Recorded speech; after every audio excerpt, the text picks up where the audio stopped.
Is it just me, or she went out?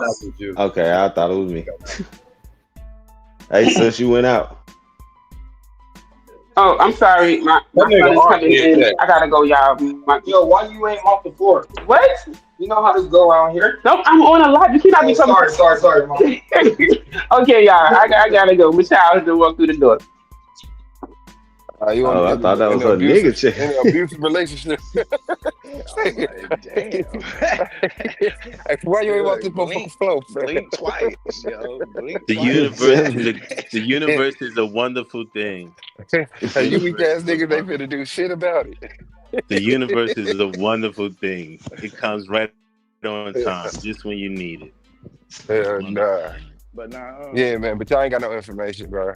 I mean, it's clear. We Like ain't got to. It's on if Domo do. the reason why though, like that when you say like Man, antibiotics, Fi, what you and Blue date, bro? Lock in the date, bro. What oh yeah, y'all we doing? do Shit's that. gonna have to be the 23rd or the 26th for me. My birthday the 22nd, so the 21st. What days is those? Thursday and Sunday. Oh, okay. Let's do Sunday then. Sunday? Yeah. Alright, what time? Like Either way though, Thursday. I'm Sorry. off Sunday Thursday cool. too. Either one of them cool. Yeah. Me, it's just long. Sunday fine. We can do Sunday. So we do Sunday. Yeah, I'll probably take off Monday. Dude. Fuck that. I work that night, but it'll be later. I can still jump on after we finish. You get down, ain't you? Take off Monday. Fuck that. For real. You already know they're gonna be up all goddamn night. It is debate. There ain't even no question. Talking shit. Nigga, nerves and everything, bro. By the time your nerves settle down, my nigga, it's gonna be way past bedtime. Yeah. I don't sleep. It's all good. Man. Shit. Looking forward to it. Though. I just told my daughter I had a debate. My son didn't care. Yeah, That's fucked up. Hey, you That know, nigga don't be giving a fuck. you know the girls know how to at least fake it. Like, Yeah, she gonna ask questions and all that shit. Act like she give a fuck. like she My give a son fuck. literally looked at me like, nigga, I do not give a fuck, bro. Hey, for real. That way you know you got you a real one though, bro. Yeah, he damn near was looking at me like, lame man, nigga, you in a debate. Well, I got y'all two up here. Can I get a date out of y'all two? Pause. Oh yeah, we said Sunday the 26th. Yeah, Sunday the 26th? Okay. Yeah. All right. So what's the topic again?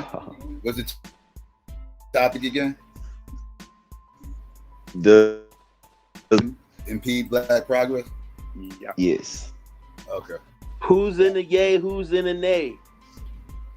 I'm in the yay. Very interesting, young whippersnappers. Very interesting. That should be a good one, man. Interesting. I fuck with Blue, even though he's pseudo as hell. I fuck with Blue. I think it's gonna be a good one. Very, very interesting, young whippersnapper. You motherfuckers swinging for the fences. Okay. You young motherfuckers said fuck you. Did Lance and them lock in that brain debate? Man, bro. I don't know why. I don't know. I haven't talked to him since that night. Neither one of them. They was talking about debating on the brain. Yeah. What the mind thing? No, yeah, bro. Oh, Oh man, not They pyramid brain. Blue fucked around and gave them a topic to play around with. He grabbed them both by the collar and threw them both out the window. I didn't expect for Rod to he was Yeah, like, dog. you know what? I was like, damn, okay. Yeah, Now dog, I'm but he was interested to see drinking. what the hell you gonna come with. He was sipping though, so give him a chance to pick up the topic. Sober up, right? Yeah, dog, give him a chance to sober sure up. you man. agree to that? Hey, Like, nigga, who debate is that? Who? Man, what did well, I say? forgot what KOT and Akasha debating. I forgot y'all told me one. I don't think they got it. Yeah. Nah, I don't Oh, I think thought they they had talked. one. No. I don't think they KOT talked. just bodied somebody yesterday, goddamn. What? And what? On if Jesus is God. I gotta see that. Was he the affirmative or the negative? You know he the affirmative. Yeah, that's how I did A9. You already know you take it. Is Jesus the Most High Father? He waters, yeah. Yeah, boy. Yeah, those be waters, buddy. Hey, what's fucked up though? That nigga KOT got all the answers though. That shit over with. I'm gonna be because he don't give a respectful. fuck. Even though I want to say some mega wild shit, I'm gonna be respectful. I mean, you already kind of like now we just you might as well say it because now we gonna imagine something. Now we just want to know. Hell yeah. I'm mentally kicking around Jesus. You know why? Right now. And you know why I'm not gonna do it though? It ain't because I don't want, because messy shit, but because the topic that you two young niggas chose is like, oh, these niggas dead serious, right? So I don't wanna, you know what I mean? I don't wanna stain the shit. I mean, both of us, I feel like, can stand on our shit regardless of what come up in conversation. Yeah, I don't think nobody gonna come with what I'm bringing anyway. Yeah. Nah, I mean, yeah, I ain't talking. I'm just talking about in general. Just the fact that y'all take it says it's not my place to scar y'all shit or say some shit. Even in a joking mode, whatever. Like, if you know what I mean, or in all due respect, I gotta respect the shit y'all building. Like, you know what I mean. So it's more about that than not wanting to be on some bullshit. Oh, I get. No, yeah, Blue. I did go back and watch your interrogation too, boy. You was a crazy motherfucker. Hey, straight out the window. That was psycho though, bro. His first question just took it there. I was like, fuck it, let's go. Cause I forgot what the hell I was doing. I missed your interrogation. Like I came in toward the end. Yeah. I missed most of it.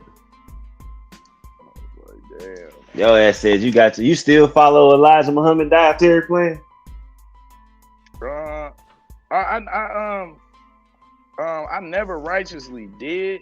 I got into like I had read the book and shit, and then I think it kind of helped when I got into like the Israelite shit. But like the diet or like the dietary laws, for the most part, yeah, but not because of that. It's just because that shit just don't sit right in my stomach no more. No. Like I didn't. Yeah, I don't got no good diet. I wouldn't debate y'all niggas in diet. I just ate a 10-piece 100 miles, so I wouldn't debate y'all niggas. Yeah, I try. Like I do the, you know what I mean, the chicken and shit, but like I tried to get drunk one time. I was like, man, I'm gonna give me some pork rinds. Man, that shit went fast. Like I get the chicken. Pork rinds, niggas. Yeah, man. That was like one of my little go-tos. I'm drinking beer. I'm like, shit, I'm drinking beer. I want a pork rind. Yeah, you got to get them pork rinds, man. Yeah, man, I'm saying, but it's like anything else. When I was speaking on Dr. Sabi earlier, right, and people asked me about the herbs, not to bring it back to that.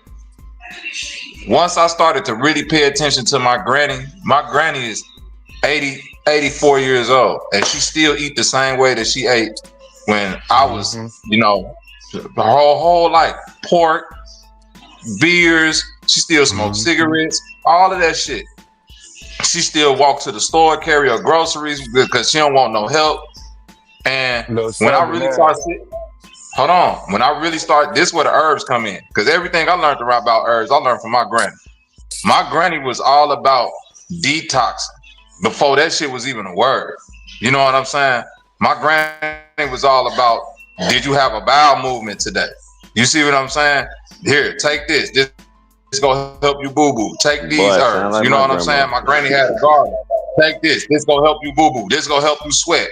Drink this. Wrap yourself in a towel. This gonna help you breathe and all of that. So once I started to learn, like, what you put in your body is one thing. Like, when you look at them top athletes and wonder why them niggas can eat McDonald's all day and, still only got 1% body fat, because them niggas is burning everything out their body. Mm-hmm. Yeah, them niggas is literally burning, they is getting that shit up out of them. So it's like at some point, I don't agree with it. And I'm a plant-based eater, 15 years, and I had to learn, like, you can eat whatever you want to, bro. You see what I'm saying? I still recommend people stay away from processed foods. Me personally, I say stay away from the processed shit because that's harder to get about your body. But at the end of the day, if you know how to detox your body, you can really eat whatever the fuck you want to. And that's why I say I think that information ain't as scarce as we like to make it. Like if you go back a few generations, like we just now getting off of holistic healing. We just now getting to the point where we don't give a fuck about herbs and roots and what you season your meat with. Like, yeah, you can eat pork, but if you got like certain herbs and roots in it, like it offsets it. Like it give you a better chance, to stay clean. So it don't matter really what you eat, as long as you incorporate certain things, you're gonna have a better result than not incorporating Well, natural basically, herbs. what I'm saying is, I'm saying what you're saying, but it ain't about what you put in the pork. It's about what you do after you eat the pork. You see what I'm saying? So What I you don't do get, before and nigga. after, yeah. But no, You could you're not gonna salt be the beating pork Floyd up. Mayweather, nigga, drinking beer and motherfucking eating Skittles. Like, But No, niggas you're be not true going. to No, it. hold on. Wait a minute. you might look good in this Wait a shit, minute. bro, But against after a lot of people. every training Until you session, meet the nigga Floyd that's Mayweather drunk two Pepsis. Did you know that? two, bro. That's it. That's literally Bro, his you missing treat. my. That's how he treated himself to two Pepsi. No, bro. Other than that, he had other cheat meals. But my point is, if you really get in, because I study Floyd. If you really get into Floyd didn't have like a LeBron James dietitian thing like that. He just stayed moving. He stayed exercising. He stayed burning shit out of his body. Nah, bro. So that go back to my That go back to my point. Floyd wasn't no drinker. I get you. I'm not speaking on the beer part. I agree with you on the beer. Floyd wasn't no drinker. He wasn't no smoker. I agree with you on that. But when it comes to his diet, Floyd not finna sit up here in front like he got the best diet in the world. That nigga just know how to keep training and pushing that shit out of his body. That's the point I'm trying to make. Detoxing is. That's just like when he fought Canelo. His nutritionist was like, now add more protein to his diet so that he could put on more muscle for this fight, as opposed to usually he like to be more lean. Like he had a nutritionist, and his diet was better than anybody on this panel. I'm assuming, but it could have been better, is what the brother's saying. It wasn't like he was going for peak nutrition status, like. Right, that's what I'm saying. He wasn't. Floyd was peak training, bro. This is what I'm saying. Yeah, he was. Like they were saying. Hold on, bro. Do you know how most of your waste and weight exit your body? Through your ass. Sweat. Not through your wrong. Sweat and breath. Sweat. I was about to say the reason why, because breathing, it's one is a major organ, so yes. Does what? It's sweating and breathing. You breathe most of the weight that people lose. They either breathe it out of their body or sweat it out. You said waste. Yes. Waste. Yes. STE. Waste, no, bro. waste. Yes. Man. That's why nigga breath be smelling like that. Hell nah. Bro, trust me. When people lose, when motherfuckers talk about releasing waste, burning calories, losing weight, most of the weight that you lose is either gonna come from sweat or literally you breathing, bro. You I agree with the sweat part. I ain't never heard the breathing part. I'll debate that. Most of your waste is your piss and your aerobic exercise. Look it up. Aerobic exercise. That's what it is. Go to the front. You breathe more. You literally breathe the weight. All right, look it up. Don't believe me.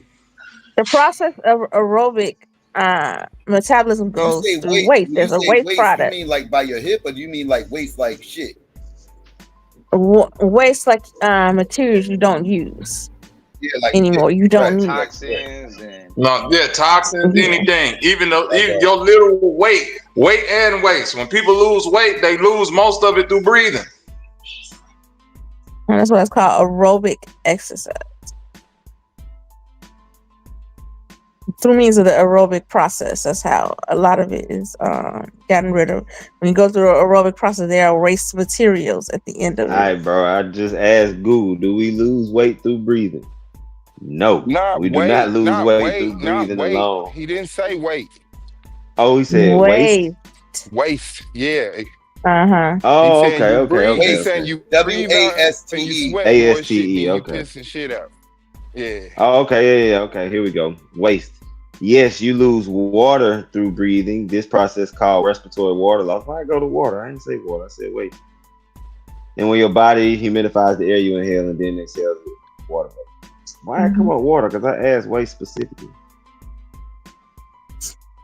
Water technically would be part of it. Okay, here we go. Yes, we lose waste through breathing in the form of carbon dioxide and water vapor. I was gonna say Carbon dioxide is a dioxide. waste gas produced during metabolism and is essential for cells to get rid of. We also exhale water, contributing to the body's daily water loss. Okay. Taught me something, Bobby. I ain't never heard that shit in my life. Yeah, and literally the hold part on, when I wait, you said ain't never about heard waste, No, it's I did not attributed. know you. I did not know that was You didn't know you considered. breathed out carbon dioxide? Yeah, that part I No, knew, but I a didn't lot know it of was people don't considered know that's a waste. part of waste management, though. Yeah, I didn't know it was considered waste. I knew the carbon dioxide part. Come on now. Yeah, that's why like a lot of like your breath can be a big telling sign of like your health and shit too. But I don't know. I just have a hard time believing that you breathe out more waste than you piss, and that you sweat out more waste than you shit. So you smell some of these niggas' breath when they talk, you be like, yeah, that nigga breathing out some waste. Straight shit. That nigga breathing out straight shit. Nigga, your mouth That's got fucked that up. lower intestine, nigga. What the fuck is that? That's Ebola.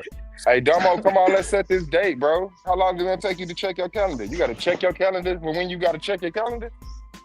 God damn. You supposed to be the smart motherfucker.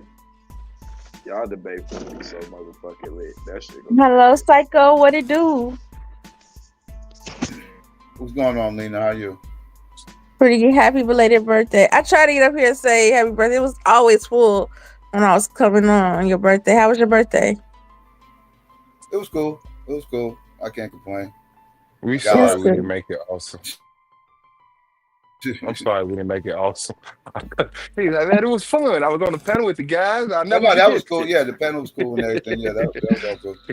I can't complain. No, it wasn't a bad birthday or nothing. I can't complain. It was fun, but I couldn't talk. Everyone was talking about Lance and extra Earth. I was like, this shit was crazy. The pyramid Earth. They had the Earth.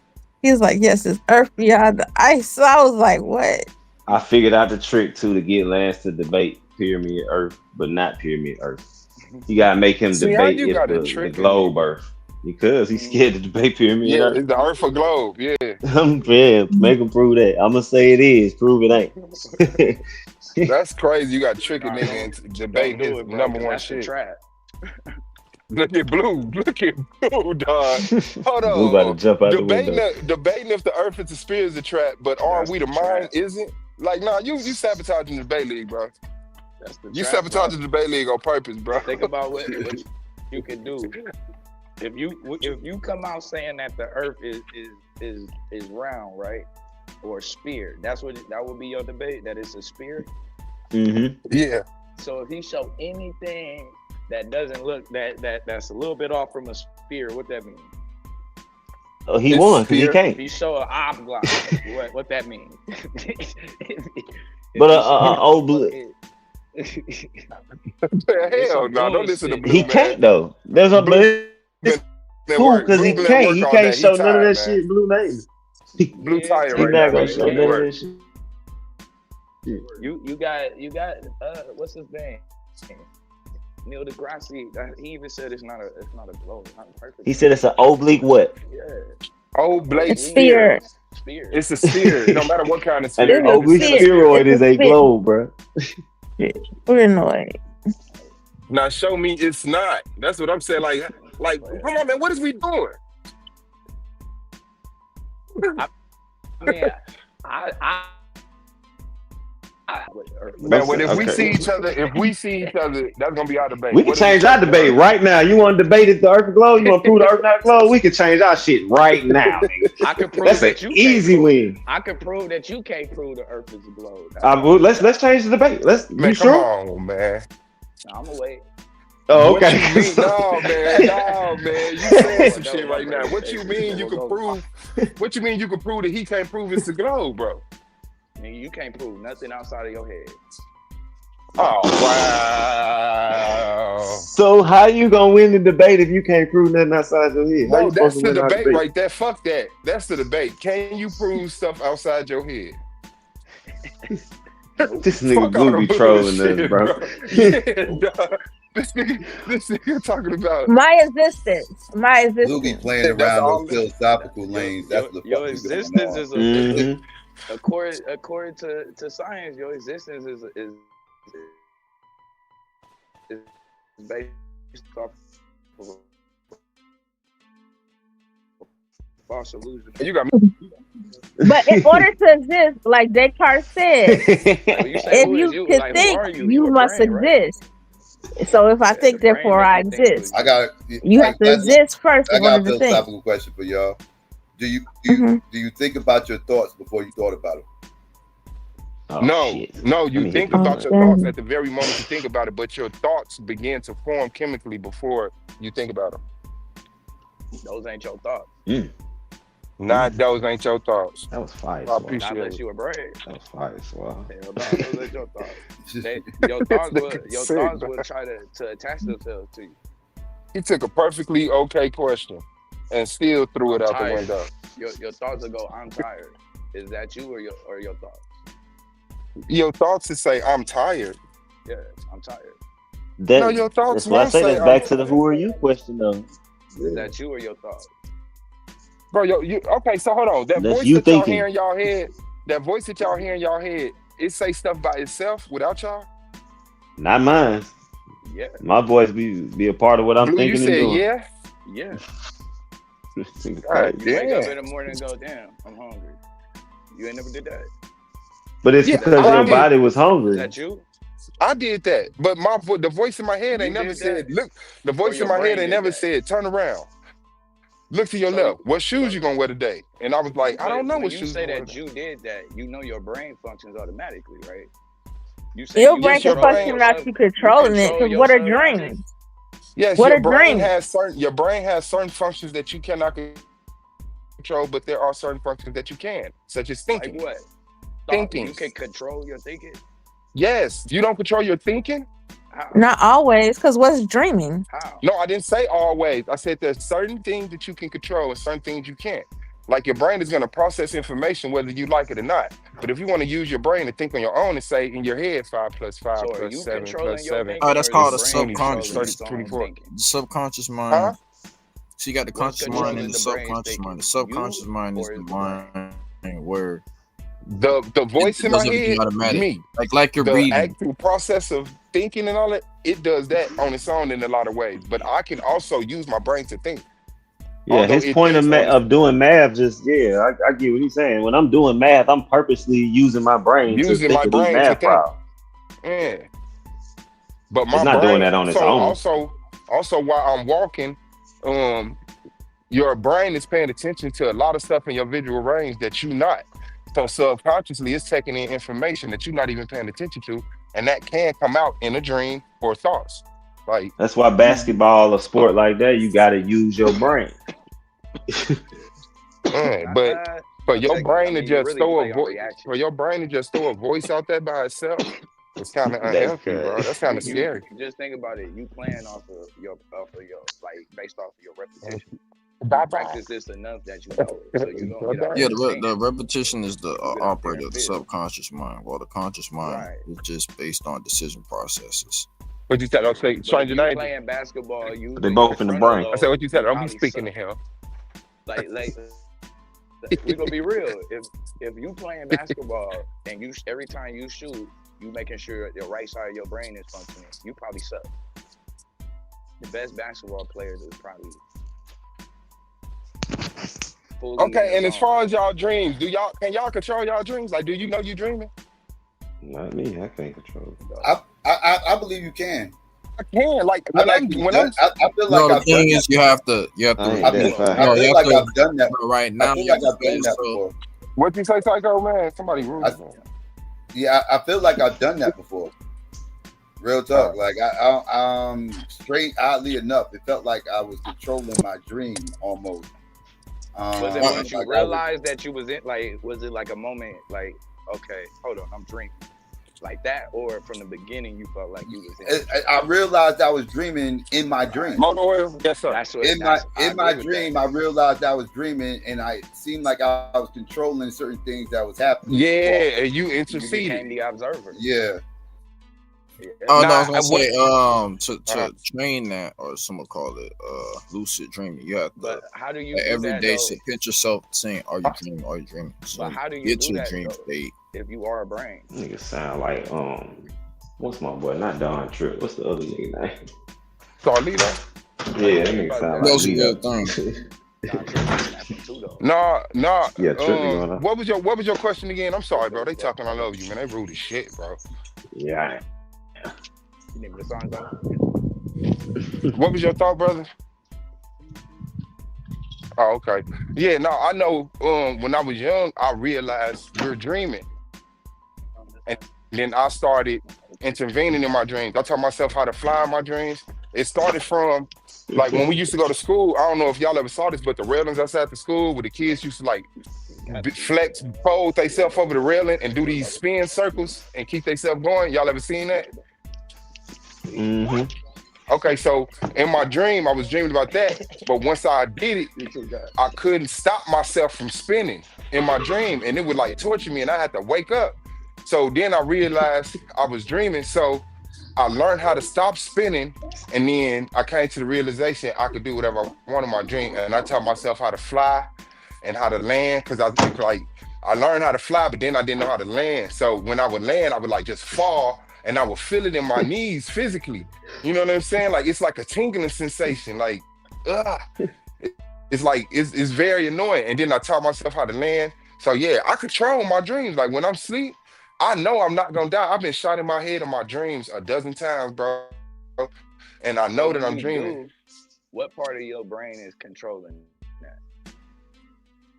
What part of your brain now is controlling your subconscious? I don't know. I don't know. I don't know what part of the brain controls subconscious and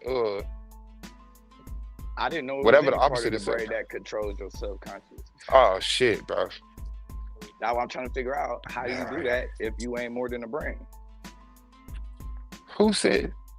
Okay, wait. Okay. More than a brain. What does that If you mean? say that you're not more than a brain, how do you know that that's happening right here, brother? How are you at one point? Yes, sir. How are you controlling your subconscious when if you're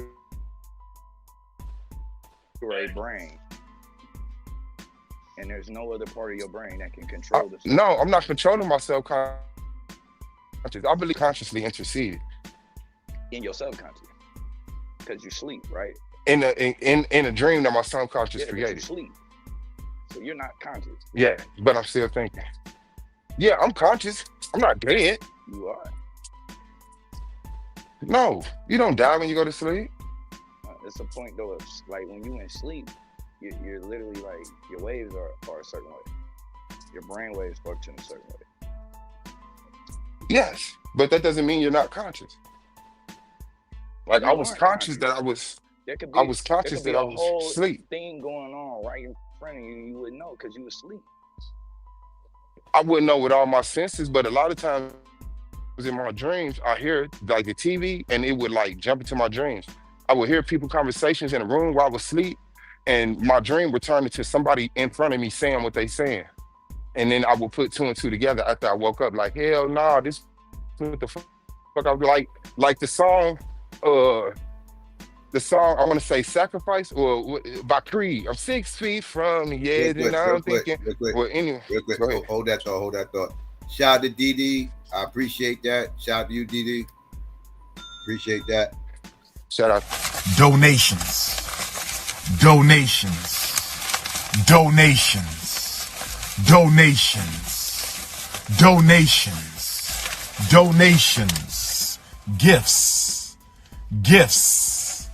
Gifts.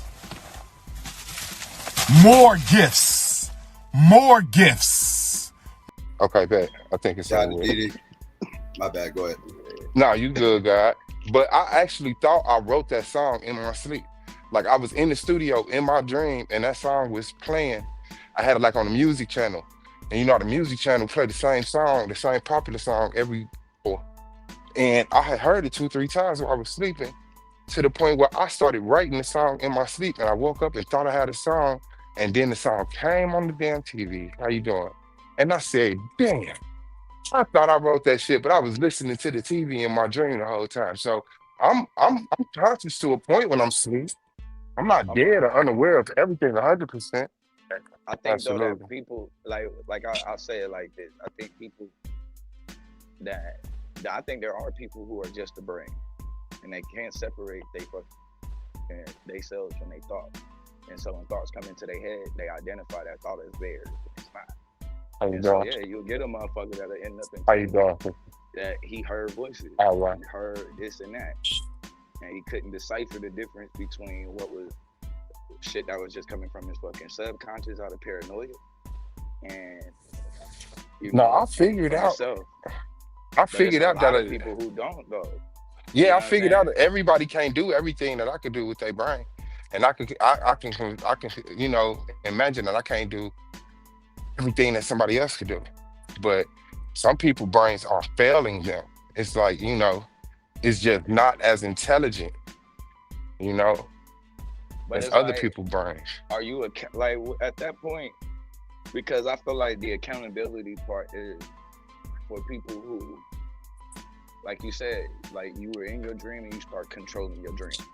You seen a thought, you didn't like that thought, and so you like, that's not me. But then it's like the people who can't do that, like what, like they're to unintelligent. me it's like well, this is what I'm saying though. Like, how are we, if we are just like scientifically, if we are no more than like our brain doing that, then how are you held accountable? No, I don't think we have any peace in making kiss any marinara or something like that. You said what, Like, bro? like, how do you hold somebody accountable for their brain? Like, if we know your brain is sitting there, is like creating paranoia in your fucking head to keep you alive on a regular basis. And we saying that, well, you know more than a brain. That's all. That's pretty much what you are. So how is that person accountable for falling victim to the thoughts of their brain when that's what they are? I mean, you just have to be more responsible with your brain, brother. And I wouldn't use none of these. And on top of that, as long as it don't transfer into action, like I think you can throw your actions, like even if you hear a voice that says, hey, stab that person, like it's on you to be like, no, I don't care about that voice. I'm not gonna do that. But y'all say y'all got voices that just come out of nowhere and tell y'all shit. So I would hope, like, if that voice tells you to kill me and you kill me, I'm holding you responsible, brother. Fuck all of that. But who are you holding responsible? You saying there is no voice. Because I can only hold you. But you saying that there is no voice. No, there is a voice. There is a voice. That's their brain, nuclear. That's just some fucking it transfers. It comes out as a voice. Creating thought. I hear an English voice in my head that sounds just like me, and I can use it to express thought. Is that you? Voice right there? Yeah, that's me. So like, the voice in your head is you? The voice, hold on. Because I think my motherfucking earphones went out. Hold on, mic check. Oh, okay. Yeah, that voice in my head is me, bro.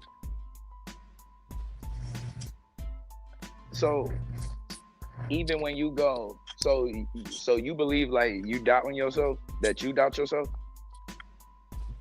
Do you say that I doubt myself? Yeah, I doubt myself. If somebody say, can you beat Mike Tyson in the fight? I'm going to doubt myself.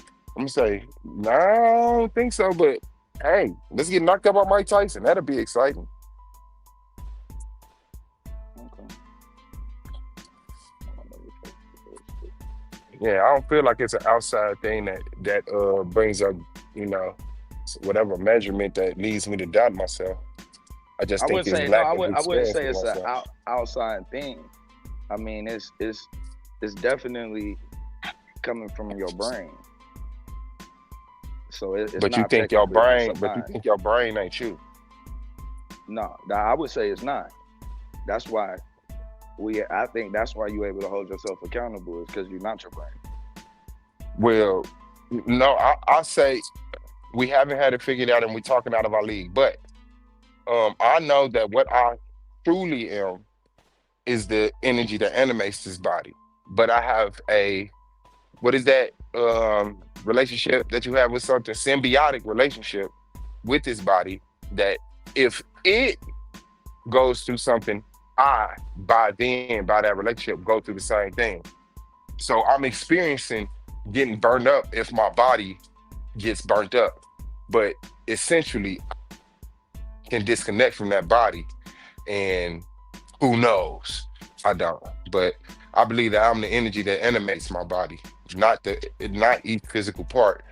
But I do have a symbiotic relationship on the physical realm with it. So yeah, you gone? Yeah, I definitely do. I think so. One. I don't know if I don't know if what I feel right now about like what would you still be able to hear that voice without a brain? I'm about to say no. Take a break. Take a break, brother. I appreciate you for real, man. But God take tomorrow off.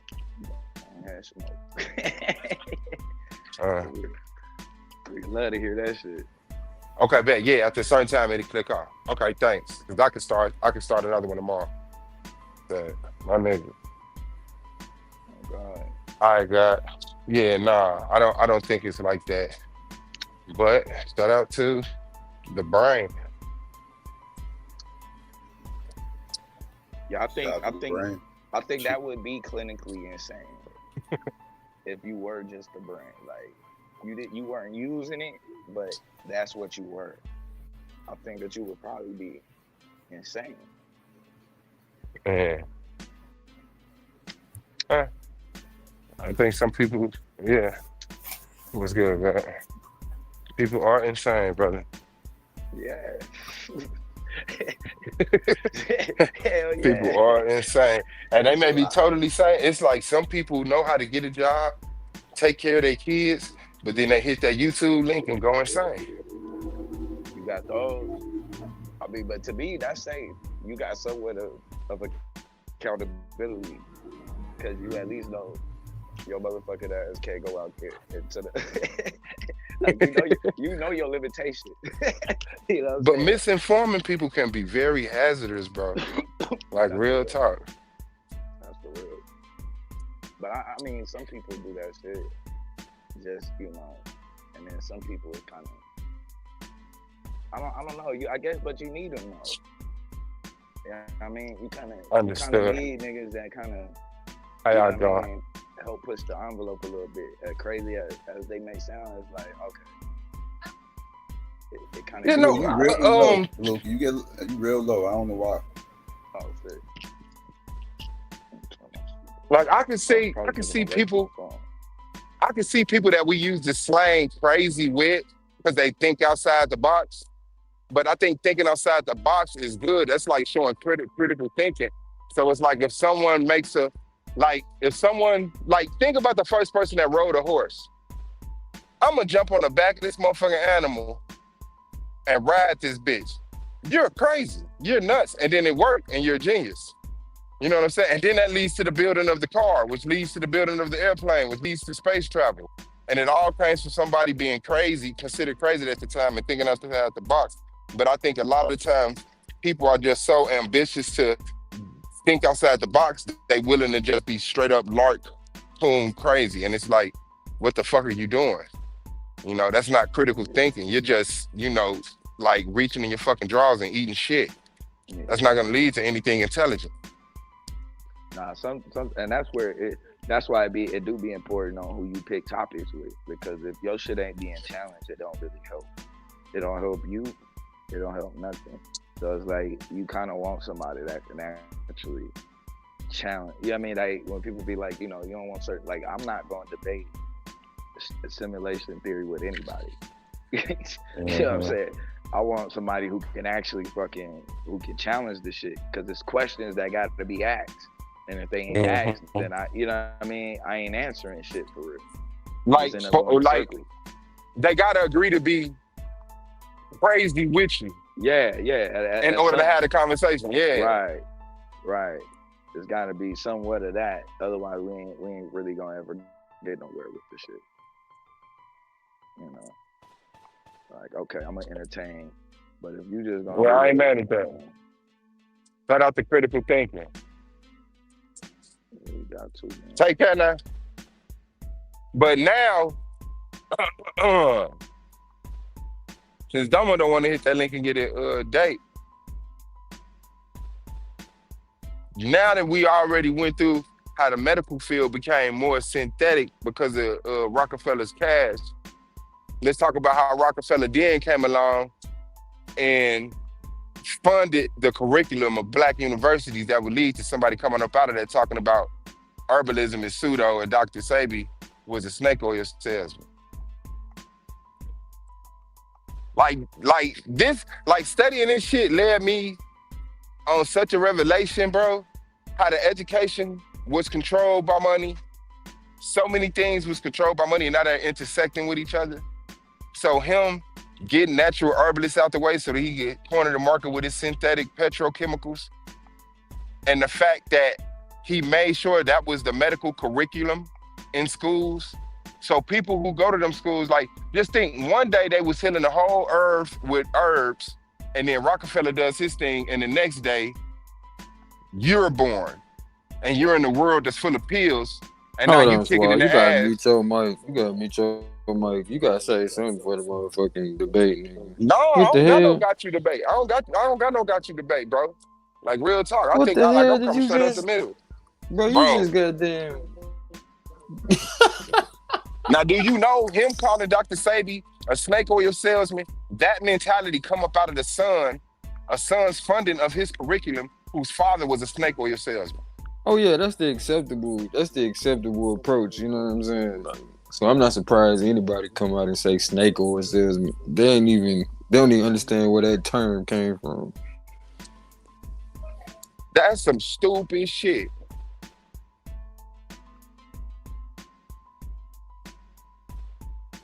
Man, I can't believe you was going. I didn't think you was gonna hit up with the petroleum shit. Okay.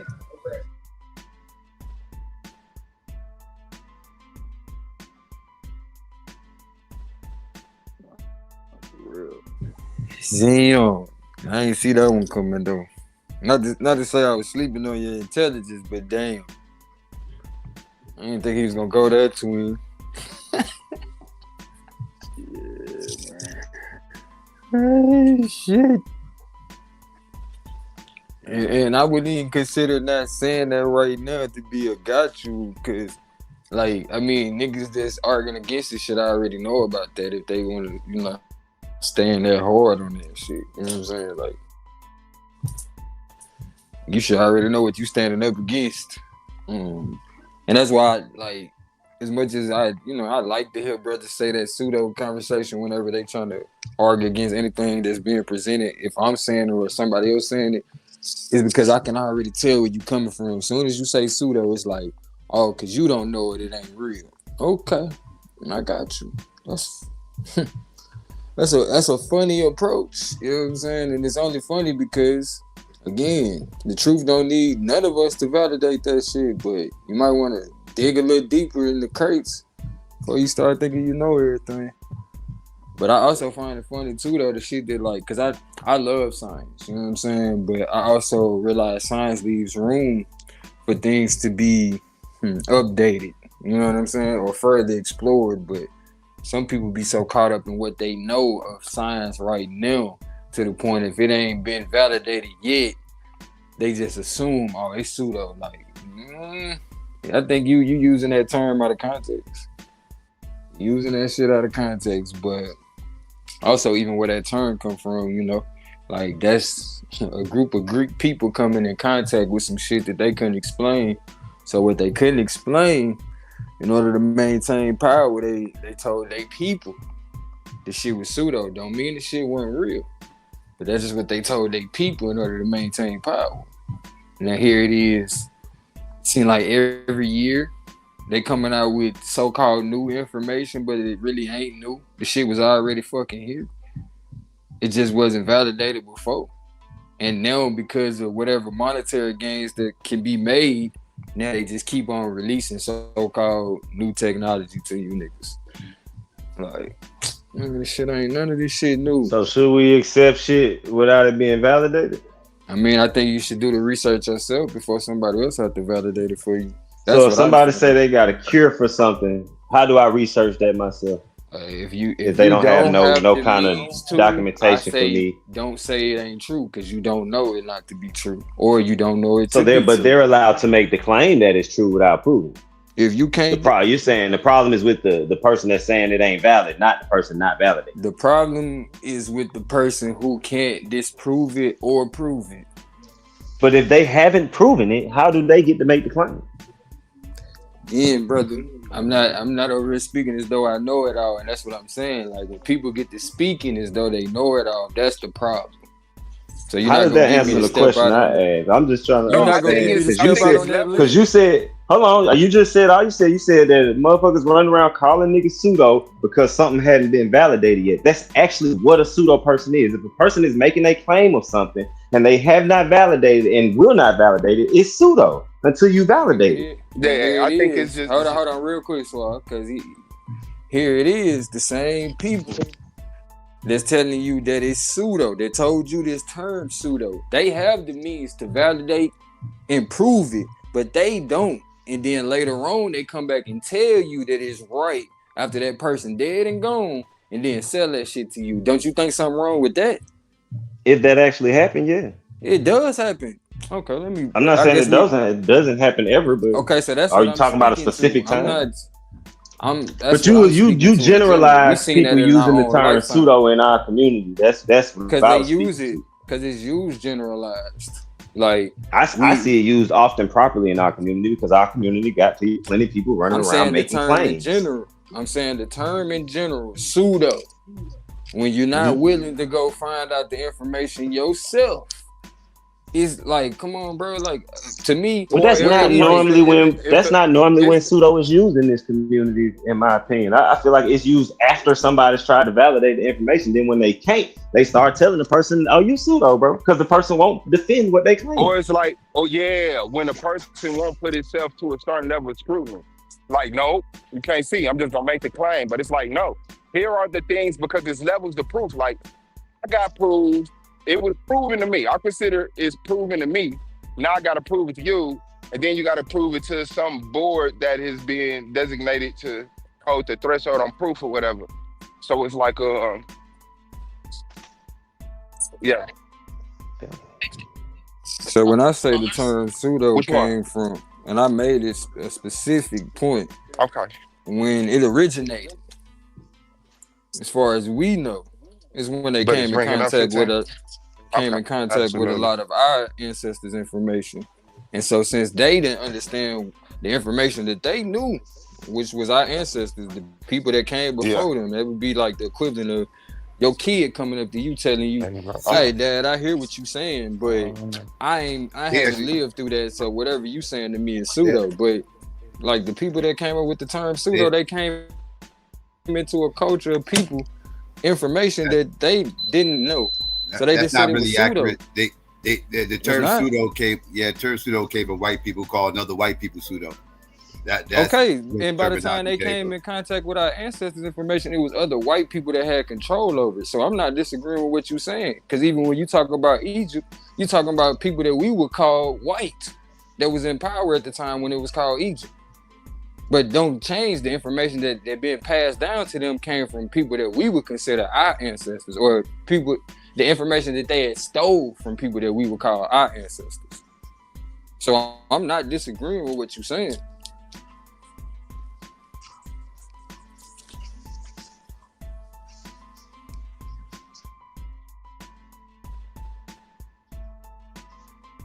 But yeah, it's a white. Etymology is a white word. Well, most words are white. Most of the words we use is white. I'm saying the term pseudo. Wouldn't that be a Greek term? Yeah, I think the Greek came up with it by mistake. Greek or the Romans one. Still white.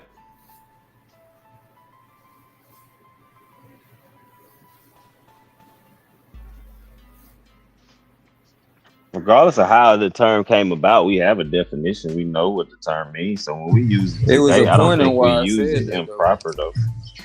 I'm not negating your point. Oh, okay. I was I'm talking about when it ties into our community and today.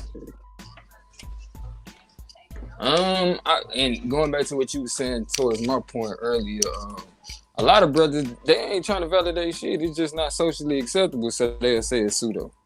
They not looking, they ain't looked it up themselves. A lot of times they going off of what the rest of the room that they reading is saying is pseudo or wouldn't agree with based on what they done heard from the people that they talking to. They not looking to validate that shit. Just don't want to sound stupid. I agree with that.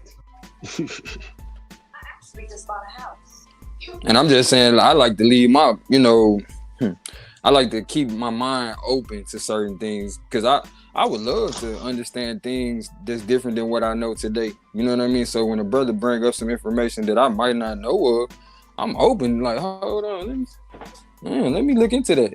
You know what I'm saying? Before I'm quick to be like, man, you don't know what the fuck you talking about. But a lot of times that's the conversation when I hear pseudo. Oh, I ain't never heard of that shit, so you don't know what you're talking about. Peace, everybody. Hey, Gold, you close. You got your culture correct when you say Greeks, but you're kind of off with defining it. Pseudo has always meant false or to lie. Right.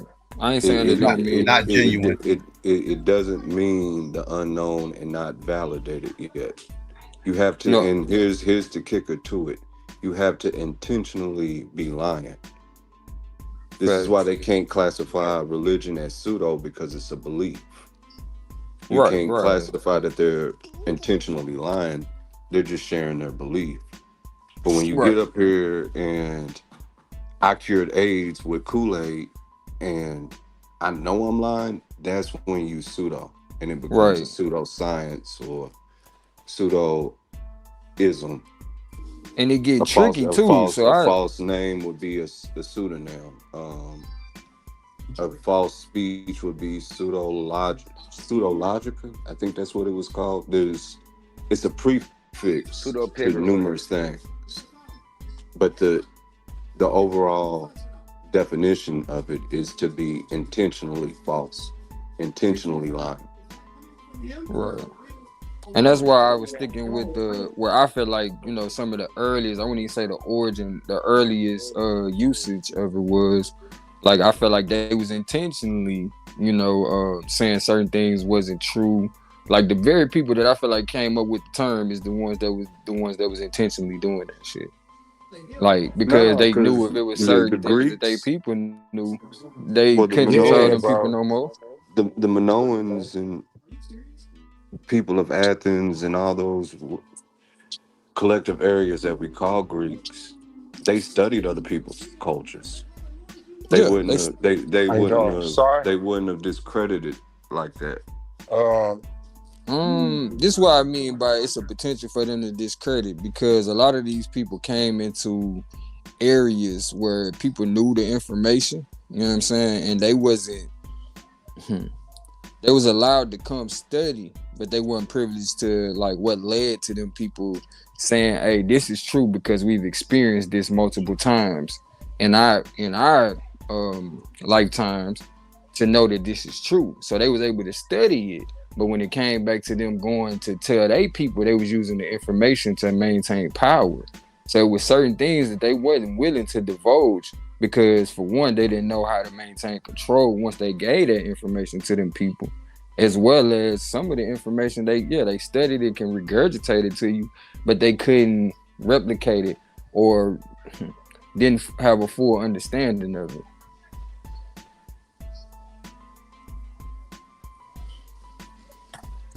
But I appreciate you saying Minoans. I'm gonna look into them.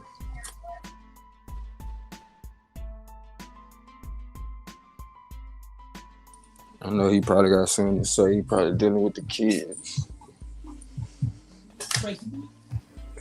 Yeah, my boy just dumped cereal everywhere, so I'm sweeping. Man, I know how that shit I'm listening. Dad gang. Hell nah, that's crazy. Hey, Damo, hit that link, fam. He said he don't want no more cereal around here. He said he don't want no that pseudo ass cereal vibes with all them metals in it. He don't want none of that shit.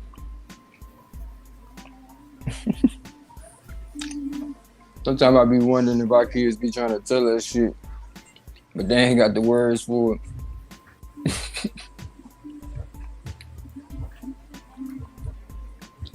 My pops over here jamming like a motherfucker. Hey, Blue, you good? Oh yeah. Why you said that? Okay, because I ain't heard nothing from you on mute. I'm like, damn, that nigga. I mean, you off mute, but Oh I still nah, ain't heard yeah. shit. Nah, I had jumped on the game. I heard them talking and shit. What you playing? They're boxing. Mm. That really the only thing I jump on. What, Undisputed?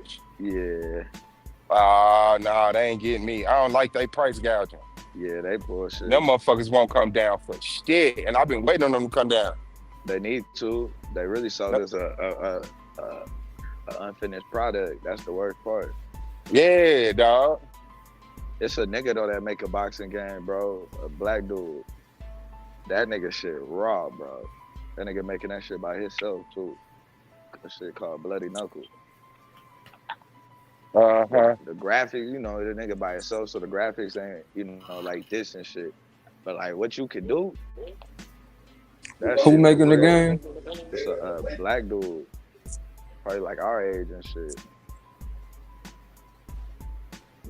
What's the name of his game? Because I wasn't paying attention. What'd you say? Bloody Knuckle.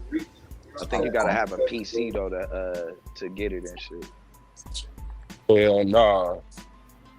It would be a PC game. Yeah. If niggas making it on their own, yeah, that makes sense. Like, bro, raw with that shit though. Like, bro, really love boxing. You could tell everything you could think of in there. And you could pull down a nigga gloves. That's fucked up. Change levels and shit. That shit crazy. He had a bag behind him, bro. That should be really. It really wouldn't even be no competition for real. If he had And that's the problem. The budget, competition. Yeah. For real. Yeah. It ain't just about the quality of the product, it's about the reach of the marketing, reach of promotion. Reach, everything. Like that's why I say that's just how shit has gotten so fucked up when we just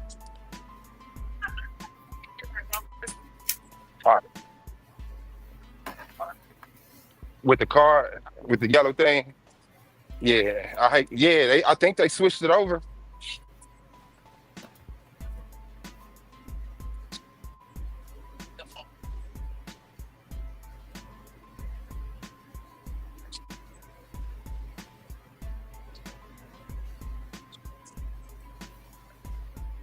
Everybody there?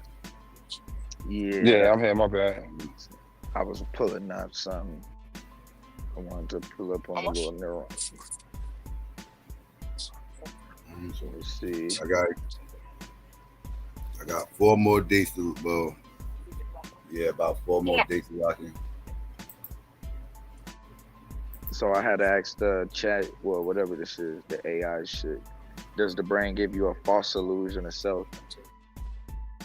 And I say, yes, the brain generates a continuous constructed narrative that serves as our sense of self. And this can be viewed as an illusion because it simplifies it worked. An ongoing story rather than a fixed inherent What you want to drop that? Brain regions like the prefrontal cortex link memories, beliefs, and experiences to form this personal narrative, creating a coherent story of me. You said 540? Predictive coding. While this narrative is essential for navigating the world, it can become rigid and create a simplified, often inaccurate perception of who we are. Oh man. How the brain creates a self-illusion. So it says narrative construction. The brain creates a continuous story from our experiences, memories, and beliefs, weaving them into a coherent sense of self, much like a spider web being pulled in many directions. Predictive coding. Through the process called predictive coding, the brain constantly tries to make sense of the world and predict future events. What sources that you reading from? This just I just put in like the AI view, but it's 6 different sources. Actually, I do show them all. One of them is from WebMD. One of them is from theconversation.com. One of them is from scientificamerican.com. Focal Media, philosophynow.org, Scientific America again, and some other shit, some like videos or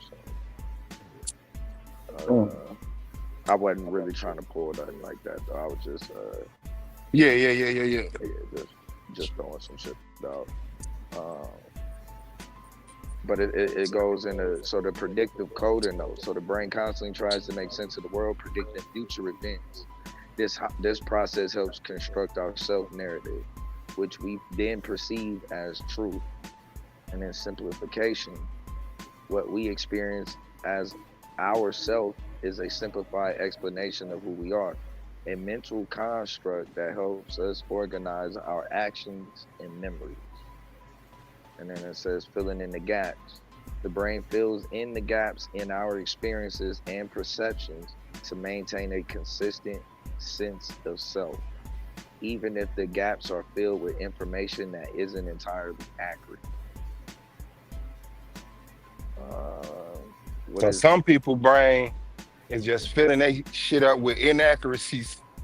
I mean, yeah, bro.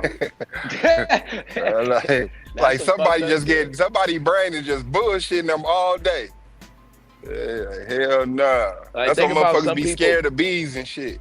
Like, you ever notice like some people are always in a panic? Like they constantly panicking.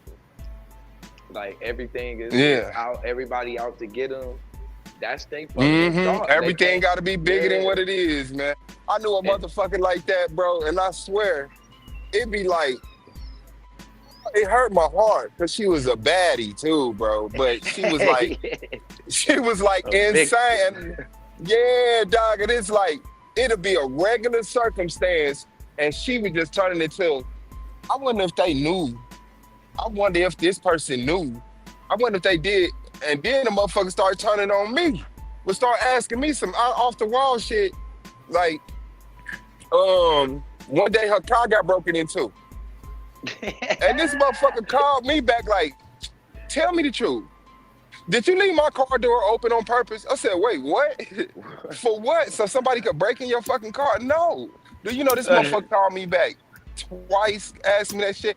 I'm like, man, you just trying to get back with me, man. You trying to give me a chance to shoot a shot. But that shit terrified me. Yeah, bro. I'm like, nah.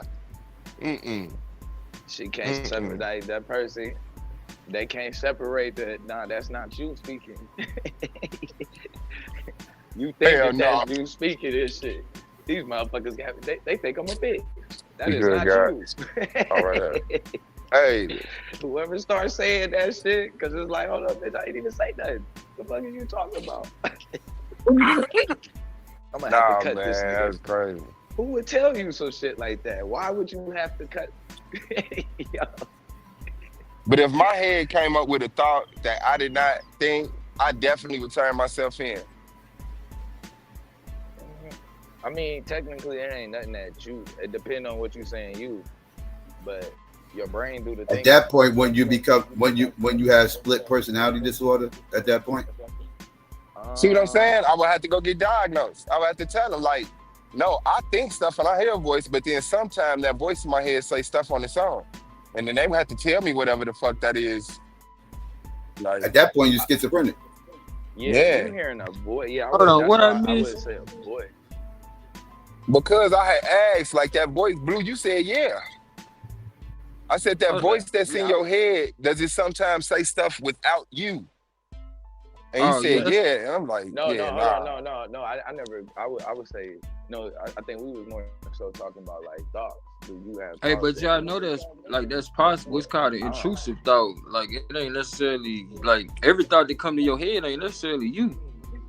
No, I think an intrusive thought is a thought that you have, but it doesn't line up with what you normally are. You know what I'm saying? Like, I can have an intrusive thought, like cheating on my girl. Like, I would see another girl and be like, ooh, shit, I wonder what sex with her would be like. And then I'll be like, okay, bye with that bullshit. You know what I'm saying? Because it stemmed from something that I really just seeing a motherfucker in my optics went to my brain and then led to a thought that normally wouldn't be my thought. Or something that I know I should say it again, what y'all trying to say? It's not your thought at all? Like, how did it get in your head? So that what I'm saying is that I'm saying it's your thought. Yeah, I'm saying it's your thought. It just don't line up with what you normally think. Right, but ain't that what they call the intrusive thought though? Twilight Yeah, Zone. I'm agreeing with that. But I thought you were Okay. saying an intrusive thought is a thought that just pops in your head that you didn't control, that like where did that come from? You know what I'm saying? Like you just be like eat babies. And you be like, I'm what the saying- fuck? No, I'm Why did I saying, just but- think about eating babies? So I mean, that's similar to you thinking about cheating on your girl and you ain't thinking like that. Like, you know what I'm saying? Like, that ain't what a nigga normally thinking. Why would I make her my girl if I, you know what I'm saying? That's called a whisperer, man. That's who that is. That's the whisperer. I would say though, like that's why I wouldn't call it a voice though, because I'm not. Damn, hold on. I wouldn't know if like because I'm not sure where I am with the voice part yet with the thought, because that's like, what I'm worried about. You can hear your like. I get what you mean by in a way like your voice, and I see why people might say that, but it's like I don't know what you like. Are you really hearing something? I'm not sure if I've ever really heard something. You know what I'm saying? Yeah, you're not hearing with your ears. You're hearing with the part of your brain that register the sounds that come from your ears. Like your But ears it's is a like tool for your thoughts, brain. though. Yeah, and that's where it's like kind of. That's why I say I can kind of see why people could say that, because like you only really hear in your head anyway. So technically. Yeah, I don't need my ears to hear my own thoughts. Yeah. Because technically your ears is only Absolutely just pressure. Absolutely. Well, what's the speed of thought? Hey, do y'all know what the speed of thought is? Your thought or our thought? I think your thought is a lot slower Hey, than ours. Psycho. Oh, you funny as I hell. thought you didn't do pseudo shit, man, but it's right here. But hey, Bobby, this we sorry we talking about things you ain't never heard of. Jesus Christ. I'm like, well, nah, nigga, don't try to do it It's like okay, that. Like, Bobby. I never heard of It's this shit. okay, Bobby. Nigga, this okay, is Phil Valentine. Nigga, this is Phil Valentine 2003. Go ahead, dog. The speed of thought is 24. I think 24 million miles per second. 24 million miles, and a nigga who measured That's the speed of thought. with what device did they measure that with? Is that the average speed of thought, or that's the point? Yeah, that's the average. No. That's what he measured it. What did they measure that with? You got the COVID now? I just want to know what it was measured with. You trying to stop it from getting Hold on, Bobby. I was feeling right up to your car. Did you see me say my baby? Let's slow this down. Okay, I ain't. Can somebody tell me what they measured the speed of thought with? Wow, that's why your background winning. What part are you talking about is pseudo? My bad, yeah. But I just want to know, what did they measure the speed of sound with? Nobody said anything about the speed of sound. I said speed of thought. Oh, the speed of thought. My fault. The speed of thought. What did they measure the speed of thought with? My bad. With a speedometer. They did. Oh yeah, you niggas. Hey, for sure. Salute. Oh man, Bobby, what do you want to know? No, actually, that's they send currents into they'll send currents into your brain. Ain't that like the little EKG machine? Wait. If they put like they could put an image in front of your eyes, basically. I had no problem testing. And then right now. Basically your brain they can pick up like the electrical. We speculating, Bobby. We not saying no definite. We speculating right now. Oh, it's a definite 24 million miles. But Don, you can't do that shit. Don, when we got thought police around, you can't make no difference from where the thought gets. Hey, listen. I just Googled this and I said, what is the speed of thought? And it said the human brain right now processes information at approximately 10 bits per second.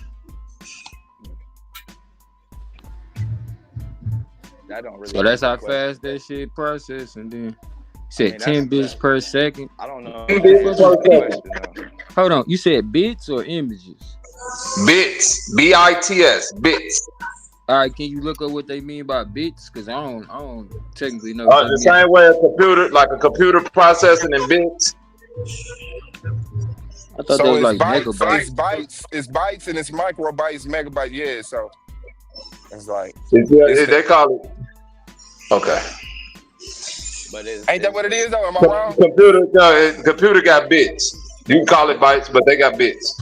You think that do you think that answers though the question though, Bobby? Does it answer the question?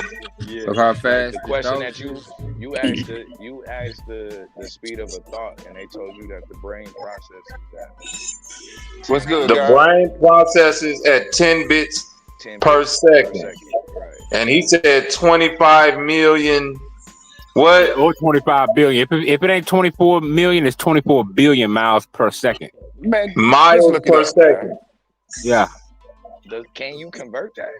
Hold on, I'm finna look it up now. 10 bits per second converted into miles. Hey, I swear, Madonna, right? Y'all, You could convert hey, that. y'all I got ain't gonna lie. But he said how fast thought travels. Yeah, That is thought. we talking about those. I don't know if that's Okay. So thought, you found though. something that said thought Processing. travels at 10 bits per If it second. processing information in the brain is considered a thought, but the science ain't gonna say thoughts, they gonna say information. Same thing, bro.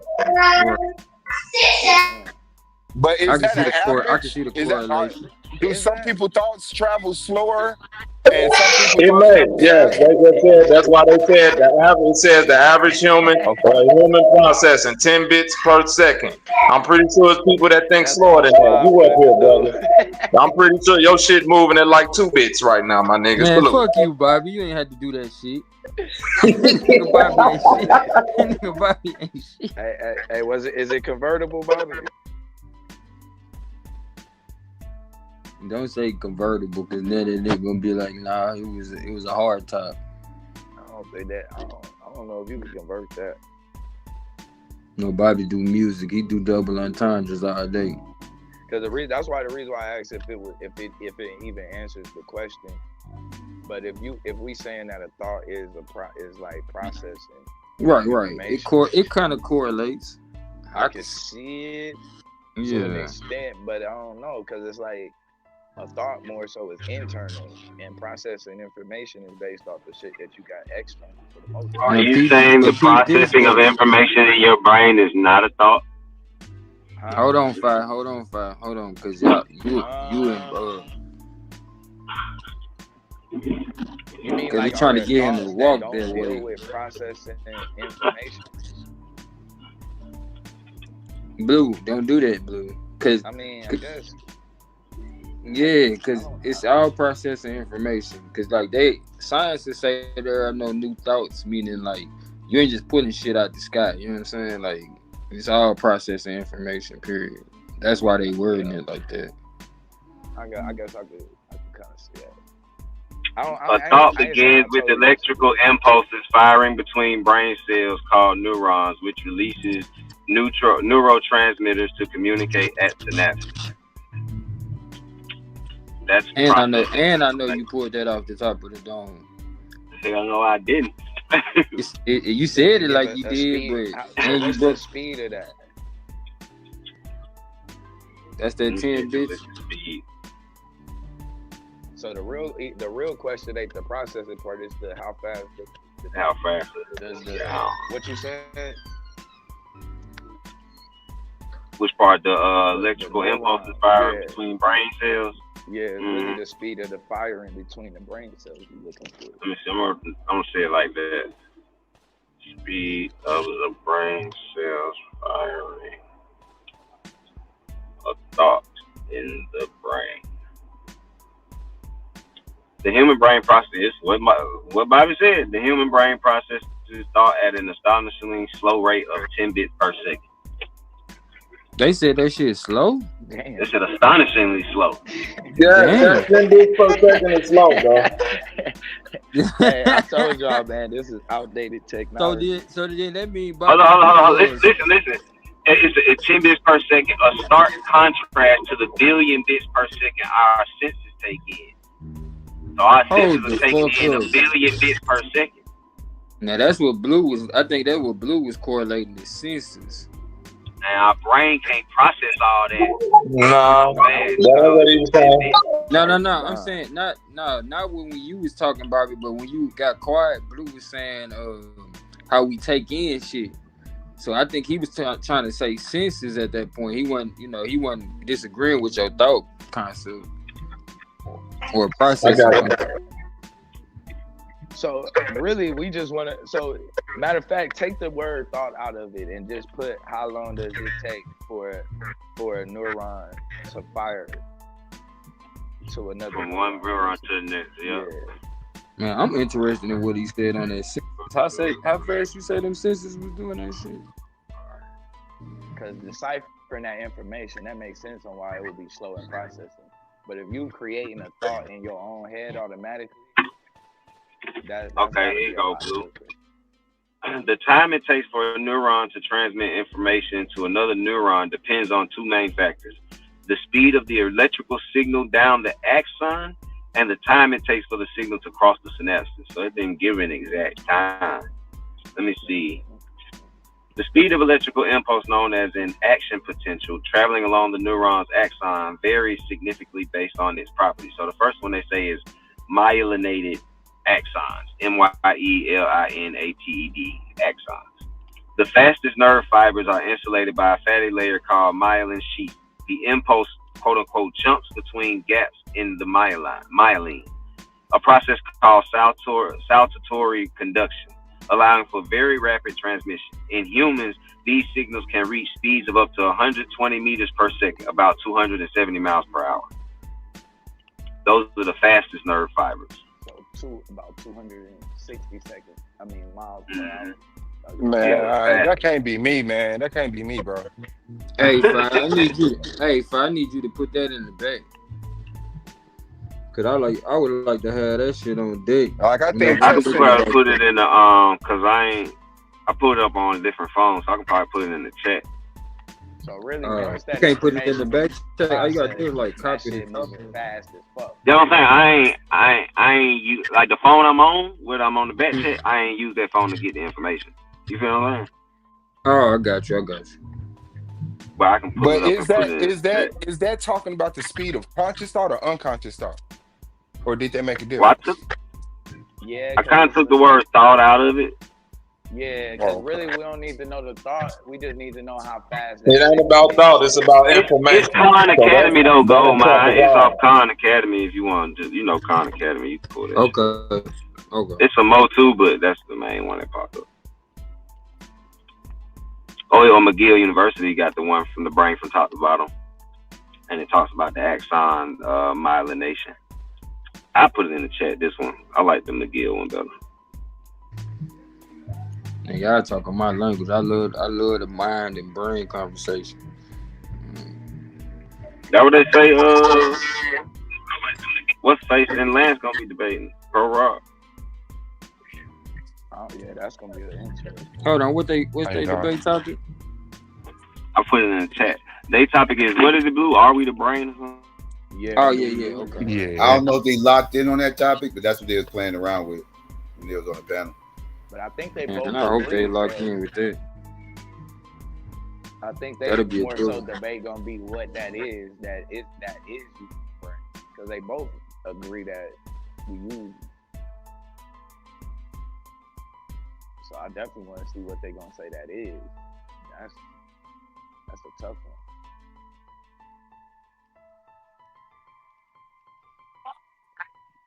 one. Hey, Madon, they put your calculation in the chat. I put your calculator in the chat.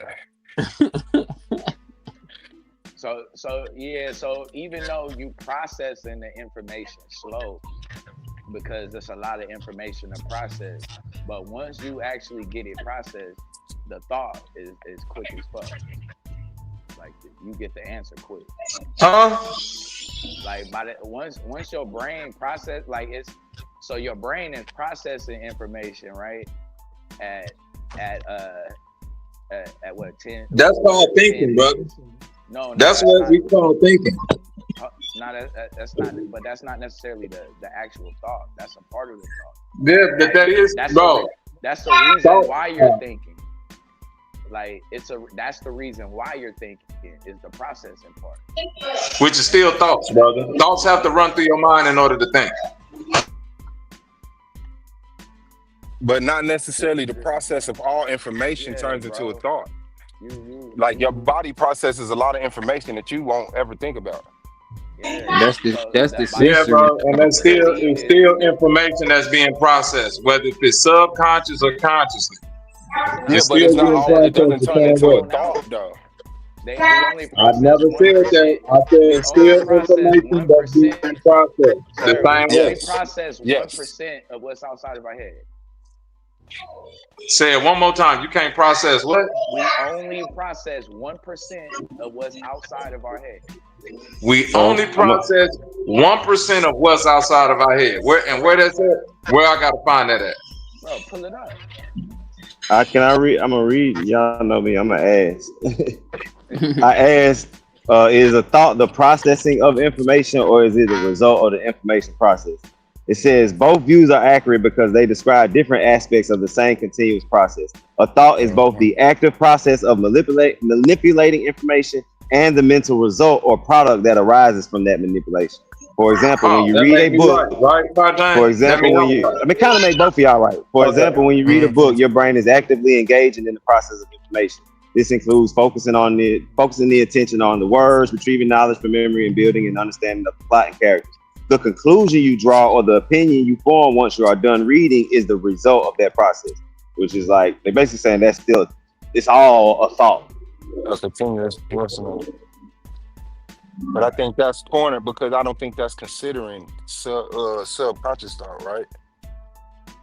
Yeah, I mean, I'm reading it. It ain't subconscious considering information. thought. Yeah, because what you're reading is going to the subconscious, so your conclusion is going to be based off of that. No, it ain't, bro. About that 1%. But this is cognitive processing. That ain't my bad. No, I'm saying that thing you saying about the 1%. Basically, it is saying that because every second, all your senses is taking in around 11 million bits of information. Yeah, only process 1%. Right. But the brain can only process 10 bits. So in that when he say we only process 1%, that's true. But we still take in all the rest of it. But that's what I'm saying. What did you? Okay, hold on, wait. Because how do you disconnect the brain from taking in information? Like, No, isn't I the just information being taken? I just said that's subconscious and conscious. I just said all the information is to prevent sensory overload. So the information get taken in, but will only get filtered through for processing is what's pertinent at the time. Okay. Yeah. I fucks with that. Man, we smart. Not you 2-bit processing niggas. They just said everybody brain doing 10, nigga. No need, and they said it's astonishingly slow, so don't act like you just fast, nigga. Real talk. I got shit to hook up over here, man. I be putting them nodes on. That's how I knew this, man. My brain move at 50 bits per second, man. So I'm a 50-bit nigga. We finna get the brain up in a little bit anyway, bro. Don't even the worry brain about don't. This nigga acting like he can put a super sport on his goddamn brain, nigga. My brain got a Hemi and a motherfucking you know what I'm saying, supercharged, you know what I'm saying, all that shit, man. This nigga got that damn Tesla shit. That's why you can't keep up. That's why y'all think I be overloading y'all. Mama Cuz said you just can't come over here and dump on us like that. That's 2-bit processing. No, the fact that you come in here and think you can carpet bomb 5 points, and then when people say, "Can I address your point?" Bro, because you hold on. See, look at your 2 bits. Look at your 2 bits. Look at your 2 bits. Did you see what your 2-bit brain just did? Bro, I'm processing at 50 bits. Did you see? 2 bits. Did you see that your 2-bit brain could not consume the information brother, as it was being discussed? 50 bits. You processing at 2 bits. You can't use my statement and try to use it against me. You 2-bitter. No, you're 2-bitter. Man, that's a bar. Fontaine, I'm gonna write that down. These niggas 2-bitter, man. Yeah. But the fact that you think you could carpet bomb all these points Remember they used to call niggas 2-bit hustlers? And Yeah, then, 2-bit hustler. hey, That's what he is. He a 2-bit fool. that's because a bit was a penny, man. You a 2-bitter, bro. You are But too then, bitter for see, me, look bro. at you. But then you would say, you're triggered. You think somebody trying Bro, to reply to you is triggered. You too That bitter. mean that you have a 2-bit brain that can't process. I just said Yo, something. brother, Let I'm me get processing responded at to. 50 bits. I can spit No, this you're shit not. like this and I process it the guarantee same you. way I back. know, but then You can give me 50, bro. You can give me but then 10 you can't points in a row, listen. man, But not to then you process can't all of listen. them. But then you I'm not a can't listen and 2-bitter. decipher information. No, Yes, you I All can. these don't, rappers bro. that be up here, I'm Psycho, we just gotta trying. start a battle talking league and or I'm something, listening bro. to you at the same time. That's 50 bit shit. You wouldn't know nothing about that. No. I know it's You no just for you. talk a You lot. wouldn't know nothing about that 50 You bit just shit. talk a lot. But when it's time for your brain to receive information and listen, it fails you. No, it don't. I'm listening to you right now. It's taking you too long with the information. You got 2-bit output. That's incredibly slow of you, brother. That your 2-bit output is outrageously like constricting my 50-bit mind, brother. I need you to speed it up.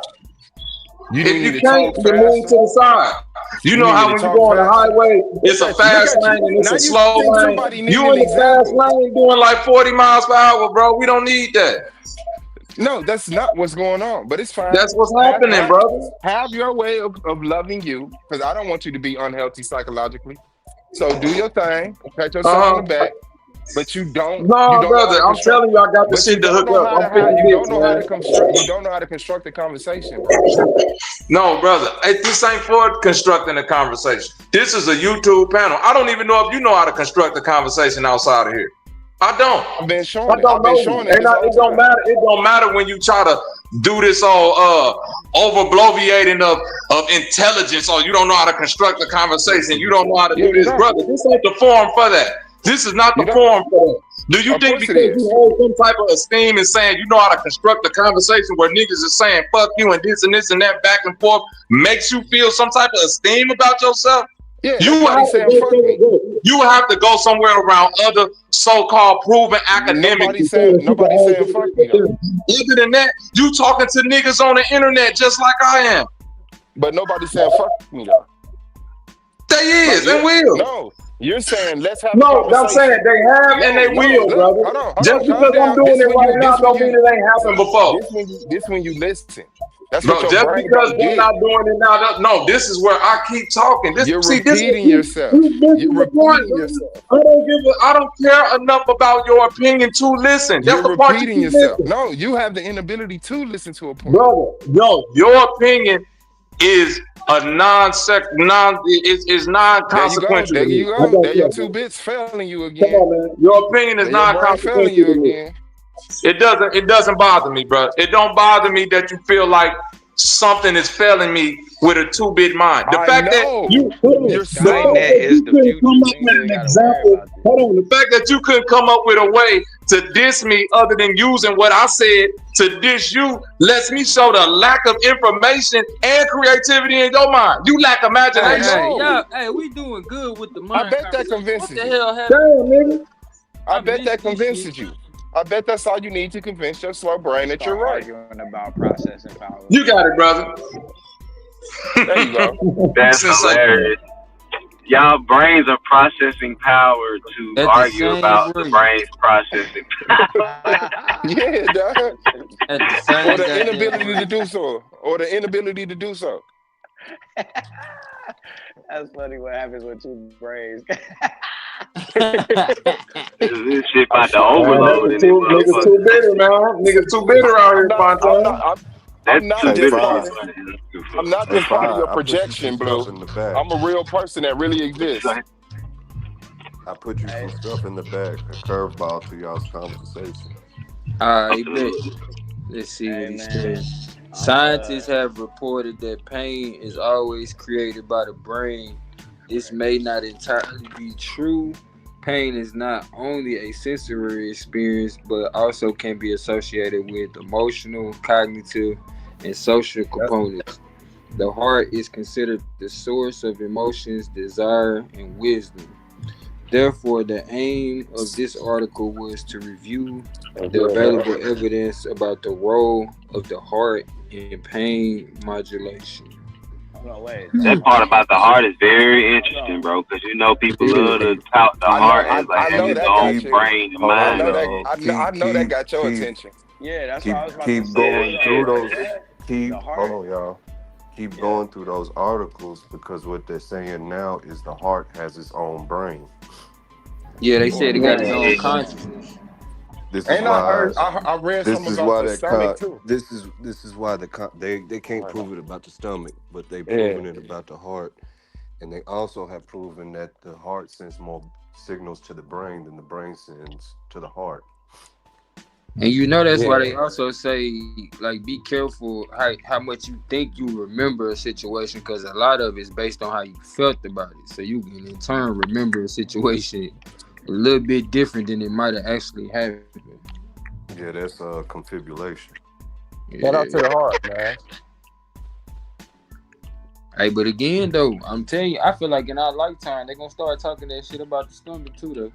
Cause at one point in time they was talking about the heart. They were just saying the heart pump blood. Yeah, no, they do that a lot of times. They say go with your heart when they talk about a gut feeling. So those are things in the past of people like, yeah, your brain is connected, your stomach is a part of your brain, your heart is a part of your brain. Then they came to the point it's its own independent brain. And like they're trying to figure it out, but they don't know what every fucking organ do completely. Scientists are stupid.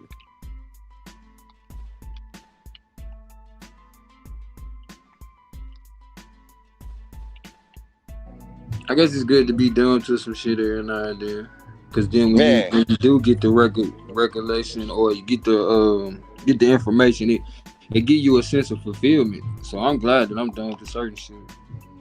and it's like just like your body protects you from like circuit overload, processing too much information. I think as a people, if too much information is produced, motherfuckers will go crazy.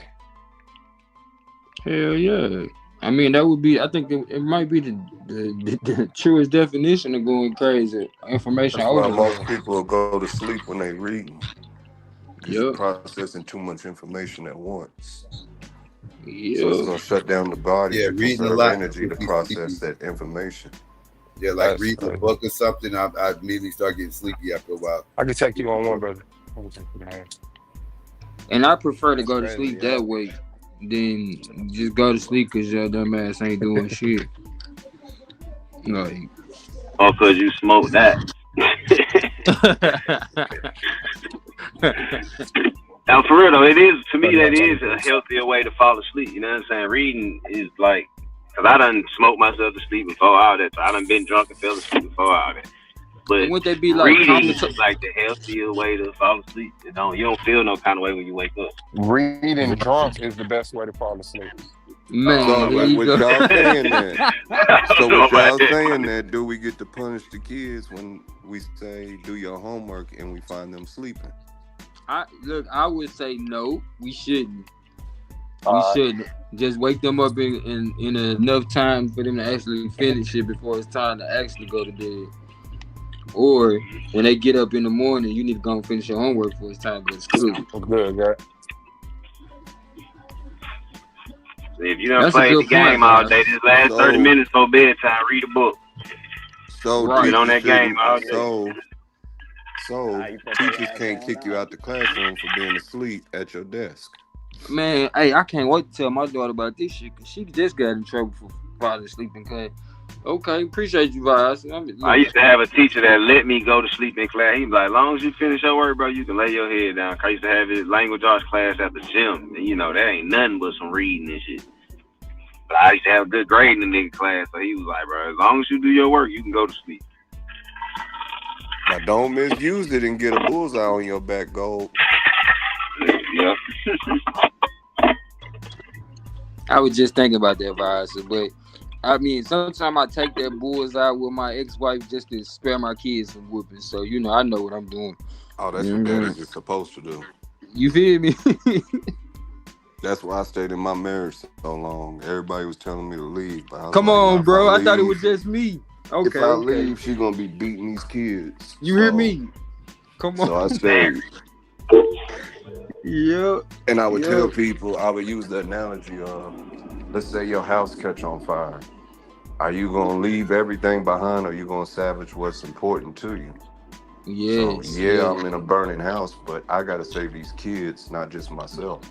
Man, and I felt like, even with that, as much as it got to the point that where I couldn't be there no longer, I feel like when I look back, it gave them enough time to be able to cognitively like speak for themselves and be able to convey things to me now that I can still help them through it. But if I would have left when it was like first happening, they wouldn't even been able to, speak for themselves, let alone me be able to help them through it, because it don't change the fact that they mama still get information overload and take that shit out on them. You feel me? But at least I can help them understand enough to where when they going through it, it's a quicker recovery time for them. That's actually important because that's a part of that stuff that be trauma for people and everything. If they have a better understanding of how to deal with it and process it, it's not as much trauma when they get older. You know what I'm saying? Yeah, because the trauma comes from the frustration of not understanding at all. Like, what the fuck just happened here?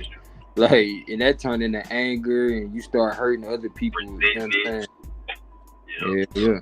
Start hurting other people and don't care how you hurt them, because you like, didn't nobody care when I was hurting. But that's why I say, man, y'all talking about what we gonna debate. That's a conversation I want to have. How we discipline these kids. Man, then that's when we get into the conversation what discipline really is. You know what I mean? Bingo. Because we think discipline is passing licks, but it really ain't. That's like the last thing you need to do. Well, even in that, we've conflated the two. Discipline is a lifestyle. Punishment is the consequences of not adhering to that lifestyle. You can beat the hell out of something and not be disciplined in it. You're just punishing, you're beating, you're getting to a point of, we can argue, breaking their spirit. You abuse it. But discipline is a methodology to approach life.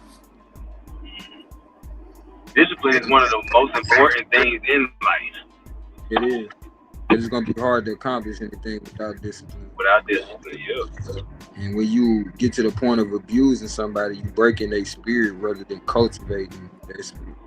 And what I mean by spirit is just the energy behind why you do things. Like, when you feel good about yourself, it's, you know what I'm saying, it's a different spirit behind it, But yeah, like when you feel bad, like, I ain't gonna even lie to you, sometimes when I'm playing sports or focusing on something, sometimes when I'm mad, I focus more. But it's a matter of you recognizing where you at with it. You know what I mean? Because either one can be useful, but if you don't know how you feel, it's kind of hard to utilize it. You know what I'm saying? Because otherwise, it's kind of like the old heads used to say, do the time, don't let it do you.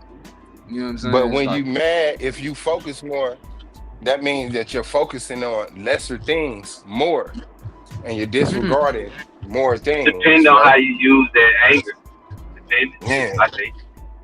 Like when you get mad, you're super focused on what made you upset and the solution, but you're disregarding all other things. So when a motherfucker get into a car accident with their kids in the car and you jump out trying to fight the person that hit your car, you're super focused on them, but you're disregarding the kids. So it's like, that's not But that's you responding to the anger or whatever, or letting the anger control you. But if you use the fact that you're angry, like that quote unquote energy bro was referring to, that you get when you angry, you can use it to focus on, like say you do music, so you might understand it better like this. I'm mad at my girl about something. Instead of me going to cuss her out and all that, I go put it in a song. You know what I'm saying? I refocus that energy. I'm still mad. I'm still letting it all out, but I'm putting it in a song. And then you come back and cuss her out once you calm down. And then, hold on. Let's say you take it even further. What he's saying, you put it in a song and you figure out better ways to convey what you're trying to say, so to where you don't cuss out, but you can express your feelings as well as come up with a solution on top of it. Like, ain't no woman gonna mistake you expressing your feelings. When you express it, she still understand how angry you was, but she don't get offended by it because you ain't doing you ain't cussing out. You know? Right. It's the tone at that point, because now your tone is inflicting a certain amount of pain on her, and at a certain octave, ain't nobody trying to hear shit you gotta say. Cause my Yeah, girl that's the say ego. sometimes she like, stop talking to me like you talking to them YouTube niggas. Hello, my bad. Hey, but the ego is everything, bro, and that's why if no matter you could be right as fuck, bro, but if you say, depending on how you apologize when you step on somebody's shoes, could be the difference in you goddamn getting shot or a nigga Yeah. moving on. Or a nigga Yeah. understanding it. Yup, that's a fact. Yeah. That's It's a like, fact. because it could turn My in, you bad, could bro. be My wrong that's as fuck, good. yeah, but but even me Same shit, man. apologizing could be determined Oh, on so how what time he you coming reacts to yesterday? me stepping on your shoe. Yeah, Because if I tell you like, step damn, on my your bad, shit, nigga. yeah, you know what I'm saying? But if you like, you know what I'm saying? Like, damn, man, fuck your shoes, nigga. You know what I'm Right. saying? Nigga like, hold up. My Yeah, fault, fuck, I nigga. could be wrong as knowing you wrong as fuck, but the way the nigga felt about it, like, hold on, nigga, you didn't give me a chance. Man, and that's Okay, why yeah, when fuck. people are already mad, like say for instance, you get into an argument because somebody talking crazy to you, I be like, man, it's in your best Oh interest. yeah, everything Yeah, look to awesome. move Oh, on. that's the one right there. Go, it's in your best interest, bro. Let's To just move. Let's revisit this. That's why let's just try to revisit it when we ain't just shooting shots. Cause it comes to a point where you start just shooting little red shots at each other and jabs and shit. It's like, all right, nah, let's not do this. We'll talk about this That's gonna another escalate time. from here. Yeah, because at this point, it don't matter what's right. Now the shit finna come into 3 weeks ago what happened with the trash, and then now it's 4 years ago the nigga at the mailbox, and it's like, all right. Goddamn, you been eavesdropping on me and my girl, Blue. That's what we be doing. I already. Niggas Damn, be sitting though, shit like a motherfucker. Nigga just start shooting. I was like, that's why I started checking myself. Like, oh, you know what? Hold on, nah. Yeah, I didn't know. I didn't respect it until my current relationship. All the other relationship, when the motherfucker said something about, and I'm not making this about relationship. I'm making this about how niggas tones and shit is. Yeah. Like I didn't realize my tones like that because it's just how I talk. Like I talk to motherfuckers the same way I talk to y'all. But if it's a motherfucker you don't want to offend, it's your responsibility of how you come across to them. I know that's why niggas need to get slapped more often. I don't think niggas slapped you every time you needed to get slapped. You know what I'm saying? But that's partially true. Like no niggas don't need to get slapped, but I understand why you say that. Cause like I'm the little brother, I'm the little cousin. So I really did get away with talking a lot of shit to my big brothers and big cousins. Cause they like, bro, you know how I do something to your ass. But they let me get away with it, you know what I'm saying? But and then I you also brought that was in shit the outside. Yeah, but I also was in the street, so niggas done check that shit. Like, you ain't just gonna be talking to niggas how you want to talk to niggas, you know what I'm saying? Right. Shout out to real niggas, dog. Balancing niggas out. And my brother still be mad. It do though. Cause you can tell, bro, like the niggas that don't know no better, you be like, you ain't been around no niggas. Like, nigga, I will. Like, yeah, dog. Like, do you know what you doing right now, my nigga? And then, like, I remember when I was young, I used to give niggas benefit of doubt, like mouth translated to hands. Yeah. Like, yeah, dog. But then I realized that niggas just had big brothers that taught them how to bark loud and shit. Yep. And then it was like I would get in a situation where a nigga be like, man, I'll beat your motherfucking ass. And my heart would like jump through the roof. I'm really thinking I'm about to get killed. And so I'll be that way. And then now you the bully and the aggressor because they didn't see that coming. Like that's not what I was thinking in my mind when I was talking to you. I'm like, nigga, I thought you like was finna try to take a tooth out the front of my mouth, nigga. Shit. Niggas really be scared though. Yeah, dog. That's what I didn't know. I'm like, man, why you just didn't tell me that you felt some type of way? And this is like I know how to communicate. My bad. Goddamn. But it's like this nigga on demon time with a nigga in the 3rd grade. Facts, bro. Niggas be ready to squabble, ASAP. No understanding. Yeah. I'm like, man, what's up? God damn, dad. Y'all niggas is something else. And then the big homies was sad, so they ain't treat you like you was a little nigga. They beat the fuck out. It wasn't even though. Cause they used to always say, nigga, there's gonna come a time, nigga, when you banging, you gonna come across grown people and shit, bro, and they gonna handle you like they don't know you. And so nigga, you gotta be prepared, bro, for a nigga gonna handle your ass like he don't love you. Better be. My cousin, we was having my birthday party. Man, my cousin goddamn fucked me up so bad. They thought it was serious, nigga. You can hear that shit. We playing around and shit. Just swell my nose up in my eye and shit. Nah. Because we was gonna make sure I was ready. But by the time it got into it, then they started making go and fight people random. So it didn't really, like, I don't have no ties to this shit. You mad at them. So when it got to like my time, I never really had like, I don't know. I never really felt like I felt more butterflies playing basketball than I did like. So the problem is we teaching niggas to fight to handle their disputes and not communicate. Yeah. That's why I think we need a new God, bro. We need a guy that's a problem solver that critically thinks his way out of situation, as opposed to handling that shit emotionally all the time. Are you saying a new God? Yeah. Why it gotta be God though? Why it can't just be like why we can't?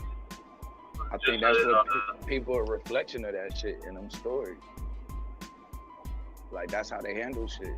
God handles shit like that. The characters and all of these different spiritualities handle shit like that. And then like on our level, the people at the highest level handle shit like that. So it's like. But our society is becoming less God reliant. Shit, that might be the word. The damn show becoming more violent too. Why do you think that is, Paten? That we're becoming less God reliant? Mm-hmm. Because people are becoming more critical thinkers. To me, I think it's the advancement of science. It's making God less relevant. To me, those are in the same realm to me. Like people are just being more logical thinking now. What made God so relevant, initially made God so relevant was he was the rationale behind everything people didn't understand. Yeah, everything people didn't understand, God, right? They asserted God, right? The whole gods of the gaps philosophy, right? God was the gap for everything. But as time went on, days, weeks, months, years, centuries, so forth and so forth, more people gained. You could have started off at years. That was crazy. Huh? Say you could have started off at years. Yeah. But as days went by. But at the end of the day, people gain more knowledge of the world, and as that happens, these gaps start getting filled. And now God is filling less gaps now that he used to fill. God filled all the gaps before. Now he fills less gaps, so he's becoming less relevant. Well, I think just like the most honorable Elijah Muhammad said, man was looking for that mystery God for trillions of years and never could find that mystery God until man realized man is God that he's been looking for. So that's what people realize, and the God you're looking for is you. In a sense, I agree with that. No, the God we looking for is of the Bible. That is not you in the Bible. I agree with that too. But see, I would go a step further and say we created this reality. You always so if you create, so hold on, Blue. Create a new. So you created white supremacy. So you created white supremacy. So we created white supremacy. Hey, don't put me in it. So we create, me and you, Blue. We created white supremacy. Well, technically. No, ain't no technical about it, man. You said we created. Is it a reality? Yes, it's a reality. What makes it a reality? What makes it real? Obviously, you and me. So technically, yeah. So we wanted to get buck broken. I created two niggas on the panel talking right now since everybody got. I created two niggas. Challenge that. None of you niggas up here talking right now would exist without Bobby Knight. I can't dismiss that, Bobby. I can't dismiss that, brother. I say this. And this is what religion has done to black people. You feel what I'm saying, Fontaine? God, this shit is crazy. That nigga, bro, hold on, Fontaine. Think about this. The nigga didn't argue me about everything I said, and I told that nigga, y'all created for me. He said, I can't dismiss that right there, brother. He might be on to something. Okay, hold on. Let me make a correction. Blue crazy.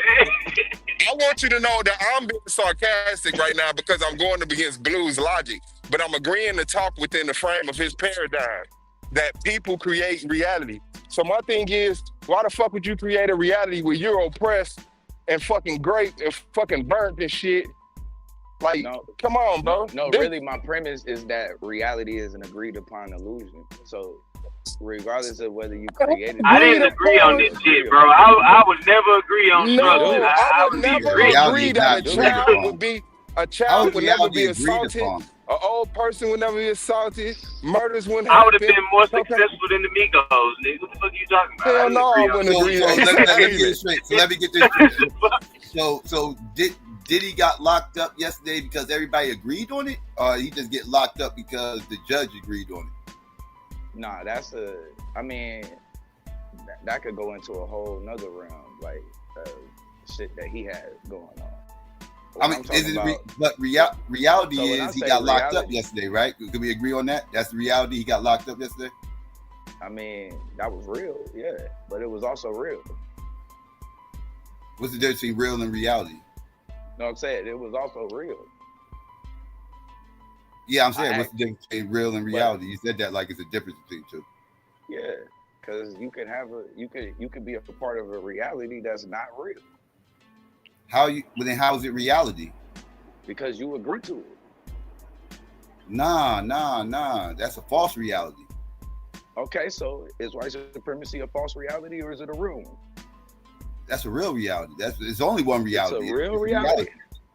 It's only one reality. It's a reality, yes. Like the root word in reality is real, right? Like it has to be real for it to be reality. So they really are supreme. No, that's not what they're saying when they say white supremacy. They're not saying that white people are supreme. Huh? White supremacy is describing the systematic racism. That's what white supremacy is describing. Based around what? The idea based around the idea of what? It isn't based around the idea that's what I don't like diminishing white supremacy to an ideology. It's not an ideology. You don't have it without the belief. What is it if they don't believe that they're superior? How does that affect you? They don't. They don't have to believe they're superior in order to have systematic racism. Well, as a matter of fact, I would argue it's quite the opposite. They know they're not superior. That's why they need systematic racism in order to put themselves on top. So are they? I actually like that. Are they on top? Yes, they're on top. But yes, a status quo. Yes, they're on top of the status quo. So that's real. That they're on top of the status quo. Yes. And we agree to that. You can disagree that to it. Didn't create it though. It's reality. Like it don't matter if you agree with it or not. It's reality. Whether you agree with it or not. So the reality is that white people are superior. No, I didn't say they were superior.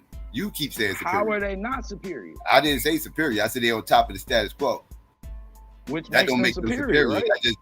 That don't make them superior. What do you mean when you say superior? What do you mean when you say that's a very vague, broad term? What do you mean? White supremacy is the system of white supremacy is based off of the logic that they're better, I don't agree, and that they deserve better treatment. I don't agree. That's not white supremacy. So a white supremacist. Now, I would say a white supremacist. A white supremacist believes that. You know what I'm saying? The system of white supremacy is systematic functioning racism. Off of, so that systematic racism is functioning off of everybody is the same. It's functioning off of it's not. Obviously, they're separating white people from everybody else, and it's functioning off of oppressing other people besides white people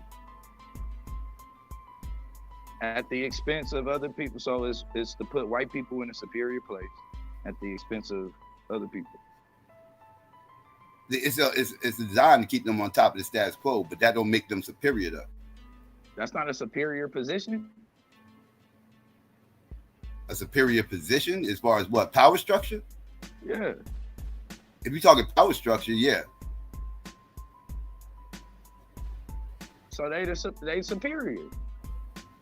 Are you talking about power structure? Because when, like I said, when you talk about when you say superior, people start thinking.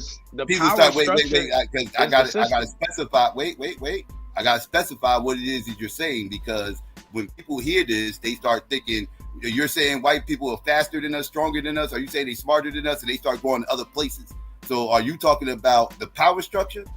Yeah, that's the system. Okay, if you're talking the power structure, yes, they're on top of the power structure. Yes. Yeah, because we could be stronger and faster, but we don't run the system. Yes. And so that's the power structure. So in this instance, we agree that they are superior in the power structure. They're immorally superior. But white supremacists don't preach that they're powerful in the power structure. What they preach is that their race is superior. And we're saying their race is not superior. Their race is not superior. They just have the advantages in this system they created. And like Psycho said, like Psycho said, the reason they had to create this advantage in this system is because they know they're not superior. You just heard that for the first time. I literally just heard him say that. I was like, I said I agree with that shit. Yeah, I said it though when he said it. I was like, I like that. Yeah. Let me pin that right there. Hell yeah. You look good. But that's what I'm saying. White people looked around, saw that Africans were able to walk for days at a time without food, stay out in the sun, and multiply, and they felt inferior as fucking. So they created systems to compensate for that. And here we are. But they created a system to explain a false ideology that say they were race was superior to compensate for that as well. I agree with you. So what makes the ideology false though? Because the ideology is based off of the power structure, right? No, the ideology was before the power structure. The power structure. Yeah. I'm not saying that. They use I would say this. They use the power structure as the proof, right? No, they use the power structure because they were they inferior. Use the ideology to create the power structure. Yeah, but what's the majority of those philosophers never even seen other groups of people. Not once. So it's like this. Go ahead. I'm gonna say I got an example. That's all. So how would you say like you have the ideology? No, you. How is it up? How are you saying that though is uphill? So it's like this. If oppression, me and you both play sports on the same team. Weapons. That's how it's upheld. Weapons. Don't look no further than that. If you oppress people, then there's a means of upholding your ideology. That's how they withheld it for so long. Now you get into science making advancements to show that humans have one origin. Now you see the emergence of white fragility, because now they got a cognitive dissonance that they have to deal with. They still want to be supreme, but the evidence is showing something else. But they're like we're saying though, at one so them being supreme is the power structure. And the power structure is our reality, right? No, the oppression created the power structure. But is the power structure real? The ideology was the propaganda to fuel the oppression and power structure. It was the belief system that created their actions. The ideology created that culture. From the inferiority. Regardless of it, whether it was born from inferiority. Right now, though, it's about superiority, and in the power structure, which is our reality, they're superior. I mean, if you consider to be superior to be immaturely violent, like it's a certain level of immaturity that got to take place for you to believe it's superior to be violent. Like what aspects of life are they inferior? The fact that you think it's superior to be violent, like a baby can be violent, like, but it takes a certain level of intelligence to realize you can get your point across without trying to crack somebody across the head. The fact that black people are disproportionately arrested and pulled over Nah, by hell, it get results to the motherfucker that you keep on. Hold on, real quick. It get results into the motherfucker that you keep cracking across the head. Realize they can crack you across the motherfucking head. They're inferior in obedience because you're supposed to get water from the ground and food from the trees, but because of their relationship to the earth, they kind of got to go outside of that to live a efficient life and shit. Like, and that's either the you real stay power here structure. and you die because of your environment, or you like, like that's the ultimate concept. So it's like if sunlight hurts you and the food fucking intake sunlight and turns it into energy, that hurts you. You know what I'm saying? So it's like they can't be obedient to the way that the world is set up. They have to genetically modify foods and create social structures outside of family because they can't give birth to enough kids to create a nation. And play down the ones that are directly connected to the power structure in order to make themselves feel superior. Like, how does white supremacy affect us if it isn't making white people superior in the power structure? You said, how does it affect us? Yeah. The threat of violence. Like Psycho said, it ain't. I thought we agreed that they were superior in the power structure. Yeah, but even in their power structure is about them being superior in the power structure, right? In their power structure. To keep them superior in their power structure. But if you saying that they're not, but if we saying that it's real, but then you saying it's not, because outside of the power structure, which y'all saying is real, and it's our reality, outside of the power structure, though, they really inferior? No, okay, outside the power structure, are you saying that's impossible? No, we'll whoop their ass outside the power structure, but right. but we're within this power structure, so that's where the oppression happens. But we are within this power structure. So we in a false reality. How is that false reality? Because the reality really is power structure is no, it's a reality. We just allowing it. That's all. The power structure is a reality. To it. But the reason why I say it's a false reality is because is this the social construct argument? Like, is that what you're trying to say? I was on something else, and then he went and asked me about is white supremacy a reality? And so white supremacy is the ideology that white people are superior. Because what you're describing is a social construct, right? Things are a social construct because everybody agree upon it, right? Exactly. Like it's 7:22 p.m. my time because everybody in the East Coast agreed to that, right? Right. Like so that it's a social construct, right? Time is a social construct, right? Like so, like is that what you're alluding to? I guess that's in so many words. I guess that's actually a kind of a good point.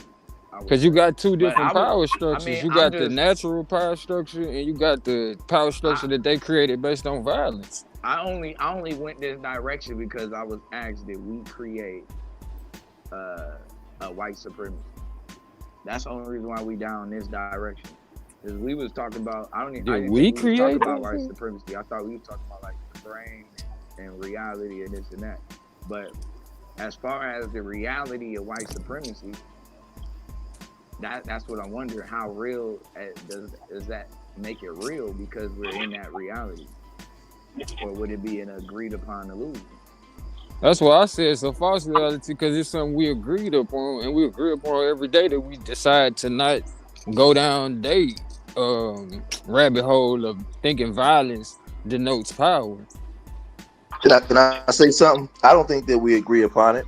I think that we've been conditioned to believe a lie and believe we're something we're not. Under the system of white supremacy, not from a biological perspective, but psychological, and in this paradigm we in now, they are superior to us. Because if you listen to the way we talk, we say that they had better weaponry, they enslaved us against our will, they as a minority, they conditioned us to believe we're something we're not, and we live within their system that we done tried everything to overtake and we can't. So in their system, in this paradigm today, they are superior to us, and we haven't figured out a way to undo this knot that we've been tied in by them. and we agree Well, we upon agreed in the everything. power structure they were superior. No, we Because figured we out a don't way. override the shit. We just ain't implemented it yet, but we Then figured it out. no, we I mean, it didn't. had like No, we didn't they figure it out. created Because though the power structure. no, They had to be no, this is the thing superior though. before. We didn't figure it out. See, we got to be honest with ourselves as men, right? We didn't figure it out. If we figured it out, we would have figured out ways to undo it. But what they did was they created a system so powerful that we can't even work together within the system. Even when we know who they are, we still can't do it. So what I'm saying is, in this paradigm, and this is something that they created though. Yeah, but trying to work within the system, one thing. But we figured out that if we stop participating in the system altogether, we win. Right. We And just the not willing fact to make that sacrifice. and the fact that we keep on participating in the system, we agreeing. Because the fact that we know what's going on and don't do nothing, that's an agreement. But the reality is, we can say those things that make us feel good, but actually the implementation of it, we don't know. Listen to what I'm saying. The actual implementation of it, we don't know what that's going to be because we haven't got there yet. You know what we've been doing? We've been in this system and we figured out certain sayings and words and things that make us feel better. But as far as the actual aspect of getting out of it, we haven't done it yet. So I can't say we figured it out. I can't say that in good faith. I mean, I guess you as well as anybody else who's saying what they saying can say what they saying. Like you can say you haven't figured it out, but for another brother, what they figured out is true to them. You know what I'm saying? Not participating in the system. If we all got up tomorrow and did participate in that shit, whether we know what's gonna happen next or not, don't change the fact that we know this shit don't stand without us. I don't disagree with that part, but there's a flip side to that. I'm with you. And I'm with you. No, but what I'm saying, so I see the implementation of that, I gotta live in the reality that we're living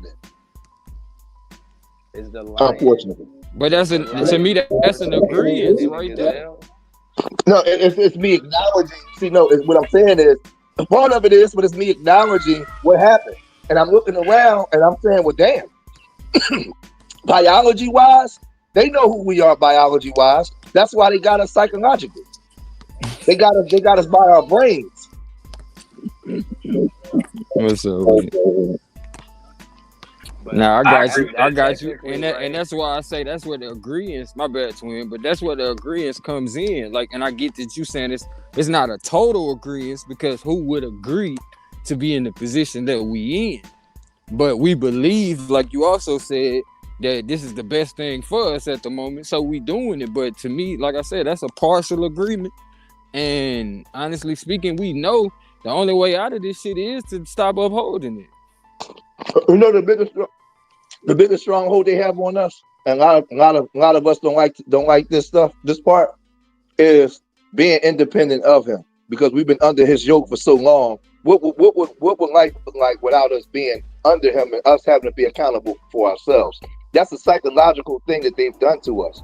I can say a lot of us do feel we that was way. born into this, bro. Like we really don't know nothing else. So you know what I'm saying? You have to That's what he was saying at first. But those are the conversations. The real conversations that we gotta have. What? Just think about this. What if tomorrow, effectively tomorrow at 12:01 a.m., the white man says, "Hey, we're gonna give the blacks all their reparations. We're gonna give them a billion acres of land, and we're gonna let them go and fend for themselves. We're sorry. We're gonna give them whatever we gave it back to them." What will we do?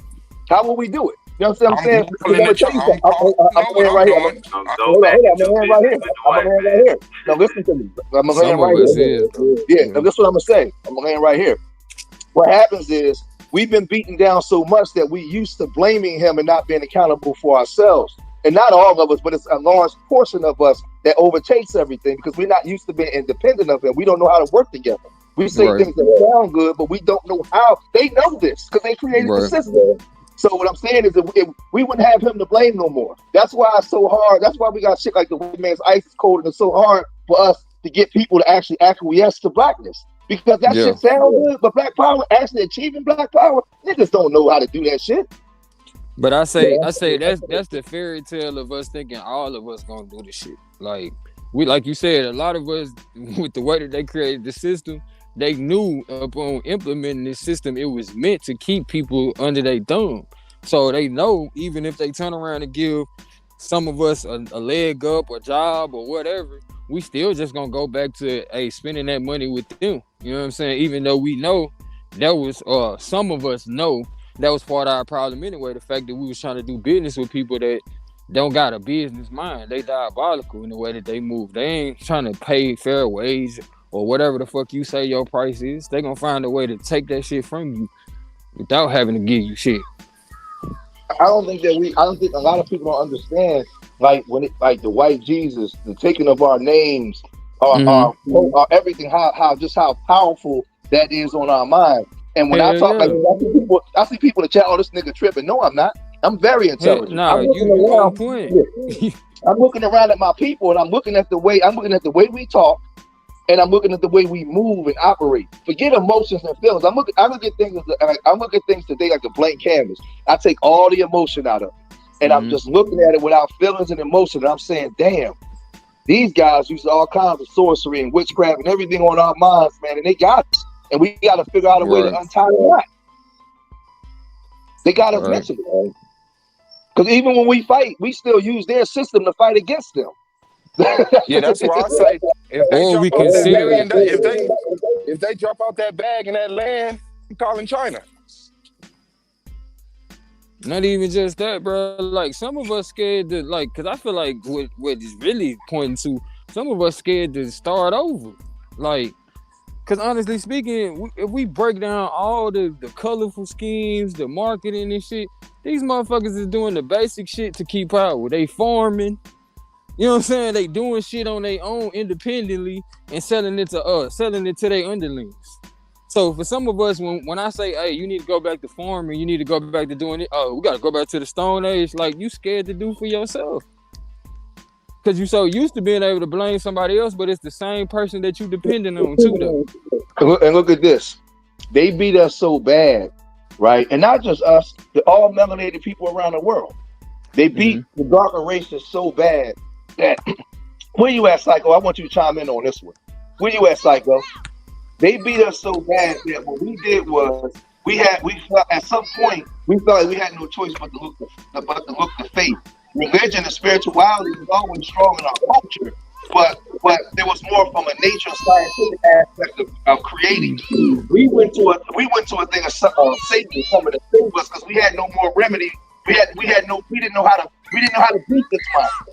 So our thing was, when you die, you're going to get everything, or God is going to come save you because we have the inability to get out of this thing. That's where the something comes in, and you going to stop fighting. You stop being I ain't bringing them up.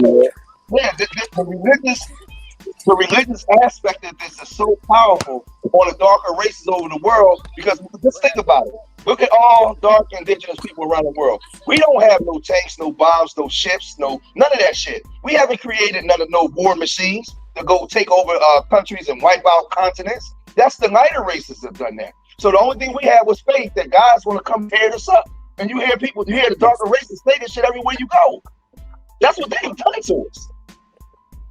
Yeah, I agree with that. Where's our warship? We don't have none of that. I ain't trying to invade. That's what I'm saying. That's why I would call China. I'm pretty sure China would sell me a warship for a very considerably low price, considering the condition that I'm in. Man, we'll let the ops take out the ops. But brother, I'm gonna tell you, I don't because they doing it. They doing it. I'm gonna be real with you. I don't even think that that's our nature. I don't think that for us to create fighter jets and muscle gas, I don't think that that's ever been our nature as human beings. I don't think. I think it's in our nature. It's just under certain conditions. Like we're not panicking like that. Like we would put more money into education and health instead of war. Like if the threat is there, yes, we will build a gun. Yes, we will build a gun that shoot 100 bullets in a second. But we won't do that unless there's a viable threat that's like, damn, these motherfuckers really tripping. Like, no, I don't think it's in us to just rip babies out of stomachs and step on their head and shit like that. Think of this. Y'all remember that Las Vegas shooter? Y'all remember a couple years ago the Las Vegas shooter that killed 49 people in one serving? He was shooting his machine gun. Now, show me the East Coast Crip or Blood or Chicago gangbanger that killed 49 people in one serving. That's not our nature, bro. Not our nature. I mean, I don't think we I want don't that want to to be our snitch on nature either. myself for nothing. No, ain't nobody. You don't know no super nigga that killed 49 black people in one serving. What's this? I mean, I put it to you like this: we might not know, but I bet the police department do. No, Cause that's the type of shit. But hold on, real quick. This is what I'm saying. Bro, if a That's the nigga type of killed hold 49 on, other niggas in one sitting, we know about it, bro.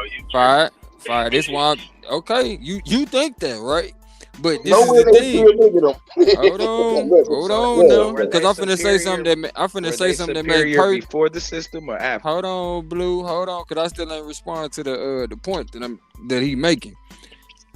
When they train these people on how to deal with us, it's certain things that they show them to the point that when we be wondering why, like, it seems like they do overkill on us. Like, you never question, like, what are they training them? What are they seeing in them training classes? To the point that why would they, like, come on, bro, y'all got to be kidding me. You think they promote the people that's against them? You think they will actually show us the depictions of us doing shit like that to show us that we could actually do something like that?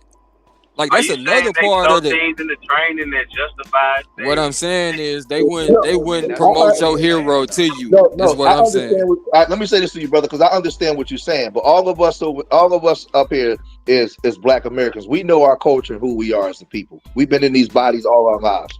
Mm-hmm. What I'm saying is, in my 50 years of living, I have never seen a super nigga go and kill 15 people in one serving. It's just no, but we see them and their culture and what they do. So, but I said all that to say, just in our nature, certain things that they've shown over time in history was willing to do in order to maintain white supremacy. We haven't been willing to match that. Because I'm gonna tell you, I don't think watch this though. I don't even think it's a form of weakness. I just don't think it's our nature. And I don't think it's to maintain white supremacy. I think it's the fact that they've been doing that shit amongst each other for so long. It's just like two brothers fighting in the house and their parents never stopped them from fighting. When they go outside, they gonna do that same shit. But y'all gonna say them Jones brothers, they bad than a motherfucker, but they not doing it to maintain white supremacy. It just so happens to work in their favor. But I'm gonna tell you why I disagree with that part. See, them fighting amongst each other is one thing. Once they take the show on the road and they start going into different places that's not their home, and they're the minority, how does the minority control the majority? They have to create a system. Doing that shit though. And I'll tell you, this is my theory because I seen them do it. Like they did it with the ISIS stuff. Like they would set out the propaganda. Like they would send out somebody say, "Hey, they just slaughtered 30 villages." And there was so many of them, woo, woo, woo, this, that, and the other. They just took all the statues. And it all started with this one person that came up with this flag. And so then they were sending one person with the flag, and motherfuckers would panic and desert their land because they felt like what was coming next was the truth of what the person said. But the murders never happened. So people would desert their land thinking that after that one person come with the flag, here comes 1 billion people that's finna murder them and shit. Yeah.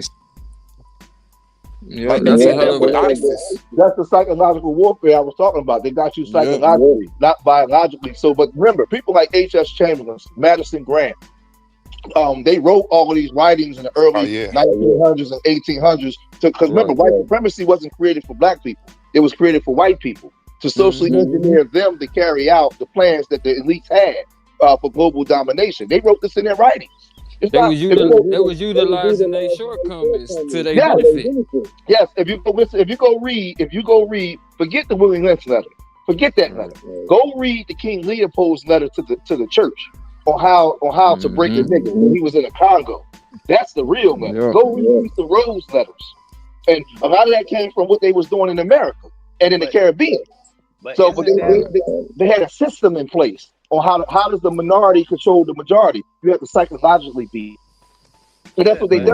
Ain't that what separates us from animals, though, is how we solve issues psychologically. Right. It definitely is. Right. So they apex right now, right? Mm-hmm. See, I say this to black men. I say this before I jump off. As black men, when we hear the word superior, it makes us get tight. So when I that's why I said I look at everything as a blank canvas. Take all the emotion out. I don't want to deal with nothing emotional. Right now, under their system, they are dominating us. They are superior to us. Okay, George, how do we fix that problem? That's the way I approach it now. No emotion. I'm looking at what's in front of me, and then I'm looking at how, when I go through this door, how should I walk through this door now? Because I don't walk through that door 20 different times, but now I'm walking with a different mindset. Without the trauma, without the emotion. Okay, we've been through slavery. I got all that. I'm gonna put all that to the side for right now, and I'm going in. I'm going in without the emotion. I'm going in cerebrally. I'm thinking how to overtake it. That's the way we gotta move now. They bank on us making emotional responses.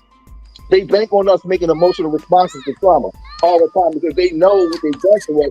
They know we're traumatized, and whenever something happens, we make irrational, emotional decisions instead of just stopping for a minute, taking a breath, and saying, "You know what? I ain't responding the way he wanted me to respond. You know what? I'm gonna let him do what he do. We're gonna go over here and do what we need to do. We ain't even gonna respond to him." That's where it's at. Yes, that's when you start breaking it up. And I feel like that's what our people have been doing, but we always come back to these conversations of why we not competing with the white man, because that's the whole game, to get you to try to compete with them. The whole game is to get you to beg them for reparations. As long as you begging or trying to compete with somebody, you always trying to appeal to somebody who don't give a fuck about you, and you gonna always lose. Instead of focusing on, hey, if Fi trying to feed his kids, it don't do Fi no good to try to appeal to me about him trying to feed his kids. But He better off like, just focusing on feeding his kids. So, but is it their nature to outthink us? What? Is it their nature to outthink? I understand what he's saying. Yes, to try to outthink us. Yeah, I don't think it's it's survival. But it's their survival. They have to. That's how they survive. But they have yet to do it though. All they keep on doing is like, it's like, okay, you keep on seeing George walking down the street, and you know, hey, George stay in good shape because he keep walking. Now the only way I can rationally, if I can't walk as fast as George and ain't willing to put in the same amount of effort as George, only way I can rationally fix the situation is to trip George, and now I can justify this nigga not moving right now. But it don't change the fact you didn't stop this nigga from getting up. You know how I can put more point onto what you just said, because what you just said was spot on. But let's put it in this context though. We invented mostly everything that moved the 21st century today, but we don't even know it. And they benefit from it. They make sure that you don't know it. We don't even know we created the first home alarm system. Things, certain shit that go on with the GPS. And I mean, I can go on and on and on about the stuff that we created in this country and around the world that moved the 21st century. We don't even know it. That's their doing. Don't tell them niggas what they created. No, we don't put our name on it. And it keep us making shit to make their life easier, and they capitalize off of it. Like, that shit crazy. They don't gotta do no work. Because I'll say this the last thing I'm gonna say. I'm gonna say this. Yeah, reparations is one thing, but you know what true reparations is? In the system of white supremacy? Us understanding who we are and no longer making emotional responses to trauma. Okay, they blew up a church and killed 3 little girls. They hung over 4,000 to 5,000 people after slavery. They did all these things. We've been through Jim Crow. Just to get our attention. That's our history. And they know they can get us emotionally riled up. When we start paying them attention and start focusing on us, you watch how, see, remember the corporations in America, they like money. If 30 million Black Americans start moving unemotionally on one accord, the corporations will actually do what we want. This thing is about money, but they create a mass tier system as long as you acquiesce into it, because Black dysfunction is profitable. Black trauma is profitable. So they want us to respond in the manner in which we responded. The minute we say, yo, we ain't responding that no more, you call me a nigga, that's all you got? Man, you been calling me a nigga for 400 years. That don't bother me no more. I'm over here with my niggas we built. Can you explain that, please? When we get to that point, that's when the reparations come. They even have created a system around what they know we gonna do because of our emotions. Like, they know when your ass sad, you gonna buy more food. You know what I'm saying? You gonna self-soothe. So we gonna raise the price. But just look at how we talk to each other over here. When we just think about it, y'all.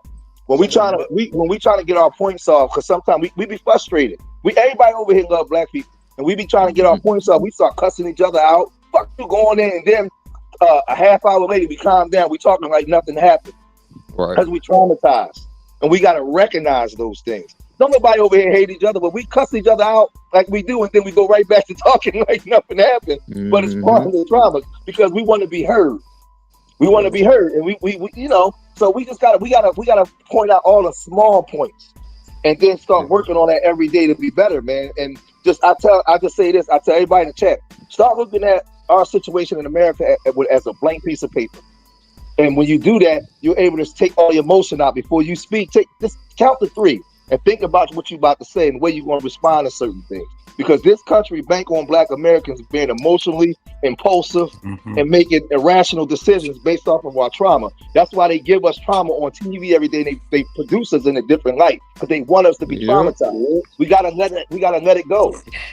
So that's why I'm watching that shit. So what's your opinion on the topic? Is it an agreed upon illusion, or is I don't even know what the topic was. I don't even know what the topic was. I just jumped on. What was the topic? Is this system, or is this that you was just saying they created to sustain themselves? The system is an illusion created by the elites to keep the people from rebelling against it. It's control. They did that all around the world. All the world leaders created these systems, and they all fight. It's like a monopoly board, and they all fight for land and the resources in the land of who's going to control it. But they all work together at times too. But the people around the world are cannon fire. It's just a system to stop them from rebelling against the global elites that control everything and families that's been controlling everything. All of this shit is fake, bro. It's all fictitious. Real nature is when you go outside in the park, and they messing that up too. If just imagine if the trees, the water, the grass can come to court and testify. That's the real power system. They would go to jail, bro. He goes straight to jail. Yeah, so no, it's systems. It's the systems that the elites create. Show me when you deal with the elites or people that's high in government, where or president. Who was a poor president? I mean, a president that don't come from some type of prestige. You said poor? A poor president. Yeah, somebody that was just a regular 9-to-5 person. Yeah, I think when they said that they can come in with money already with the bill. You sure? Yeah, I think Donald Trump was our poorest president. I mean, and then even thinking about that, who was that trying to say something? Because it don't sound like somebody that's been talking. Yeah, but I'm gonna jump off. But yeah, all this stuff is an illusion to keep people under control and in formation. There's systems in place.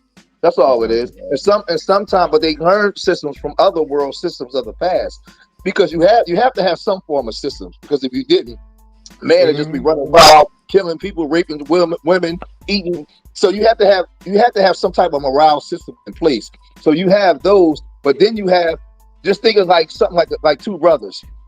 Man, fuck that. He got too much power. I'm gonna go over here and create my own. So you create a system diametrically opposed to the morale system.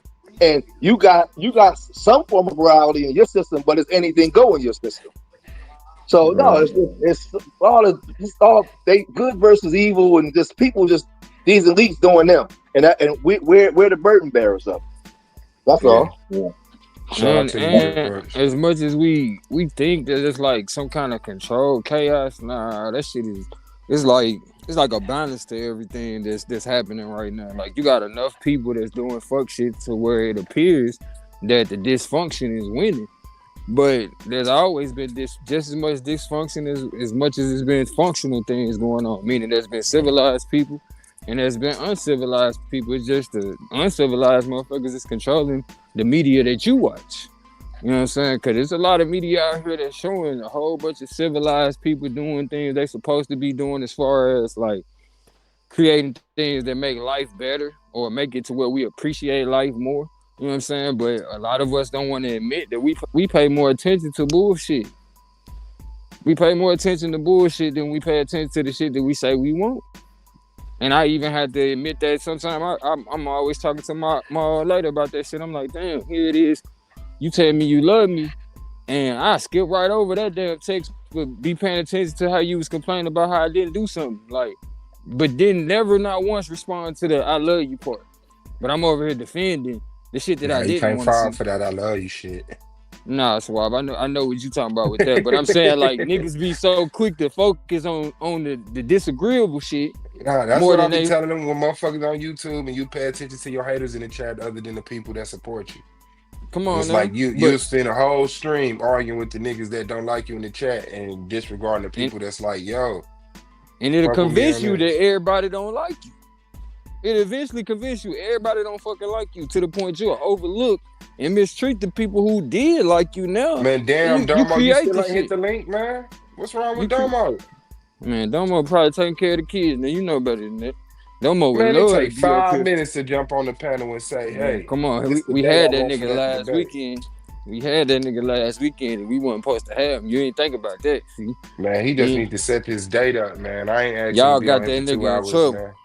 Y'all got that nigga in trouble. Hey, Now man. y'all want this nigga to get in more trouble. That shit ain't right. When you Swag. come up out of these Rockefeller trained ass schools with that motherfucking mentality, that Sabi is a snake oil salesman, man. Shit. You ain't shit. You ain't That's shit. all I'm saying. I mean, you gotta think about that though. Like that's a hell of a game that been ran on people, and we really can't even be mad at them for falling for the shit because it's way more benefits to them actually. Yeah, that's what I holding it. say. I see it. Yeah, like I figured that out. Like that proximity to whiteness, and it's like you just subtly taking in their perspective of life, and it's like Your mama and holistic daddy healing. agree with it. You feel me? Yeah. Your grandparents agree with it.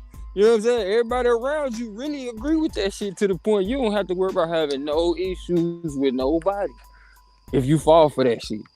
But Worst to thing me, black people did, man, was send their little kids off to these people's schools, man. man, come on now. We fought to do that shit too. We fought to do that. I'm talking about put our kids in harm's way. I look at them videos sometimes when I see the little black girls, you know, going to the schools and they was the only people in the school and they was surrounded by these people spitting on them and shit. I'm like, what the fuck was we thinking? We was thinking get a better job, get more money. But again, going back to that Rockefeller system, like they give you promotions. They give you promotions for doing that shit. What killed civil rights? Falling in line. Yeah. What killed civil rights is niggas got jobs, bro. Niggas got jobs. They gave them niggas jobs, bro. They ain't have to worry about them niggas no more. They ain't have to worry about them. It's crazy, boy. They gave them uppity niggas jobs because middle class. And then they started making middle class niggas feel like they jobs. Middle right. class. The people and they started talking down on the ones who didn't get the jobs, like especially out in the Midwest, because all those factories shut down in the 70s. All those steel mills and factories and shit in the Midwest that was keeping those families going for decades. They all shut down. Yeah. You get the right motherfuckers, like, okay, like that's right now. You get the influencers, the money right now. You feel me? They gonna talk bad about the motherfuckers that ain't making money or ain't following along with the status quo that they trying to push to the point it make them feel bad. Now you got everybody trying to be an influencer. All the while, it ain't enough room for everybody to get, the way they paying some of these influencers, it ain't enough bag to go around for everybody. How the fuck everybody get to be an influencer? Who getting influenced? What? All right. Nigga, she ain't talking to you. Hey, that shit crazy. Now look, that show you the power of influence. You know what I'm saying? You hear a mother's voice and you had to check your motherfucking self and be like, hold on, she ain't talking to me. You know what I'm saying? But to me, that go back to what we was talking to Blue about. The real power structure is the people that's connected to the real power, which is the sun, the moon, the stars, the nature that's around us. They keep all of this shit going. All right, big dog. All right, for sure, fire. Yeah. Yeah. This shit that really keep all this shit going. Go ahead, Blue. I was gonna say, I think he gave a good example of how that shit can be a reality we live in, but that shit ain't real. It ain't. It's just like the value of the dollar. It's only real because we agree that shit valuable. I mean, it's levels to everything. It's levels to reality. You know what I'm saying? So it's the reality that can't none of us change, no matter how we feel about anything.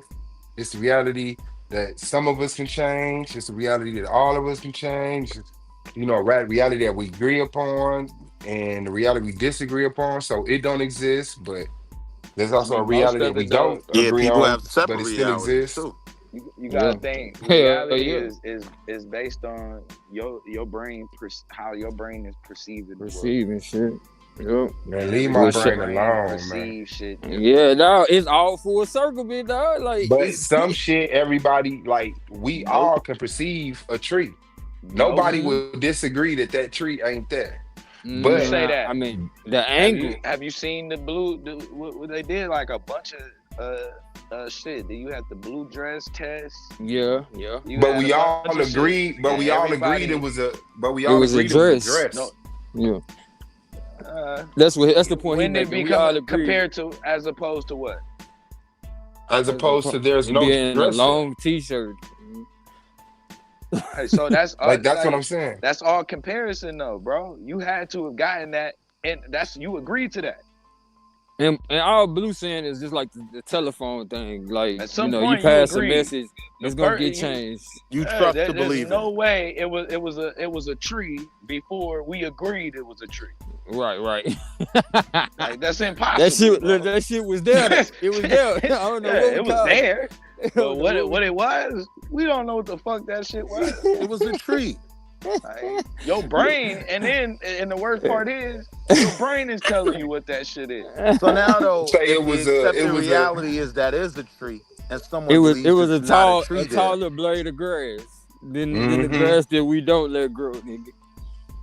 Shit. But if that motherfucker produce food, that motherfucker is a feeding tree. It's a what do you call it? We don't even got no word for that. What do you call something that produces food? Yeah, you would know based on the color though. The color of fucking tree. The signals and shit of the color would give your brain the idea that it's edible. But it just goes. It just wait. goes to show our black ass is born into this shit, and we had to go along with that shit. But I'm gonna simplify it though. When you say to see the colors and all of that, so how would a blind person?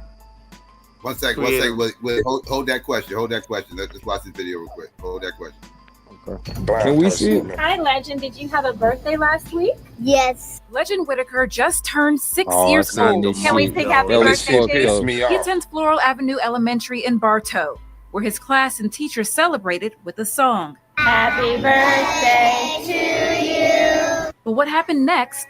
Would you like the funny song now that I sing to you? Stirred up hurt feelings and anger. Happy birthday to you. You live in the zoo. You look like a monkey and you smell like one, two. Give a clap, everybody. Man, that bitch knew what she was doing. Legend says the song hurt his feelings. Wow. That bitch knew what she was doing. You could tell about it. You could tell about how she was saying it. She like anger. Happy birthday to you. You live in the zoo. You look like a monkey and you smell like one, two. Give a clap, everybody.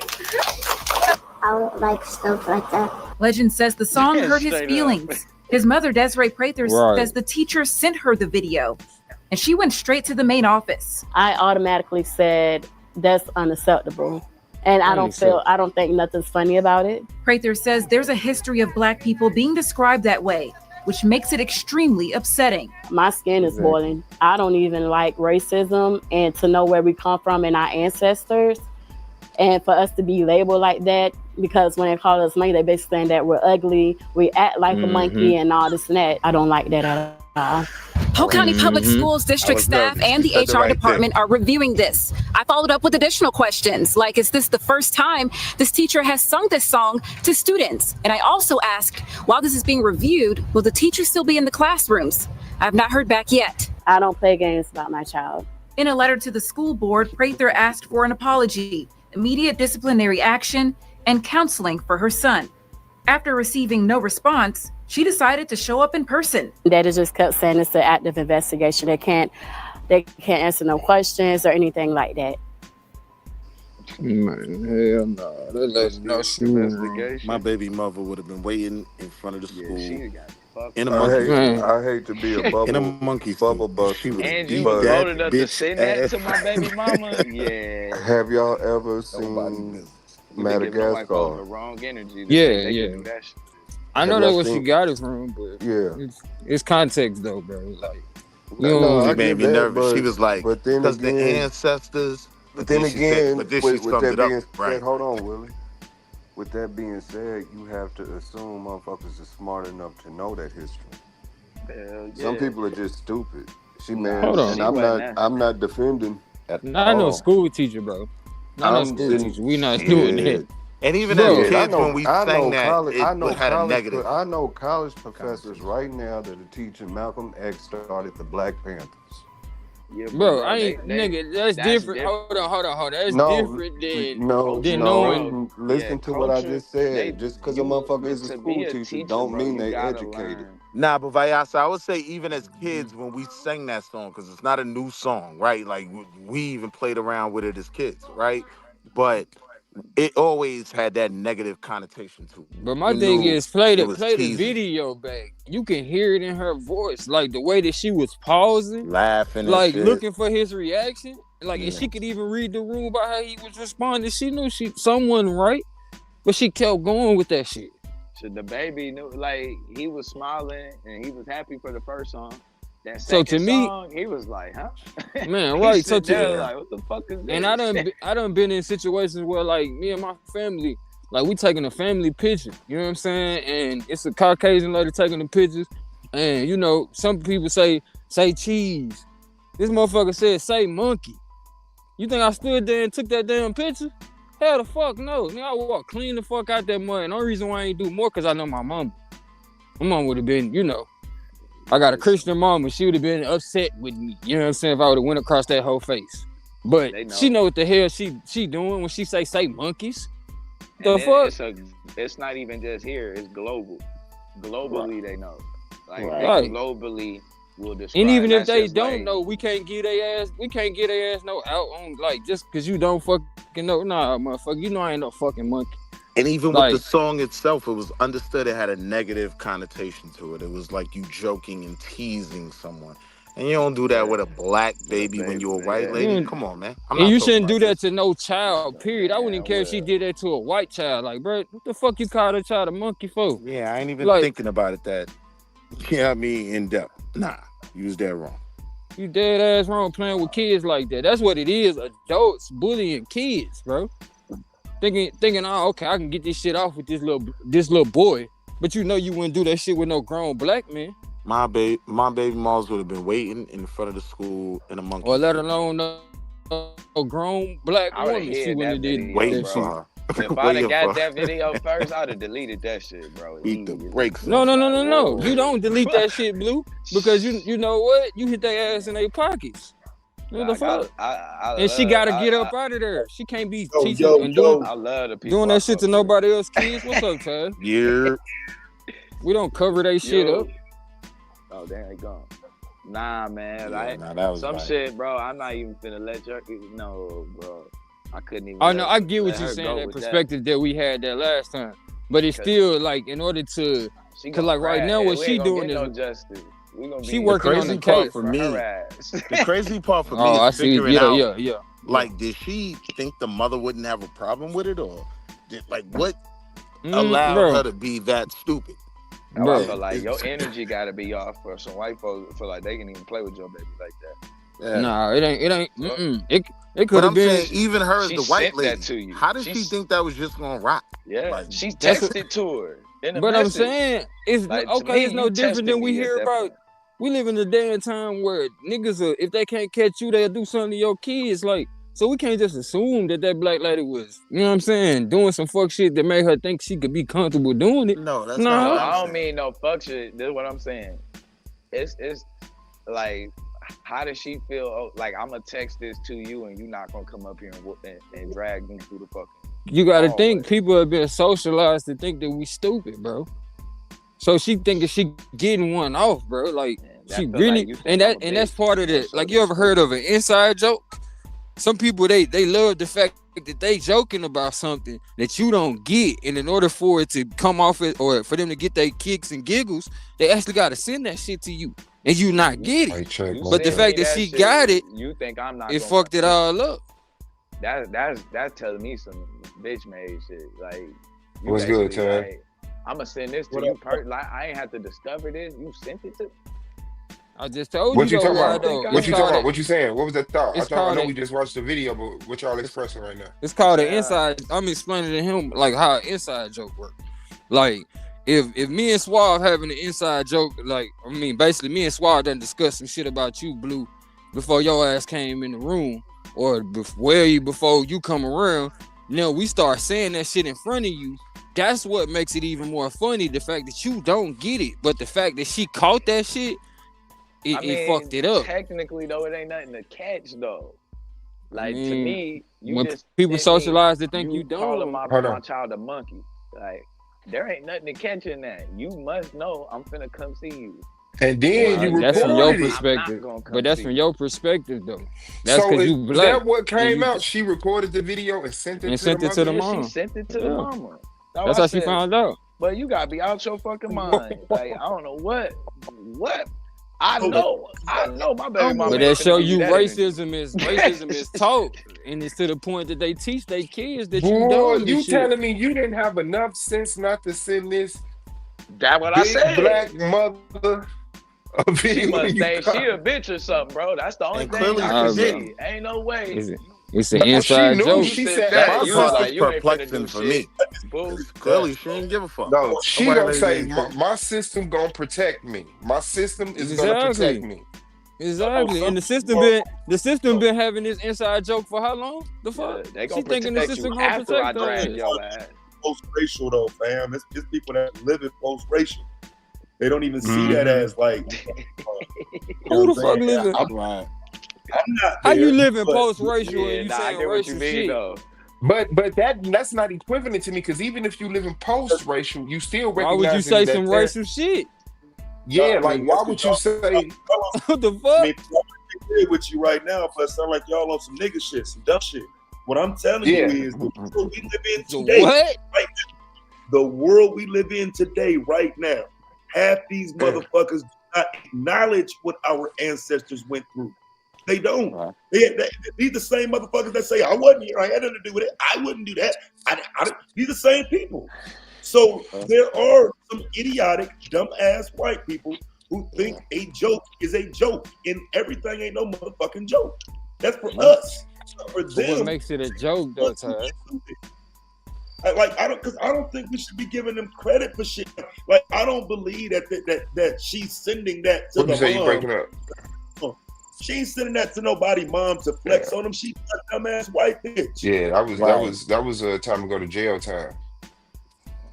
I'm saying what makes it hold on, because on one hand you saying it's a joke, but what makes it a joke other than you saying some fucked up shit? It was a joke to the white bitch. I'm saying it's to the white bitch. It's a joke. She's a dumbass white bitch who thinks it's okay. And we don't even. This bitch probably say that shit to all them kids. They probably don't realize how shit that shit. That's why I said. That's why I said it would be wrong even to say it to the white kids. But what I'm saying is, like, when people say they joking, right? A lot of times they be saying they joking on the auspice of you feeling like what they said to you was fucked up. But to put it in context, they say it's a joke. So how does she not know that it's fucked up if you saying it's a joke? I'm saying if you compare it to the white kids. I'm trying to figure out Taz understand. Cause me and you already understand what we were saying with it. What I'm saying is she does not have this understanding of the society we live in where racism is still real, where we're not that shit. I'm saying it's so many white people who think that they're not in that moment. Well, we're not in the 60s, so you don't live in the 60s. Matter. You don't understand.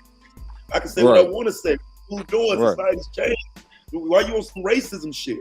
And man, monkey will never fly with me, bro. I don't give a fuck what context. Right. Because I'm trying to figure out, even if we in like a, because I get what you're saying about them, but I'm saying like, okay, is it agreed or is it understood that even if we in a post so-called racist society, why would I say racist shit though?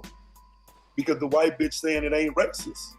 I mean, if you sent this to somebody, mama, fam, you can't. I just don't see that bitch wasn't flexing, but that bitch dumb. That bitch flexing. This is where I think she felt like she was gonna be protected. Because to your point about how she might have sang it to all the kids, right? Yeah. It doesn't hit a white kid the same way, so they mama ain't offended by it. they laughing with it just like her, because they're the same stock, right? Yeah, there's a chance of that. So, but then I think though that there's also a chance that she's that she feels empowered and emboldened right now. Exactly. What the fuck? We living in Trump. We living in Trump era. Like, how is a motherfucker talk about post-racist? Like, how the fuck are we living in the time of Donald Trump? Go back and say I was just singing a song from a movie. I think she's somewhere crying in a fetal position. Yeah, I mean, most people do that after they get caught. Most people do that after they get caught. Though it don't mean you don't know what the fuck you was doing. But how most people do that. If she is literally sending it out. Yeah, she sent it. No, I'm saying, okay, Tad, if me and you having an inside joke, we only get caught when Blue catch on. If we having an inside joke about Blue, we only get caught when that nigga catch on. But that's she's got to be the dumbest white bitch in the history of everything. I'm giving her too much credit thinking she that dumb. Super stupid or she super disrespectful. But there ain't no in between. You said she's super disrespectful and she'll need no job. Yeah, that's what I'm saying. That's exactly what I'm saying. Like, what the fuck? Nah, bro, ain't no fuck. Hold on, you gotta I think she's super stupid and slightly disrespectful. Yeah. I think she knew. I don't doubt she knew it was wrong. I could hear it in her chuckle. But I think she was exactly, bro. I'm willing. I stand on what I said. I'm willing to bet she got that shit from Madagascar. She's not intelligent enough to know the historical nuances. It's in the movie. It's literally in the movie. I put it. Yeah, it's in the movie, word for word. Yeah, but they literally was talking about monkeys, though. They literally was talking about monkeys in the movie, though. That song, that birthday song, is literally they singing to Chris Rock. If y'all want to play super woke and super blackisms, they singing to. Come on. They singing to him for his birthday. Inside and joke. His lyrics are, you look like a monkey, you live in the zoo. Come on, bro. That's why I said it's an inside joke. Like, people don't. Damn. Like, I think we so inside joke for people who seen Madagascar. Hold on, you said no. Chris Rock is the character. No, yes. Bro, do you not catch the fact that I ain't gonna lie, the character they could have chose any character to be singing that shit too, bro? The fuck, this point. Hey, no, who she having it? Like, no, man, that ain't that. You can't have an inside joke with a nigga with monkey in the time. Come on, bro. Like, if you gonna have an inside joke, you better find some goddamn. But I told you how I'm it's not coming even out. claiming it's the inside joke, though. I'm saying once you put it on Disney, it's a common song. Once you put it in a Disney movie, it's not an inside joke anymore. It's Disney. No, I think it's multifaceted. It's levels to the shit. It's still an inside joke. It's a dual joke. It's the one innocent joke that we all can share. But then there's that inside joke of people who still have that racist bone in their body. Like, that's not complex to me. And I ain't trying to take up for the bitch. I think she's dumb. But we gonna have to prove that she didn't sing that to every student on their birthday. Yeah, I think she's dumb enough to do that. Like, So if he was the only one, if he's the only one that got the extended monkey birthday hold on, bro. song, It then wouldn't we got matter. a point. It But wouldn't matter. Sings it to all them kids, if she sings it to all them kids on their birthday, then she's just dumb and she's a victim of pop culture. I'm not taking away the fact that she's dumb, but it wouldn't matter if she sung it to all the kids. It's just like, say for instance, if it's something that you don't do to Jewish people, but you sing it to everybody else, you know not to sing that shit to the Jewish person. So you can't tell me this motherfucker. Difference though on your consequence. Man, I guess in their system, that's why I said I don't try to think about it like that because I don't want to complicate it. Like, bottom line of what bro, I think that show you how dull your brain is. Like, you know there's certain shit you don't say to Jewish people, bro. But I've been quiet for a second. But like what though? Nigga, I don't fucking know. You find what I'm something. saying is like, this, nigga, right? It's the cultural. It's the cultural. She probably learned the song from playing Madagascar for the kids, right? Okay, he probably. Some kids are gonna. Did. Voss made that point. God damn.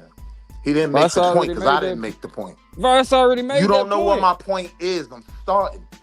What is Get it? off my dick. I'm I'm gonna go back on mute, man. But Yeah, relax. see, that's why you I'm need gonna to be stay on quiet mute with for that a gay minute, shit. but Yeah, stop be cutting me quiet. off. Be quiet. Man, Stop who cutting is me that? off. Be quiet Who with is that I'm gay going on that? shit, mute. Who boy. is that? Is that Willie? Yeah, with that, you who else you think be talking that gay shit? But No, the anyway, other dude be doing that shit too. who? Nah, my nigga, like it's a violation when I'm quiet for mad long, and every time I Yeah, no, speak, you I want to understand cut that. me I off. apologize for that. I wanted Bro. to That's hear what where you I had to came say, from bro. with it. But it was I got you. inappropriate. Bro. You right, part itself. But what was it your gets point? I'm sorry, weird. brother. It gets weird. Shit, But the what nigga was your probably point? My forgot bad, bro. now. My Oh, simple point was this. I think the white girl probably even learned the song from playing Madagascar for the kids. That's how she knew it by heart. That's how she knows yeah. the kids play with each other like that, right? But I also think she was smart enough to know. And if she wasn't, she should have. Somebody messed up a training session, right? But you don't sing no song about no monkey to no black kid. So do you There's think no white? excuse for it. So do we think white people My need bad. to be post-racially trained? Yes, I believe they are. Yeah, you Like- gotta like- be trained on that shit. Listen, bro. Where's Damo? He'll come in and tell you That nigga ain't That's- been they trying to already come are. up here all day. Today not the No, day. but seriously though, let's stop and have a real conversation about this part. Because look, bro, we have that DEI topic. I don't know if y'all remember, but I was telling y'all then that most of the training comes from the outside. That outside training is white people. It's white people teaching black people, white people how to treat black people. This is happening on the goddamn job. There are whole niggas get paid to teach white people how to treat black people. 2605. All departments. Yeah. Right. So some shit they are dumb and they don't know. They're not living through, like, bro, we live through our history, fam. And it's a reality. We like I think we should, but they don't live through our history. So I don't think we should be giving them credit for being dumb as fuck and not understanding this country's history. Now, Taz, I could give them that though if their number one go-to that they shoot off in the Fox News comment section is "you monkey, you monkey, Like, you come monkey, on, you bro. How do monkey." you not know? I'm just saying everybody around them knows that's a conversational Draco, right? This is what they love to throw at us. So I can't give her a pass. Yeah, I can, bro. That bitch probably was out marching with Black Lives Matter, but has no connection. Negative. Whoa. You saying she was out there marching with Black Lives Matter and still don't understand Don't go down culture? that path because she probably What was. the- Yes. Don't go down Yes. that path because she probably was. You giving her too much credit of being that dumb. Hey, Like, Taz. you get Hey, ain't no Taz and fucking way. Truth. Hey, Taz and Truth, I got a question for y'all real quick. Hey, Taz and Truth, I got a question for you two real quick. Do you think she's screaming all her even like do y'all you gotta Taz, think, Truth. even Hold on, bro. Hold on, real quick. Hold I don't on. think you can hear Vyasa talk. Blow might not be able to even hear you. Hey, Taz and Truth, do you think she's screaming all her Irish students as well, not to say monkey, when she does the birthday song? No. Nah, Or is it possible she just fucking don't know? He's saying she don't. Do you know what that video would have looked like if because now that I found out that it's popular amongst the kids right now. She knows that monkey is a black slur in the Fox News comment section. They She was knows calling that. Irish people monkeys first over here. No, we got that. That's why you asked No, I feel when you. it comes to Irish people. Do you She think knows right now in 2025, if one of these Rhea Negroes gets to talking too crazy in the Fox News comment section, she knows to call him a monkey. She knows We're not that. at the some goddamn where. You know what I'm saying? Like, She knows that. What the fuck you say, Taz? What the fuck? Like, we're not at the mall somewhere and this bitch said this shit. Like, bro, I come from that. I am from a place where I educated white and black kids. You can make a mistake like this, bro. It's not an impossible thing. Now I'm saying she dumb for not knowing not to say no shit like that. But kids, bro. So like, unless we saying this bitch is just like one of the most racist people on the planet, it probably even. These are kids. These are kids. So I don't see that as an automatic. But man, this bitch. But are you taking away the fact that people do that? I'm not even saying that. I'm saying when she laughed, I simply heard she knew she shouldn't have said it. Yeah, I'm not trying to put That's all no I'm extra thought to it. And I could see that. That'll balance me out when I come out the house and say that bitch doing all that shit. But like, do you know, since now that I know that it's popular, what that video would have been if them white kids would have joined in? Like if all the white kids would have turned to that little black boy and sung, "You look like a monkey and smell like one too," after telling him he live in a zoo. Like that shit would have been crazy looking, bro. But and that's what's crazy. The kids knew not to sing the shit. They know the song. That's what I'm saying. Did you said in my lawsuit. The kids say it every day. Do you think? Did the little boy get it? I just want to make sure I understand what y'all saying. If this is what they sing every time, if this is what they sing every single time, you still saying it's a problem? Yes. Why the kids? No, what we saying right now? Why the kids didn't join in? Why the kids? I'm saying like you. The problem is, yes, we can hear. The problem is she should have known not to sing that to the black boy. That's my problem. But I don't. But I wouldn't have thought that. I just want to add one thing. To me, you gotta. If she want to keep even, she better write a remix. To me, you gotta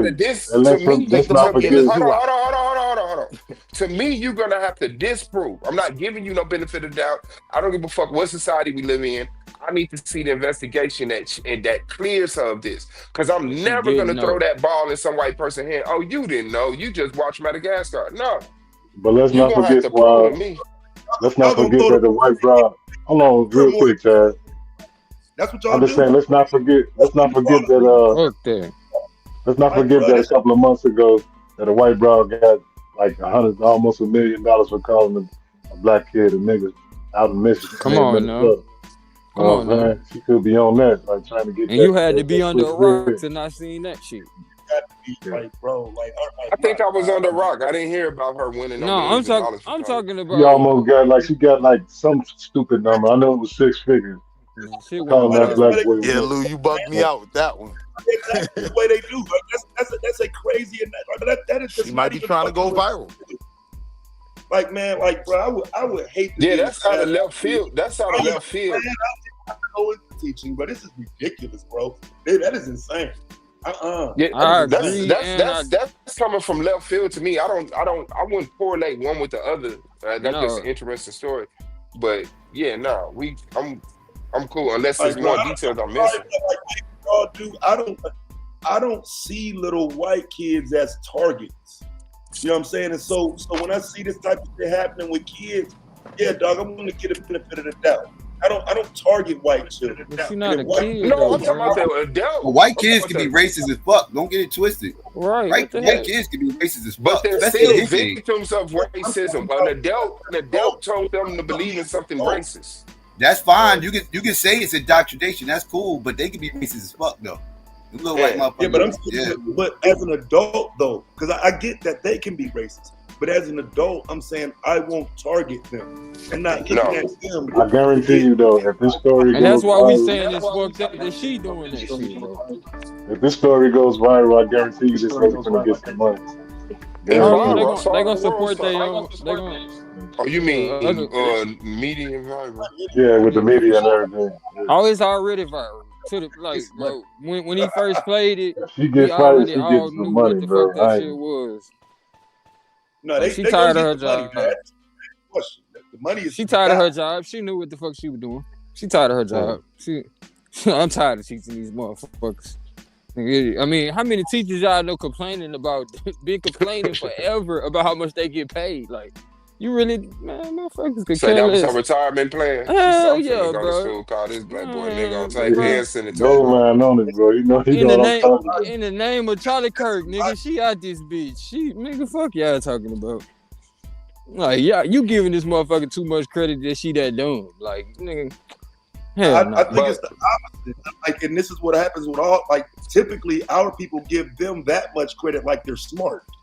Like, nigga, you don't gotta be smart to hate. Oh no, like she's so motherfucking intelligent that you gotta sit here and make it seem like you're all the dumb.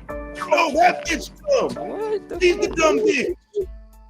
And we're gonna say she's so dumb that she crashed out at work. Fuck my job. Fuck all this shit. In the name of racism. I don't believe that. They do it all the time. That makes sense.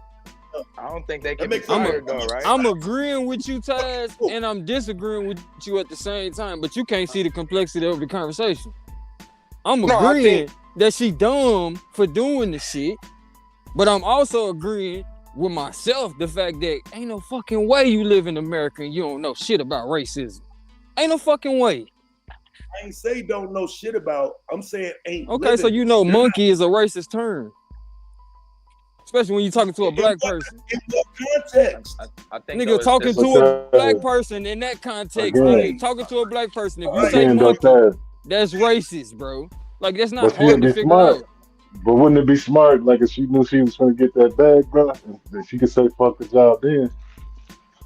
That'd be smart as hell, wouldn't it? That's a retirement job. That should have been done over time. Yeah, I didn't even think about that. But she could have crashed out for the views. And if you paying enough attention to the media, like, I mean, I don't see why she wouldn't have caught that either. But I ain't gonna give a motherfucker does she sing it? I want to know, do she sing it and send the video? Let me see if y'all gonna be consistent.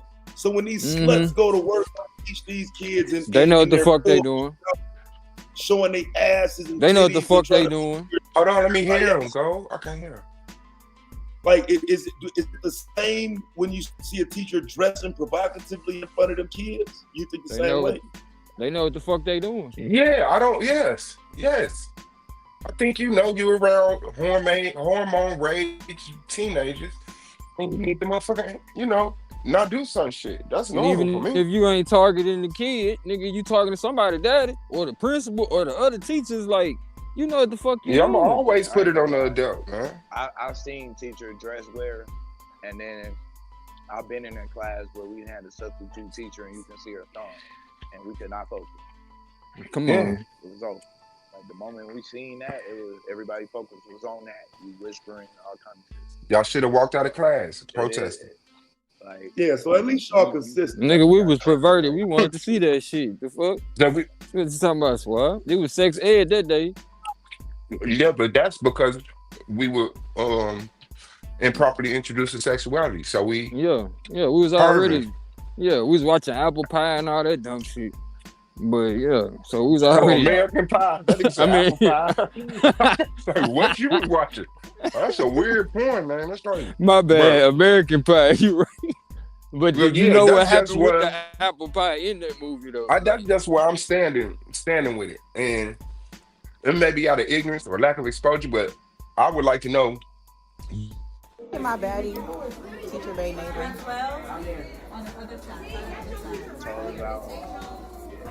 Miss Williams. She's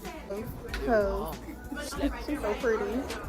I mean, that's a loose shirt and that's a long ass dress. Nah, bro. I'm talking about them ones that got the high skirt on and the either, bro. That's about something simple like that, where people gonna say, "Oh hell no." You know what I'm saying? A woman can't hide her figure in that shit, but I'm saying like Squad said, if she got some way up. You know what I'm saying? Cleavage showing, like motherfucking the whole roundness of your breast, just motherfucking like, come on, man. Bro, calm down, tone that shit down. Her toes is out in the high heels, bro. Her toes is out. He said her toes. Who's she there for? Blew out of control, bro. That's too much, bro. Because I didn't know there was a context to it, bro. Like, for me, the Madagascar context to it, it just changes that shit, bro. Like, for real, when I first heard it, I was like, wow, that was a black kid she sung. I was half asleep, and my wife played it on the phone. I'm like, that was a black kid she sung that too. Like, what the fuck?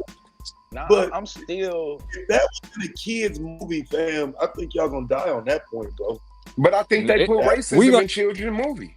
That's what I'm finna say. And they chose Chris Rock out of all the talking characters to sing that shit to. Like, that's what's called an inside joke, bro. That's how you teach racism. People, bro. That's the worst. That's what I'm saying. My point is, someone failed in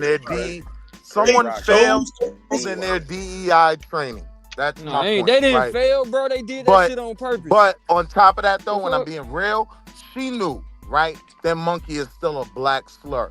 She should have been uncomfortable with singing that to a black kid. Hold on. I'm not gonna take the responsibility. gotta be Hear what I'm careful with saying? this shit. I'm not Monkey gonna is take. not just a black flirt alone, fam. Like, come on, What? bruh. Monkey Yeah, The nah, context is he's nah. singing to a black But child though, so it don't matter if it's not just so for now, black people. this becomes the thing. Does the bitch have a Facebook? Does she have an Instagram? If she goes on certain sites, she knows that's the go-to black slur. It's not Come on, Italian. bro. It's not Irish. None of that other And stuff. hold on. She knows if she goes into a space where black people and white people are getting contentious, the trolls, the monkey comes out. It's not. I And that's can't why she give felt that kind up. of It's almost uncomfortable like when she acting got like the to white that folks point. were slaves. But did the boy get it? Yes, Like, you did seen he? his face? He was like, "What the fuck?" He did not. He was smiling the whole other "Happy Birthday" song. Soon as she started singing that song, he knew what the fuck was coming, bro. Right. Because they do it every time. But hold on, Same this is song. the question you gotta ask yourself though, Taz. Why come the white kids or the other kids that was in the classroom wasn't no kids singing, bro? They was singing the "Happy Birthday" song, but they wasn't singing "It looked like a monkey you live in the zoo." Because them other little kids already knew it was wrong. They knew that shit was wrong, bro. How the fuck a kid know and she don't? Like laugh in the background, Like nervous laugh. Like what the fuck? Like, whoa. Oh my god. Even she Play it one more time, Psycho. But even them but niggas even was she uncomfortable. nervously laughed Little though, white when she babies got was to the looking point. side to side. Like, yo, this Hey, what we Psycho, doing? play Look at the the kid. Let's watch. Look at my baddie, teacher Bay neighbor. Not the other one. Yeah, the other video. We ain't trying to see that. Nah, play them side by Oh, my side. bad. So you can even. Nigga, we got play that old one ladies. first. Nigga. I Come mean, on, don't bro. ever apologize for playing that. Play the Don't you You got ever us looking like we apologize. over here Play the like a bitch. Madagascar and then play her singing it. So you can If even you pick want to up the accidentally cadence. hit that one more time, that's fine too. Come on, So God. you can pick up the cadence of Hey, how yo, she was Blue, delivering relax, it. man. Okay. I understand. You heard what he said, Psycho? Did you have a birthday Yeah. last week? Yes. Legend Whitaker just turned 6 years This old. was last We sing week. happy birthday Hell to you. no. He attends Floral Avenue Elementary in Bartow, where his class and teachers celebrated with a song. Happy birthday to you. But what happened next Would you like the funny song now that I sing to you? stirred up hurt feelings and anger. Happy birthday to you. You live in the zoo. You look like a monkey and you smell like one too. Woo! Give a clap, everybody. I would like stuff like that. Legend says the song hurt his feelings. He hit. His mother, He was it. Desiree Why Prather, don't says the nobody else teacher know the sent her the video, and she went straight to the main office. I automatically said that's unacceptable. And I don't think nothing's funny about it. Prather says there's a history of Black people being described that way, which makes it extremely upsetting. My skin is boiling. I don't even like racism, and to know where we come from and our ancestors, and for us to be labeled like that, because when they call us monkey, they basically saying that we're ugly, we act like a monkey and all this and that. I don't like that at all. Polk County Public Schools district staff and the HR department are reviewing this. I followed up with additional questions, like, is this the first time this teacher has sung this song to students? And I also asked, while this is being reviewed, will the teacher still be in the classrooms? I've not heard back yet. I don't play games about my child. In a letter to the school board, Prather asked for an apology, immediate disciplinary action, and counseling for her son. After receiving no response, she decided to show up in person. They just kept saying it's an active investigation. They can't answer no questions or anything like that. First of all, that little boy's birthday was last week. You got me fucked up. You pulled this shit back, and then I did see, but I did see that it did sound like some of the white kids sung, white kids sung they it, started. but real low. But it was like his face was like, "What's up?" And then did you hear how she, like, as she was getting ready to say the monkey Them part, little John she Brown nervously looking laughed. around like, yo, this is what we doing? Word? I don't know. Right as she was getting to the monkey part, she nervously laughed though. Like it's like you know that shit is contextually fucked up, bro. In general. Period. You can look around the room like, damn, bro, for real. gotta take that L for making them feel uncomfortable like that. That's fucked up. Yeah, I don't support that. I don't support it at all. You look like a saying things monkey and that, smell like one back off too. of that. All right, hold on. And then, but she even contexted though. She was like, you know, the funny song that I sing for you, like his whole demeanor changed. Like, what song you talking about? She couldn't even get the whole thing out without giggling. Because she was giggling, and the giggling was what pissed me off. You know what you're doing. You know what you're doing. You I'm know not what you gonna about give you to the say. pass that you do this with every kid. Well, now, yeah, send me a letter home. Yo, would you be uncomfortable with us singing this song? We sing it to all the kids. Would you be uncomfortable? Then you might have got a pass. I might blow you up for the letter. Ain't no telling. Not even. Yeah, I don't care if you sing that shit to your kids, nigga. Don't sing that shit to mine. Yeah. And everybody in that clip looked like a monkey. Yeah. Excuse me. I can't give her the pass for not knowing it was possibly inappropriate. Skynet's trying to get in here. What's going on? Right. What's up, Skynet, big brother? So I just have one question for the illustrious panel. What if her retort had been, "Well, you did live in a zoo"? I hate Skynet. There you go with this fuck shit. I hate Skynet. God damn, bro. You always gotta say, and that was fucked up too. Like, what is your point? I mean, that's probably closer to the truth. I'm gonna say, what zoo did he live in? Great question. No, he talking about the history. Hold on. Come on, y'all. We gotta go back there. Excuse me. He lived in the Bronx Zoo. He lived in the Bronx Zoo? Yeah.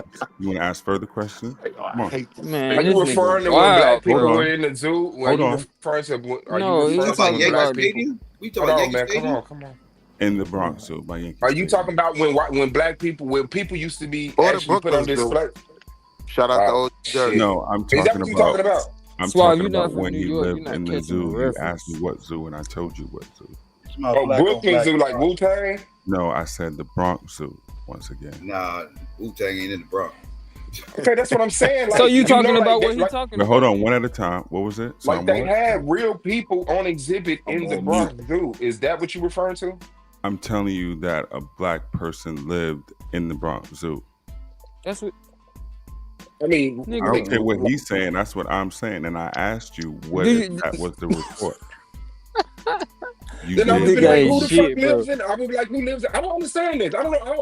Okay, so let me go slow for you since you need to be tongue to you like the maybe we slow. Yeah. The one was a black boy in 1906. We heard that motherfucker. That's what I'm talking about. You slow. So why are you yelling? I just literally said, jackass? Are you referring to the black person that was on exhibit at the zoo? You said no. I said you know that black people were actually on exhibit at the zoo. You said that's not what you were talking about. Yelling like a jackass right now. I'm answering your question, bro. You act like you was coming with some super duper shit. No, it wasn't super duper. And I wasn't even talking let me slow down and see if I'm slow. Jackass. Let me see if I'm slow. I thought I asked you about the person. I know you were a panel. That was retarded, bro. I ain't never seen you glitch like that, bro. Because, nigga, I don't know you hoe ass nigga. What you mean you ain't never seen nothing about me? What the hell? Let's see you incredible before you usually fucking pretty intelligent. That was like something else, bro. Slow your roll, brother. Slow down. Why didn't you say yeah when I asked you? Talking about the exhibit of window. Why you can't talk to me now? When I asked you about the African being on exhibit, when I asked you about the African on exhibit at the Bronx Zoo. Barking at me. Yeah, bro. I don't know what it is, bro. I don't know what it is that make niggas do shit like that, bro. Like emotional tendencies. Okay. No, yes, I'm very emotional because I just asked you what you talking about. Now you don't want to have a conversation because you realize what happened. You realize you told me no, and I was talking about old Todd Banger and the crazy. That's what I'm talking about. That's what I was asking you about. The question, if you was asking again, slow retard, answer the question. Motherfucker, you told me no. You don't. I didn't tell you anything. I was answering your question. Right, so let's get in order to get past this. Let's answer the question. Get past you. Like, go argue with your woman. You're weird right now, man. I said, are you talking about the black person? I said, I said, are you talking about the black person that was on exhibit in the Bronx Zoo? You No, said you didn't ask that. You asked Yes, the nothing fuck like I that. did. No, you did not. You tried to bro. be slick and smart, asking about Wu-Tang Clan Zoo and some Brooklyn Zoo or something like that. Did it? That was To you, be sir. fair, he Man, did, you. but I thought you was I know what the making fuck a I New did, York bro. reference. I No, know you what the don't. fuck I Can you did. rewind and tape, Psycho? No, That's why you're because yelling, because you Psycho sound issue number stupid one. right No, now. You what tried to make a happened is joke out of it, and I was making a I bigger swear for point God, I wasn't trying to about make no that. joke out of it. I Yes, didn't know you where you were. was coming from. You Now, did I not told listen him to he Bronx didn't get the Zoo all reference time. because he Those wasn't the now from can New you person I York. was listen to get the talking truth? about. Now can you listen to get the truth? I understand why you presuming that, but now can you listen to get the truth? When you said it, I didn't know if what you was coming on. So I said, Correct. So that's why I actually asked the question that you said was good. Remember? I And said, I what answered good? it. Correct. Do you remember my answer? Hold Do on, bro. I you got it. remember my I got it, answer? bro. Let me try this No, you right don't. quick. What was my answer?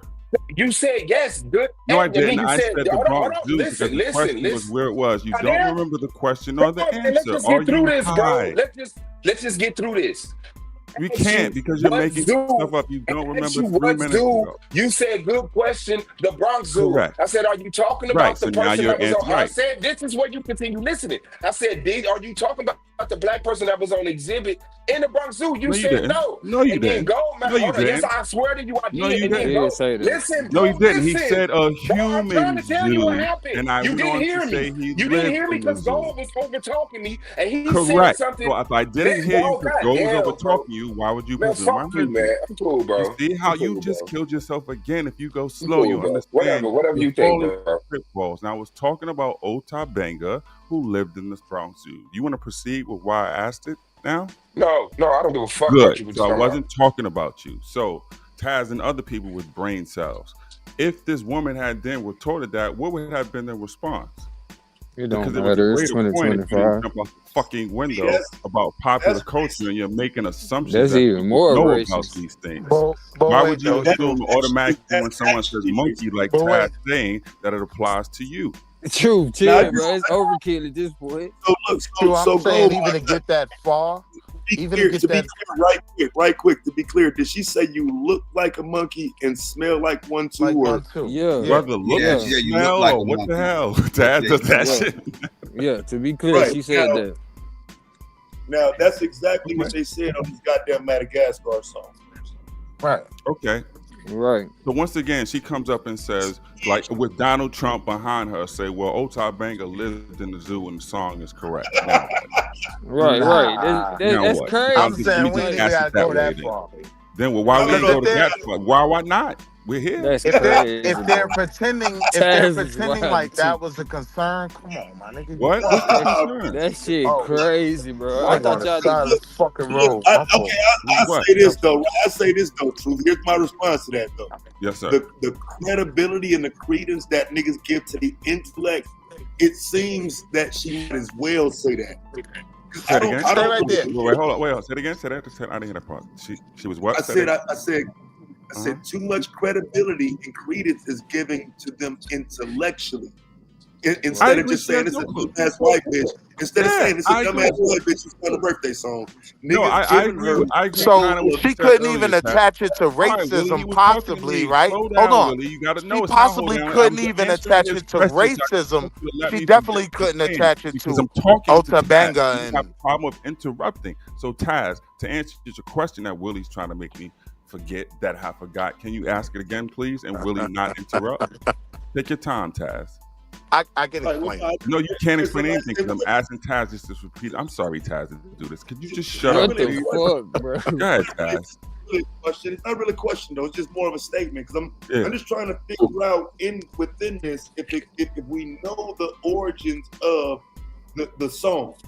That's my greater point to what you were saying earlier. There could be assumptions that she has no idea. No, you said something about her being so liberal and not having an idea about that's something from the 60s or something like that. That's post-racial.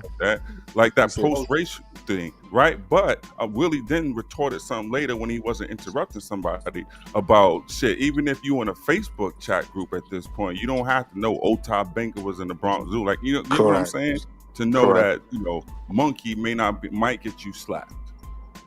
You learned that when you was in college in anyway. that context, though, bro. But I'm saying in that context, I'm saying just No, so that now you're gonna make me agree. I think because I remember, even though I'm high, I think that was Goldmine that said, wait, hold on, Taz. Goldmine pointed out, I think that she paused right there. Nobody else was singing that part, and she made a new song. They sang the traditional "Happy Birthday" song. Then she, oh, you want to hear my song?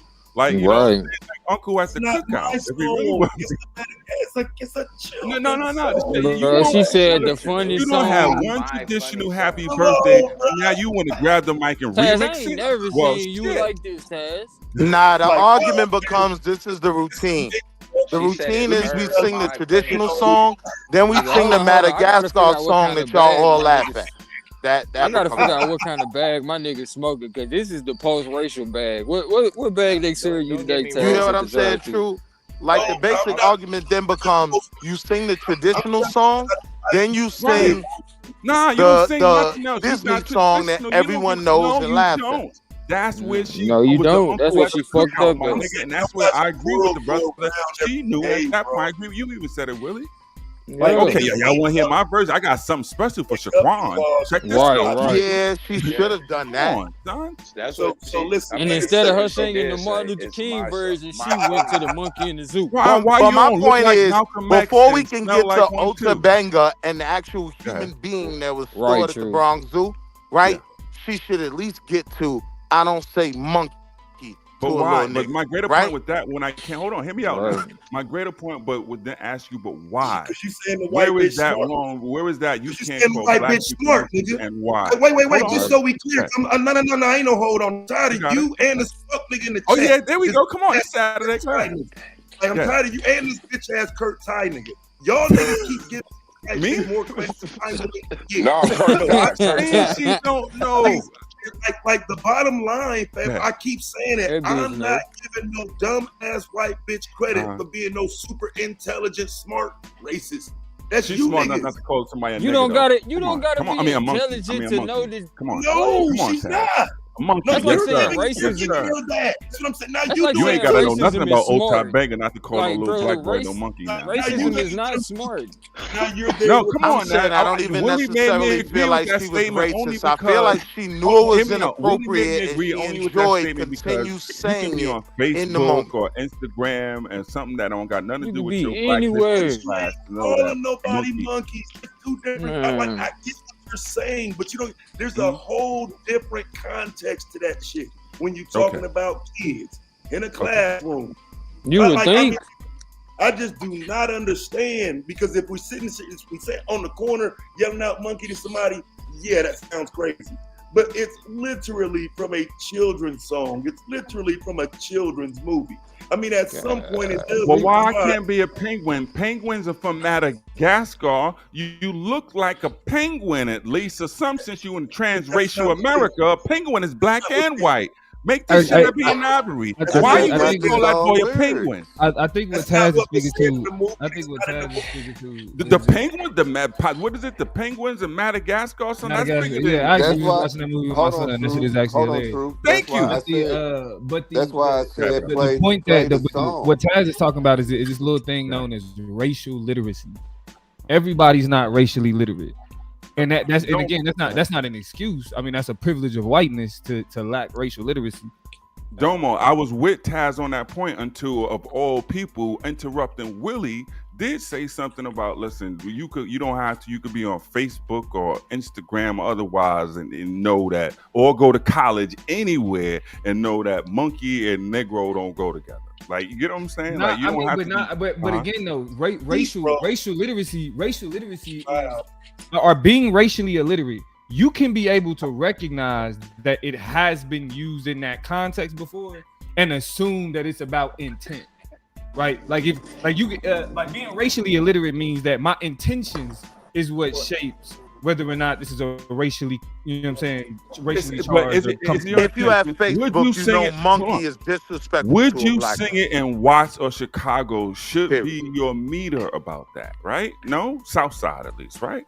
Would you sing that in Watts or South Side? That might have happened. I didn't know where that song. But you know what I'm saying, like some type of bro. But again, though, like if we keeping it in the context though of the classroom, That's why again. That's why it's more of an example of racial illiteracy, because in the context of a classroom, she's assuming that it's about intent. She's assuming that if I don't have a race, if I'm not saying this in a racial lens, there's no way that it could be assumed to be racial. Like, and that is a lack of again just the social awareness. So Domo, since we going there, so what human, since she's singing to another human, lives in a zoo, my brother? Happy birthday to you. You look like a monkey human. But no, but I mean, but again, though, like you're not wrong in what you're saying. But I think what Taz, but I gotta agree with Taz is saying. Like to the definition of some woke shit. This is the definition. No, what I'm saying, I agree. What's it called? What's it called? It's don't attribute to malice. Don't attribute to malice, which you could attribute to incompetence. Right. And that's what this is an example. Hold on. Say it again. I like that. Am I attributing it? Say it again. To malice. Don't attribute malice to what can be attributed to incompetence. I think it was incompetent malice. How about that, tough guy? I think both of y'all are correct. Y'all like, I get what you're saying. She don't go. I gotta know about this. Is what me and Swar I was trying to get. But I think like, though I don't think that takes away from your. I don't think that takes away from the larger rate, like the racialized conversation. Like her being unaware of it doesn't take away the racial implications. But I think what it speaks to more is the normalization of racism. Like y'all niggas is like, I'm saying no. She believe that she would think that that's okay, and it's like in this society in America, like yes, there are white people that think this shit is okay. It's white people that think that throwing on black paint on your face and calling yourself Obama is just a joke. Is it racial? Yes, extremely. But it is a level of ignorance that is afforded to privilege. You saying it's her First Amendment right? Bingo, Domo, and that's what her First Amendment right. It is her First Amendment. It is her First Amendment right. White privilege right now, a component that we don't think about it is these motherfuckers don't have to think about race like we do. They don't. Correct. And that's not an excuse. That's not an excuse. When we bring it up, the backlash within them that we see that's not being discussed with this whole black fatigue is the white fragility or the history of where these things stem from. That's where you come in with your get the hell with all that. Great teacher, because now you teach everybody about the pop culture and the history of it, because everybody. I'm saying now, okay, since I look like a monkey, let's show what the hell you did, Karen. Come out your pocket for this shit and a whole lot of other stuff, because I'm gonna make you proud too. God damn it, like this shit moved different. Yeah. And let's tell when your punk ass ancestors was over here, you was in the zoo too. Don't make me pull up the pictures. Okay? So bingo. But to go back to the assumption that you don't need any pictures. But to go back to the assumptions that she knew it. I know, I agree with her on that. I don't think she was all, I learned this in my class in college, and I agree with y'all. But then really said something. If you're thought it'd be a good idea to sing that particular version of Happy Birthday to that black kid for obvious reasons. And why did she text it to the mother? To say, hey, look at this. What you think? It was almost most teachers are not texting. Most teachers, even they sung Happy Birthday to the kid, is not texting it to the mother. That's where she would shoot herself in the foot, though. Like email or text of the celebration. Really, if she didn't sing this song, if she didn't sing, and she's got a disclaimer in there for the kids not singing. She said, "Are you ready for me to sing my song?" There you go. Right. Now, if she didn't sing that song to the rest of the students, and she didn't text a video of her singing the song to other students, then you have a case. That's all I need to make that argument. Can y'all answer me this? Yeah. If this obviously ain't something she sings to all the other kids, else the other kids would have knew the words to sing along. They don't get everybody would have been on board, and everybody would have sung. Like all the animals was the first time she sung this song and pulled this shit. I'm fine with her what if singing she it to all said the she sung kids. other animals to the other kids, and it was his turn. He got the monkey. I'm fine with her singing it to all the kids on every other birthday. It's from Madagascar. Should have known not to do it now. Yeah. That's why I keep saying play the song from Madagascar. Even the cadence matches. No, I get it. I believe that it's from understand Madagascar. that this song was sung on Madagascar, but that don't make it less racist. Close like enough. She took something that was normalized in a cartoon or whatever, and was like, "Oh, this would be a funny inside joke." I can go ahead and present it as just a harmless Madagascar version of the song. If you wokes get Madagascar shelved like Pepe Le Pew, why didn't it matter when y'all come in to babysit my autistic kid? Pepe Le Pew, I'm mad they took Pepe and Speedy Gonzalez, yo. Like Speedy Gonzalez wasn't racist. Like that made you like, yo, they fast, right? He had the Mexican jumping beans. They canceled Gonzalez. I mean, some Mexicans like Speedy. Some Mexicans had a problem with him. Who hated Speedy? The Mexicans like Speedy Gonzalez and Pedro It was a lot of racist type connotations in that shit because all the other Mexicans were lazy as fuck in their goddamn cartoon. The politicians Wait. Speedy was the only motherfucker that wasn't lazy in that fucking cartoon. All the rest of them motherfuckers lazy as fuck. Because he was Speedy, psycho. That's why it makes him stand out, man. Come on, Mexican politicians got Speedy with the jumping beans, and they had Pepe Le Pew, the French. Come on, yeah. If you got to cancel something, I don't have a problem with that. Pepe Le Pew was a little baby oiler. She was doing too much, right? but canceling the Mexican, I like Speedy Gonzalez. What we doing today? I would never do no content about it, but that this is some woke ass, dumb ass bullshit right here. Why you know you like Speedy Gonzalez, dog? Get out of here, dude. No, I don't give a fuck about that. I'm talking about taking a children's movie and then weaponizing it for your own benefit. That shit is weak as fuck, bro. And this is why niggas think they gonna get a reparations check cut and they dumb ass can't even get with Madagascar. You're dumb, nigga. You had a fucking So, Taz, I think in the long run, right, this wouldn't be weaponized against the teacher. Like, for real. He's not done. Let him go, man. We'll never get nowhere if these are the arguments. These are fucking remedial arguments. When we know, goddamn. And you know what's even worse? Is I want to know what y'all think they should be teaching in the classrooms. Because until you're in that setting and you have to teach that everything is supposed to be equal. All of you are the same. This is normal. Until you in that setting, I don't think you get it. She's not you do because she's not teaching. Hold on, she's not teaching. She's not teaching a happy birthday song. A monkey version of a birthday song to the black kid on his birthday. You're gonna die on that hill. I'm never going, and I'm not going to give this Becky. I'm not going to excuse this Becky. Becky keep getting a pass. I'm sick of Becky getting a fucking pass. Becky does something all say. Everything Becky does is innocent. She's a pure flower. She don't do shit wrong. Everything she does is so innocent and pure. She's only trying to help. She's motherfucking Mother Teresa and all this other bullshit. Get the fuck. But that Becky is just as racist. She's a racist for shit too. Just like a motherfucking man. That Becky's a fucking scumbag. She was giggling her ass off. I can hear it in her inside joke that her and her little teacher friends is going to fucking get and giggle their ass off in the fucking teacher's room. We gonna stop playing games. No, that was a joke. It was a joke. I'm perfectly fine with that context. So again, if she's saying this to other kids, because this is what's gonna come out eventually. If this ends up being a lawsuit, if she's saying this to all the kids, does your point die? Your point. I'm asking a simple question. Because then in my point, make an equal at that opportunity. point, my argument becomes at the playground every day. The white kids say monkey, monkey, and it's just you hang on playground with white kids, you weirdo. What the hell is it? It don't die there. But the context is. I'm saying in the lawsuit, no, it don't die there. That's literally where it starts. It would have to. Because again, this is from a kid's movie. So are you? Because again, what's gonna happen is Madagascar. A racist kids movie, Taz. Right. Madagascar. That's the real.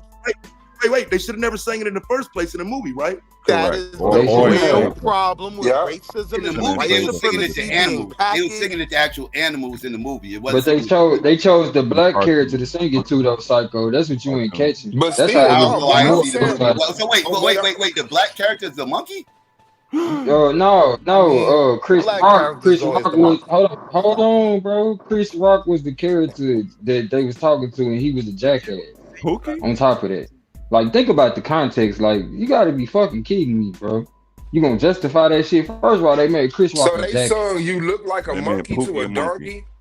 donkey. Oh God. Yes. They So sung he "You didn't Look Like a even look Monkey," like a monkey. But this is one bro. thing. And he was the only black character. And after it, it cuts to a scene where the monkey say some shit like it's a joke. It's all laughs. It's a kids movie. This the best. I can get that. A lot of people ain't never bond with their kids and shit, so maybe you don't fucking understand. Tomatoes for woke. Yeah, bro. Not the D.A.B.A.T.E doctrine. No, what I'm It's sad saying that you don't get the inside. That's how you know it's an inside joke. Your ass don't get it. What I'm saying. That's the sad part. No, that's the sad part. You don't get it. The kids movie had inside joke. It's a kid movie. It's a kid movie made by adults that should have known. Maybe it's not best to popularize this song in a post-racial society where white kids will be singing this to a black child. You're in a post-racial society by not talking about the past. So right. When did we get to a post-racial society? First of all, when the fuck did we get? When the fuck did we get to it? Taz the only one talking about post-racist. Nigga, they ain't post-racist. About it is greater than theirs. That's what you don't want to shit. You dead on that shit. You dead on that shit. I'm dead on what? Wait, who dead? You dead on your dead point. on that shit. It's no way. It's getting mad about a fucking bullshit ass point. It's no way in hell I'm going to stop talking about wasn't happening. You can call me dumb all you want to, but you dumb for not getting this shit. Dumb. It's not. I'm never. Right. That's why it's called an inside joke. You not supposed. You look, but this is the point.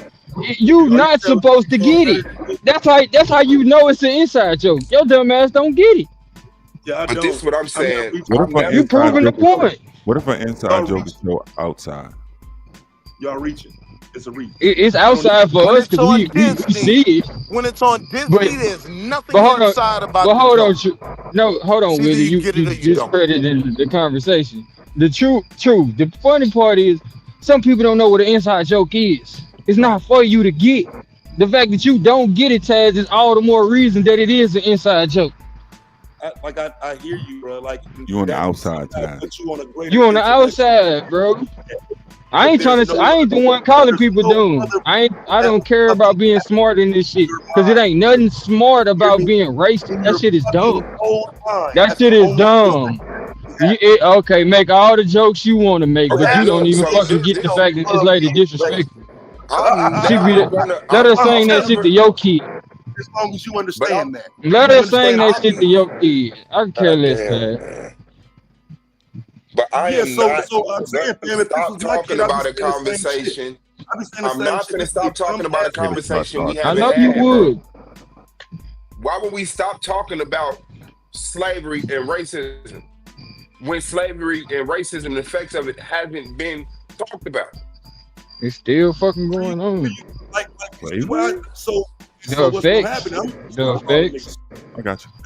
People feel like they can be racist because look, you always got to go extreme with that bullshit, bro. But like, shut the fuck up. You're dumb. Yeah, let's shut the fuck up so you can say homosexual shit. Let's go. And then I'll make my statement because you fucking too remedial, bro. Like for real. Yeah, I know. I'm too remedial, but you don't get this simple ass racist joke. No, I don't get how Suave just said that when we're dealing with literally a public school system that wants to remove slavery. They want to remove Jim Crow. They want to remove every element of that history that we know that we teach. Knowing that they want to remove that, what do you think they're telling these teachers to go in there and do? Don't teach that. Teach beyond that. Teach past that. You're fucking dumb. And I understand it. And no, what I'm saying is that I'm never going to not have the conversation that I'm not gonna stop talking about something that ain't been talked about yet. I don't give a fuck what they can talking about. But my children are. Right. So my conversation is no, you're not gonna act like this is a post-racial society and the ills of racism hasn't been addressed. So how do you? I'm not acting. I'm telling you that. Do I need to show you what they're teaching these kids in the schools? Since you No, I'm not. No, since you niggas decide to pop out in my fucking conversation, you want to see what else they teaching them? You want to see what else they teaching them, nigga? Shout out to you, and shout out to you and your content. But what I'm saying is that no, bro, no, fuck that, bro. I'm talking about in real life, bro. They are teaching them in real beyond life. race. My ideology is gonna bump heads with that. Not cool they are teaching them with beyond the race. I agree with you. Cool with that. What we agree with is opposite. They're being taught the opposite. We agree, but they're being taught the opposite, and you ain't acknowledging that. Do the happy birthday.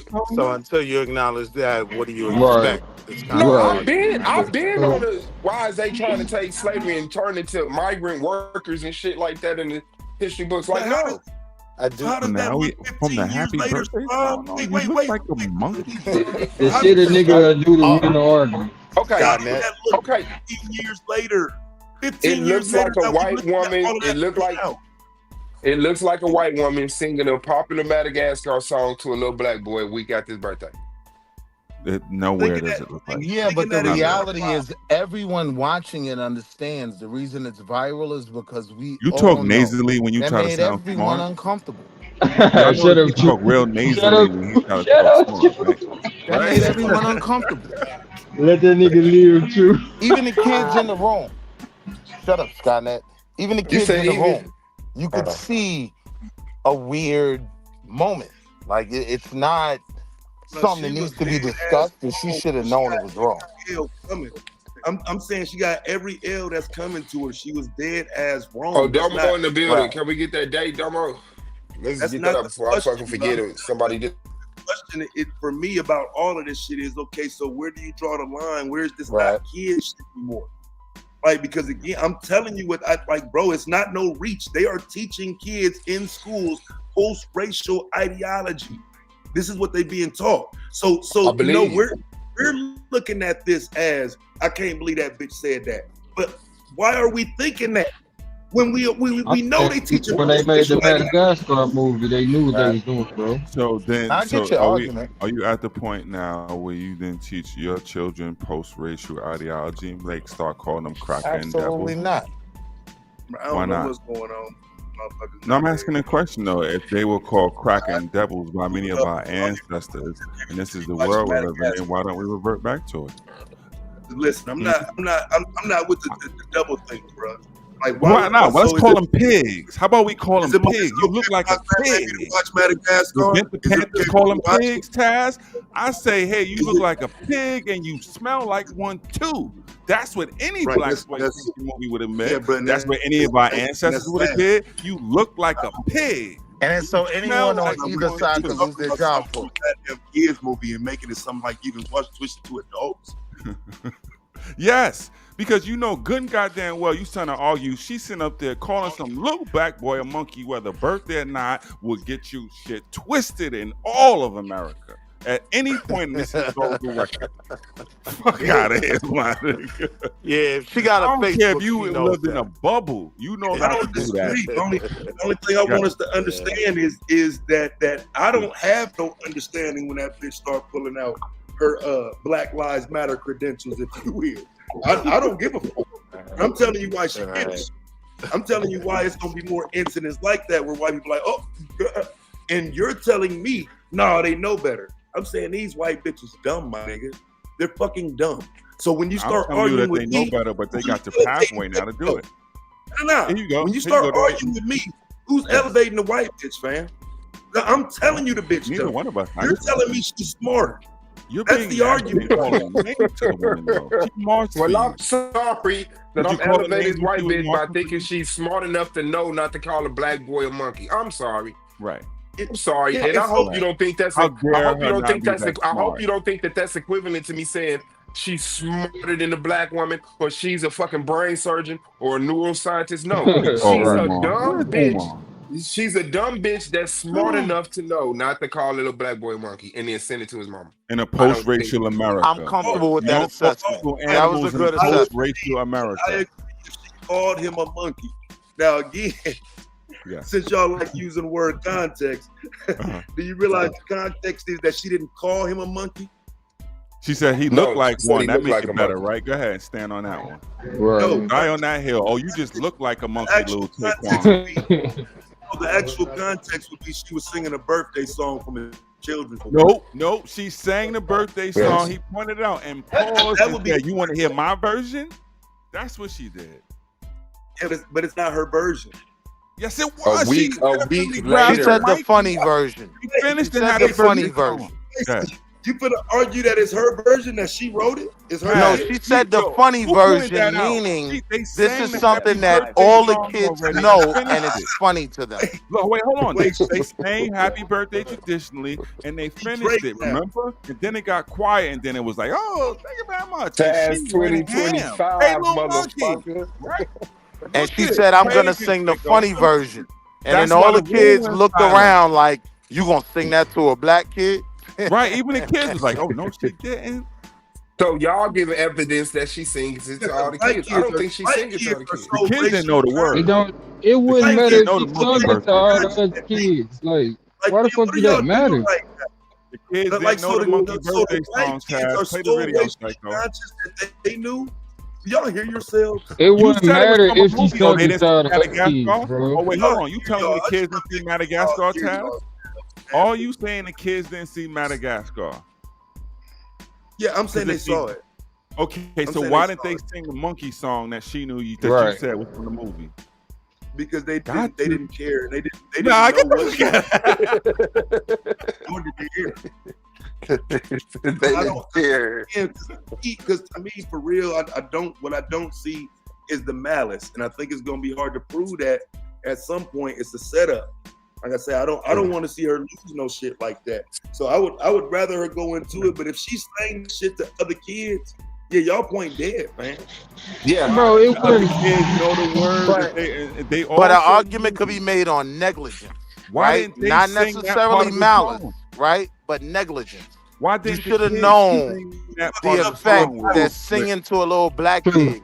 That he looks like a point he don't want to hear. I already said I'm just saying the negligence argument could be made. Why didn't they sing the happy movie song? Like I'm just glad it was viral. The check is in the mail for that incident. But yeah, that's a dumb white bitch. But yeah, the check is in the mail. And I would like to think that I could decipher a white woman not being malicious. I would like to think that I could decipher a white woman not being malicious. I don't want to just throw that on her, but from the stance that I am, you're gonna have to disprove that. My argument isn't that she was being malicious. My argument is that she knew, even in the giggle, right, that she was wrong. This could possibly make this kid uncomfortable. That's malicious. Well, the giggle is from the movie. The giggle is from the movie. The whole scene is supposed to be funny. You're remedial. Why didn't they? I think she knew better than that. Why didn't the children sing the funny song? No, I'm being real. I think she knew better than that. That's the context. I can't give her the fact that she doesn't have a Facebook. You know what I'm saying, Taz? I can't give her the fact that she doesn't have social media and knows that in the context of black people, monkey is the low-hanging social media. She's a grown-ass woman. When she was a child, racism was not hidden. But I can see that's my point. I can see the kids being. So that's my point, though. It's no way she didn't know. It wasn't called monkey. That was incorrect. White people are not smart like that. Like, you got to stop giving them this credit, man. I'm not going back to hear what I'm saying, Taz. I'm not going back to they knew that some black person was in the Bronx Zoo. I didn't know a nigga was in the Bronx Zoo, right? I'm not giving her that. I already said what this. What I'm saying is, she knew in the context of black children, you should not be calling this kid a monkey. That's what I'm telling you, though. We know that. They know that We're too. aware of that. No, I'm not. Why they throw that shot. I'm not expecting her to know that. Please don't think I'm saying. When y'all get your other Negro wake up call. There's another Negro wake up call that happens too. The one where you realize white people are dumb as fuck. And you gave them. We did not know that, Taz. You said this in a post-racial. Nah, I'm saying in this. Wow. And now you're gonna say something like that. They marched for you, Taz. Yeah, I know. and they still will. Right. It's almost on the level of calling a rainbow kid a certain word that you know. You think of that. You try so is hard. a slur. No one. We I'm gave just you saying the Why you always equivalent LGBTQ with black? Right, William. I don't always do that. That's never my argument. Because you're the center square. Did you recognize you did it? This is one of the few times where I saw a correlation. One of the few times where I saw a but correlation. Respectfully though, Domo, can we get a date, bro? Before you fall off the panel, or I'll have to go somewhere.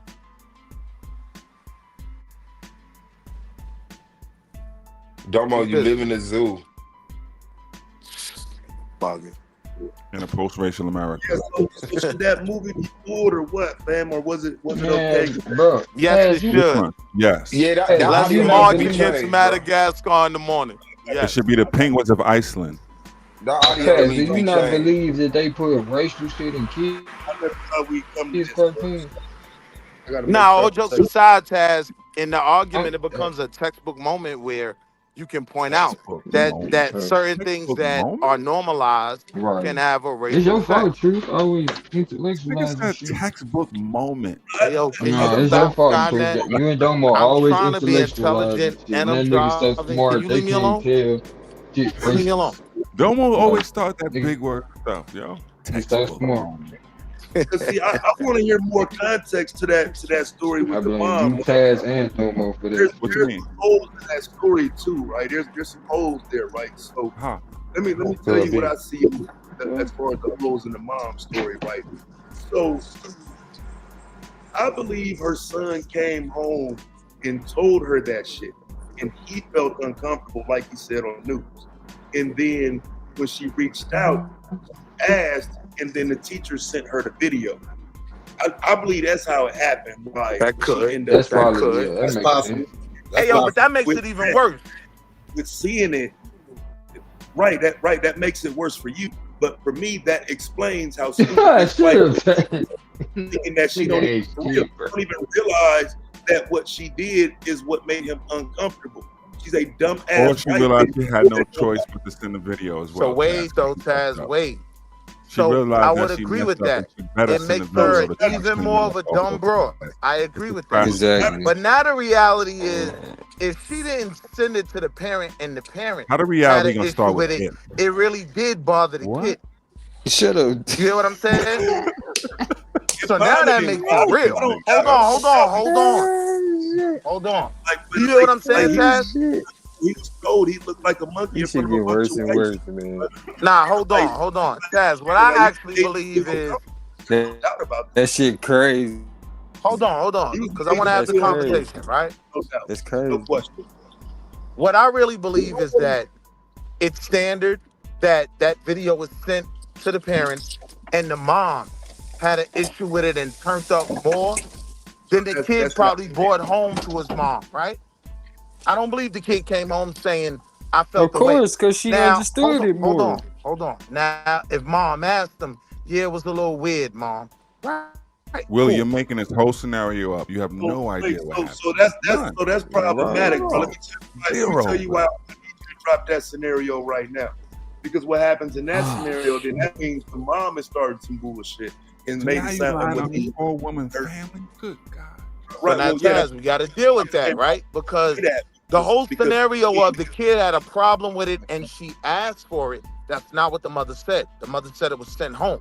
I know that in a lot of these situations, because now they don't even always let, they don't even always let parents come in and have children's parties at that age now. Hold on. He said he felt uncomfortable, bro. How did she get you saying that the teacher just randomly sent that message, bro? No, I'm saying that's standard. I'm saying now, in a world where all types of weird stuff goes on at schools, they don't even let parents come to everything like our mothers could bring the cupcakes, right? Yeah, we asking about a text message, asking about a video, bro. What the fuck is you talking about? I'm trying to explain something to you from a nigga that got a kid that age. Trying to explain something. I ain't even being goofy. Right. I ain't even being goofy. So what I'm saying is, in a lot of these cases, the school will let you send the muffins or whatever, but they won't let you be there. Now, they might send you a video of the celebration. right? That's what the mother is saying happened. They sent her the video. Not. That's not what she said. She said they sent her the video. She asked for the video. I didn't hear that. I heard the video was sent home. So basically, you lying on the mother, Willie, right? The video was sent home. That's not even uncommon, right? Sent home how, bro? Sent home. It's not a letter. She it's said a it was video. text to her. Nothing sent. There you go. I don't even believe it was text. I believe what she meant was it was emailed, but she said it was text to her. Now you go. It was electronically mailed, huh? Ooh. She said it was text. I'm Stop saying playing. Difference being what? Stop. The difference being what? Skynet, The chill. difference being what? Her son literally is on video saying, "I didn't like that." No, what I'm saying is, he went home and told his mama, nigga. Chaz, what I'm saying is, she's not saying she asked for the video. She said it was text to her. That's what she said. Right? She didn't say randomly. She didn't say out the blue. She said she got the video. Right. Text to her. Right. How did that happen? Because her son came home and said, no, Taz. That's right? What I'm saying is not the case. What I'm saying is that's pretty standard for the happy birthday video in the class to be sent Now you home. a standard happy birthday video, nigga? Come on, my nigga. Show me one. So show me one. Exactly. Thank you, Taz. Show us another happy birthday video from the class. I'm saying this, We're just right? talking about you. Hold on. I got kids. My daughter's in first grade. My daughter's in first grade. Shut the fuck up. Hold That's what I'm saying about dumb niggas. You just walked into that my shit. nigga, you making some shit up about she asked for the video. He asked you to show and prove. You're the one making something up about her being asked for the video. She said the video. She said the video was text to her. Oh my God. What does that matter? What that matters is let's put it in context. That's standard now. That's standard now? Yes. No. So you don't understand her son most likely, because I'm saying most likely went home and said, hey, they made me feel uncomfortable. Is that standard, Willie? On my birthday. No. They sang on birthday. That's he told not his what mother. I believe, He said it. So let me tell you So what you I seen that honestly little believe. boy lying to his mother and on TV. Give me 2 to seconds. What? Make you my daughter's in the first grade now, right? And her last year in kindergarten, they weren't letting parents come in the class for the happy birthday celebration, right? They got all kind of weird rules about that shit. They'll let you, hold on, they'll let you send some shit as long as you send enough for each kid.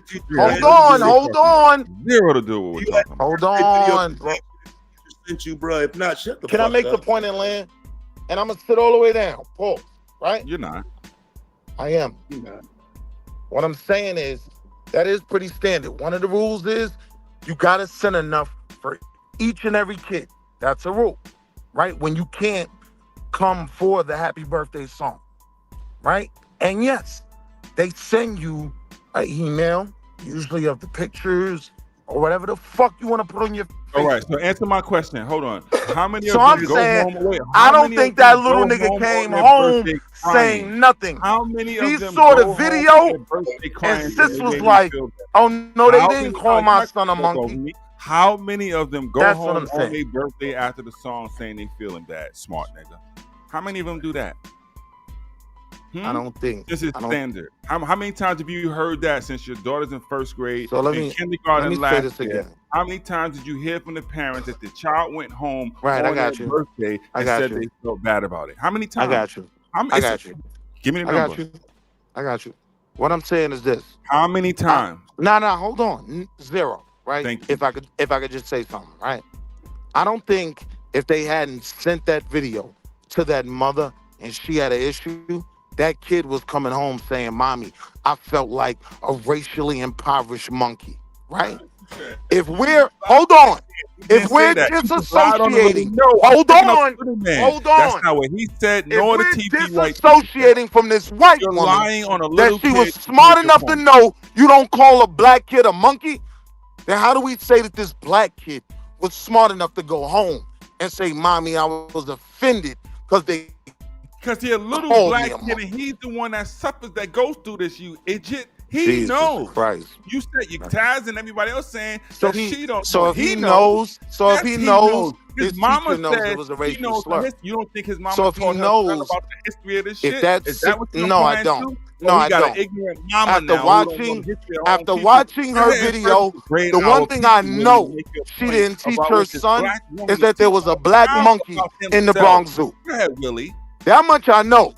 From What? watching her video, I know Yeah. she didn't teach him about Otabanga or whoever. Nobody asked that smart She didn't nigga. even know that. Nobody went there. Hold on. She said her ancestors and she was Hear what aware I'm of the saying. history. Do you think she taught her child or not? That's my point. That's What's your my point? point. What's your point? My point is the kid didn't know that. He The kid did know even. because he knew what to feel Hold sad on. about because his Slow mama down. said she knew. Slow down. And all you saying she didn't Right. teach her. Now that I agree with.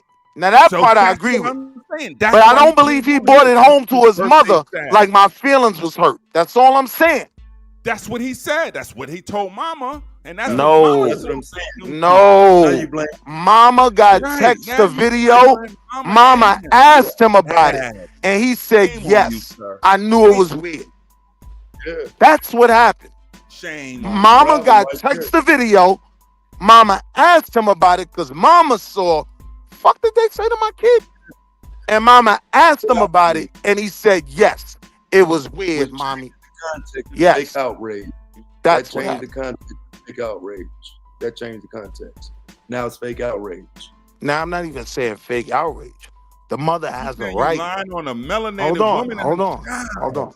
No, I'm not Can saying we that. get a date, bro? While you on the panel? No, I'm bro? not saying that. I'm saying that when a strong black mother, right, heard something she was uncomfortable about being said to her child shared something with her that he was willing to just die on. He wasn't gonna make it a big deal. But when mama asked me about it, You know yeah, that all shit this. was Are you weird, lying on mommy. him once again? Now you Yeah, know that his shit was motivation weird, for mommy. going home Hold crying on. on his birthday. You lying on I'm little gonna man say- again, I'm and I gonna say have yes. to She defend didn't. him. Hold on. Do She you didn't- understand you're lying on a young boy about She what didn't happened on his claim he birthday? came. Hold on. She didn't claim he came home and made an issue of it. She said I was text the He video. said the I had little a- boy said he Hold was feeling on. some type of Hold way. on. Wait, 1 second. The little boy said he was feeling some type of way. Yes, after mommy asked him. Well, now that you asked me, mommy, yes, I did feel weird about that. No, she didn't. They didn't mention when he said it. They didn't say after his I mother know that. asked him or not. I know he that. just said he was feeling some type of way. But what was mentioned was, I saw this video. I was like, what the fuck did they say to my baby? And then I talked to my baby. Well, now that you talking to me, mommy, yeah, that was a little weird, but I wasn't even gonna say You nothing. mean I'm he a told his gangster. mother what happened like you do with any child, especially with Right. your mother? Where you Right. going with this, bro? Correct. He broke it down to moms what really happened, and there's a problem where. I'm just dealing with the whole. There's no problem with that. Right. So that's what he said. So that's what he felt on his Correct. birthday. I'm not saying that's not what the little brother felt. So what are we saying? I'm dealing with the context that the mother asked for this video because he came home saying, "Mommy, my feelings were hurt." Correct. So you making the just raised argument yourself that because if we're now making mommy the didn't argument, lead him. No, he came home. You just said. You said mommy asked him. You saying now he came home and said, "Mommy, my feelings hurt." So what happened now, Willie? It wasn't my argument. That's what No, you just that's said. not- He that's came not what home happened. and said. No, that's You what I just was said that. challenging. No, you didn't. I'm You watching just it said he now. said Her that. claim, Mr. Skynet. her That's what I was claim is that the challenging. teacher sent her the video, and she went straight to the office and said Thank she had you. a problem with it. Went and got her son, brought him home, and they talked about it. Thank you. So And at so some point, now- Skynet, the argument was made that the kid came home and his feelings were hurt, and she asked for the video. Either way, his feelings I'm was just trying hurt to. on his birthday, bro. I agree. But what I'm I agree. saying is also she asked him, "Now are you ready for me to sing the silly song I sing y'all?" And he said, "Yeah." So what else is he gonna say? Oh no, but this is what I'm saying though. If the song hurt his feelings, why did he say yeah if he knew what song it was? So either Hold on, wait. Now it's a little She man didn't say. fault again? Hold on, wait. She didn't say that. That like it wasn't that I sing all the time. She said, "Now, is it okay if I sing my funny song? I have a funny." She said that I sing to you. Yeah, she said I'm playing Nah, right she now. never Hold on. said that I sing to Hold you on. though. Sounds so The beautiful. funny song now that I sing to you, she said, listen, it's right here. This is a 6-year-old kid Hold on. this is the funny part from a Madagascar movie, and his Why friends did the rest of all the want to kids hear sing it. it? Of course Hold he's on, gonna brother. say, yes, I'm ready for Why the didn't the funny rest part. of the kids sing No, the this song? What are we okay. I putting on don't this see kid? him. That's not I don't even. see him. I do not see him saying yeah to a song he know gonna hurt his feelings. So In if what he way do heard, you see him saying no in front of a class? brother, Come on, man, stop it. wait, Don't even what? put that pressure on, little homie. Okay, so That's not that's even way worth far. Call him a lion and everything. You're okay. Bet. You're too far off the street for me. All I'm saying is that it's not logical to me that he went home and said, "Mama, I had a problem with the song they sung to me," when he knows the song that Now they that sing part to I every agree. kid. I don't see that happening. So I believe, yes, the teacher did it, sent it to the mother. The mother went to the school, pulled the son, they went home, talked about it, and I'm he saying said, that's yeah. standard. So If you can't be in the classroom, That shit made me feel weird, mama. And they she send you took the that shit to heart. videos, the Now, pictures we to gonna have to post see on that, bro. your You ain't got Facebook. that. You ain't got that. And I'm not giving them the benefit of the doubt. I need to see that. That need to come out. Other than that, I'm not even finna speculate. But what I do see is that them kids, the kids, it's a couple of them kids that's singing that is clueless, but it's a few of them that are already setting it up. Like they looking at each other like, damn. And when she said you live in the zoo, the one dude looked at the other one and they said you look like a monkey, and they flashed on each other like, damn. And then so it's multifaceted in this motherfucker. These motherfuckers is not that goddamn clueless to what's going on. Man, this is what white people do, man. They play in people's faces, dog. Yeah, bro. Faces. This is not new. Like this is what they do. They do little racist ass shit right in front of people's faces. It's to test your temperature to see if you either if you got the fact that they're playing in their face, and whether or not and how you're going to react to it. Bugging. All right, go, sis. Man, get the kids up there, man, before they get it, before we make them content. Like, but yeah, that's what white people do, dog. They play in people's faces all the fucking time. They clearly was playing that little boy face, and that's what happened. That's what happened. My point is, right? I have a baby that age. Everything we right. said. This is a normal thing for them not to allow just any parents in the class anymore to say you could send treats and we'll send you pictures. Some will send you video. That's not out of the norm. Kids come home crying on their birthday. Not out of the norm. I don't look at these modern day Beckys like that, bro. Like these bitches trying their best to be down, bro. Like I hear you and I understand. Nah, that's why I'm putting you on. Like that's the norm. You're thinking about those ultra progressive motherfucking Beckys. Becky. Becky's I can line up that's racist as fuck. And I don't even think her and the mom were cool to be sharing information. But I think that's called Black Lives Matter. Somebody at work, like I said, I think that's why the context had to be made. Oh yeah, she's crashed out. Like fuck her job. There's really no other context that applies in. It's like playing in the kids' faces. What in why send the video? You know what I'm saying? Like we got to make her either playing the parents too, or like a super smart white bitch instead of just the regular, normal, everyday shit. Like this is the dumbass white. I think because the argument. I think because her argument would be, I sing this to every kid. I think because her argument would be, I send this to every kid, every birthday, right? She just said, I'm gonna crash out and do it, even knowing, right, in her giggling, right? Yeah, this is one of those moments. Where so basically, you disrespect on purpose, and you're justifying it. Is that? I'm not justifying it at all. I'm saying don't put her head. Don't put that on me. Like if there's videos of her singing that shit to white kids, we look stupid as fuck doing this shit. I said it's like this movie. It's a movie. Like I say, but that doesn't negate its historical context. Like bro, like it negates it. I'm telling you, it negates it. Up here in your heart and bleed out. Negates it. If a white person starts rapping some shit with nigger all up in it, this, that, and the third to a black person and everything, are they playing in their face, or are they just doing it because it's just a song? Right now, what are we talking about? If you asking me, I'm gonna say, yeah, you playing in my face. But I'm telling you, and you know, niggas allow that shit. You know that. And they don't feel like niggas playing with it. They don't feel like the white person playing with them. I think it's the context. I think it's a weird context to that. Because in some cases, right, like these white boys are really ingrained like that and they want to be to the best of their ability, right? Niggas. So like in that dynamic, when you're dealing in dynamics in communities where they live together and they on some hood shit, it can be a bit different. But being at a bar with a bunch of college kids singing that shit, hell nah, fam, watch your motherfucking mouth. So it's a Really, weird why context. you hanging out bars with college kids, bro? That's kind of weird. But I was looking for you. You said you had the shrooms. That's what Why were you looking? Told me. Hey, Psycho, can you check with Domo see if we can get a date, man? You were looking for a man at a college bar. I put the dates available in the private chat. Oh shit! I jumped from my one fucking That's sick. I just switched devices. I'll repost. All right, thank you. Like that whole layout though of like how these things play out in the classroom. Like I say, the problem ain't just she sung that. It's greater. It's bigger than that. I'm telling you. If we're not dealing with the fact that the post-racial element is out of the schools, that's the problem, bro.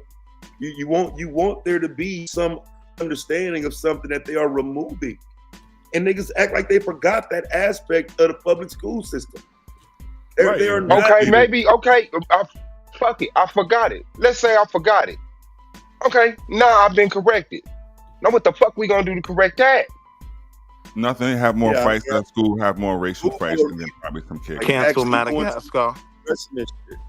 Nah, you have to go to schools and address this type of shit when it happens. Because I shouldn't have to be that goddamn in tune with everything in the motherfucking world for my child not to get called told he looked like a monkey in fucking class around a whole bunch of. And even when you look at go look at the other, because it was another little black boy in the back to the right. Look at his face.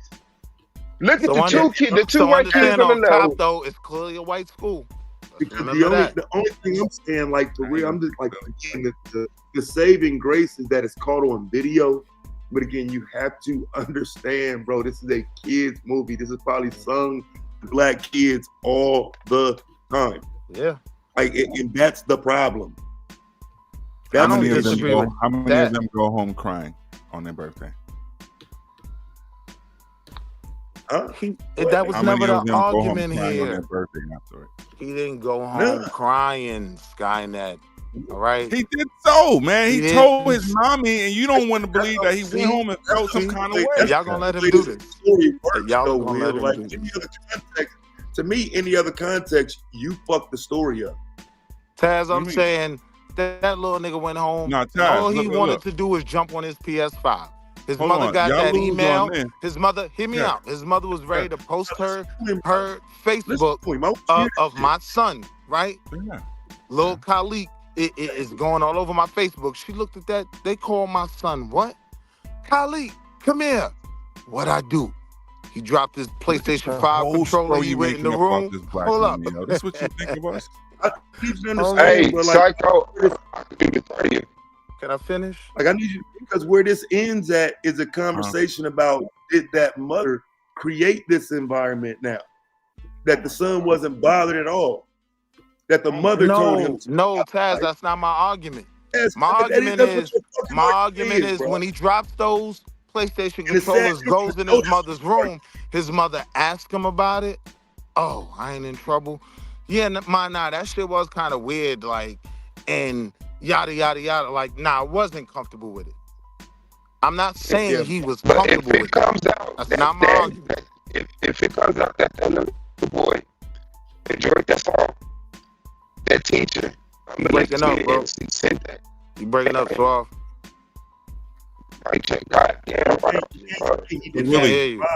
Willie, are you saying if somebody calls your kid a monkey, your kid don't know no better?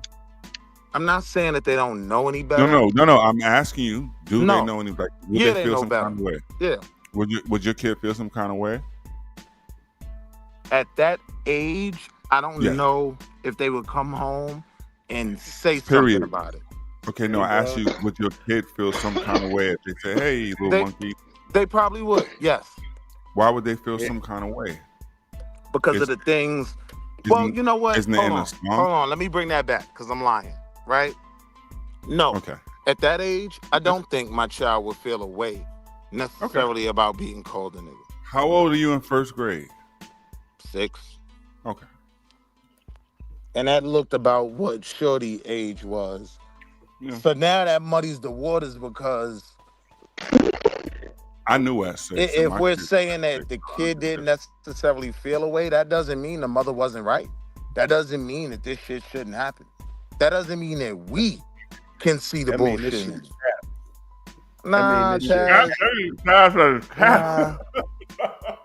straight up, bro. Telling you, like, and Skynet True finally pulled it off and backed me into the corner. Pause. Right of having to be honest. Like, yeah, the mother is making an issue out of this for her child, and I don't believe there's anything wrong with that. That's not what he said. But I said, thank you, Taz. Thank you. He just totally lied on me. Thank you, Taz. That's what he said, bro. No, I didn't say he said that. That's what I'm saying. That's what I'm saying. I'm saying he backed me into a corner. Pause. Well, that's what I'm saying. I don't even know why we can only.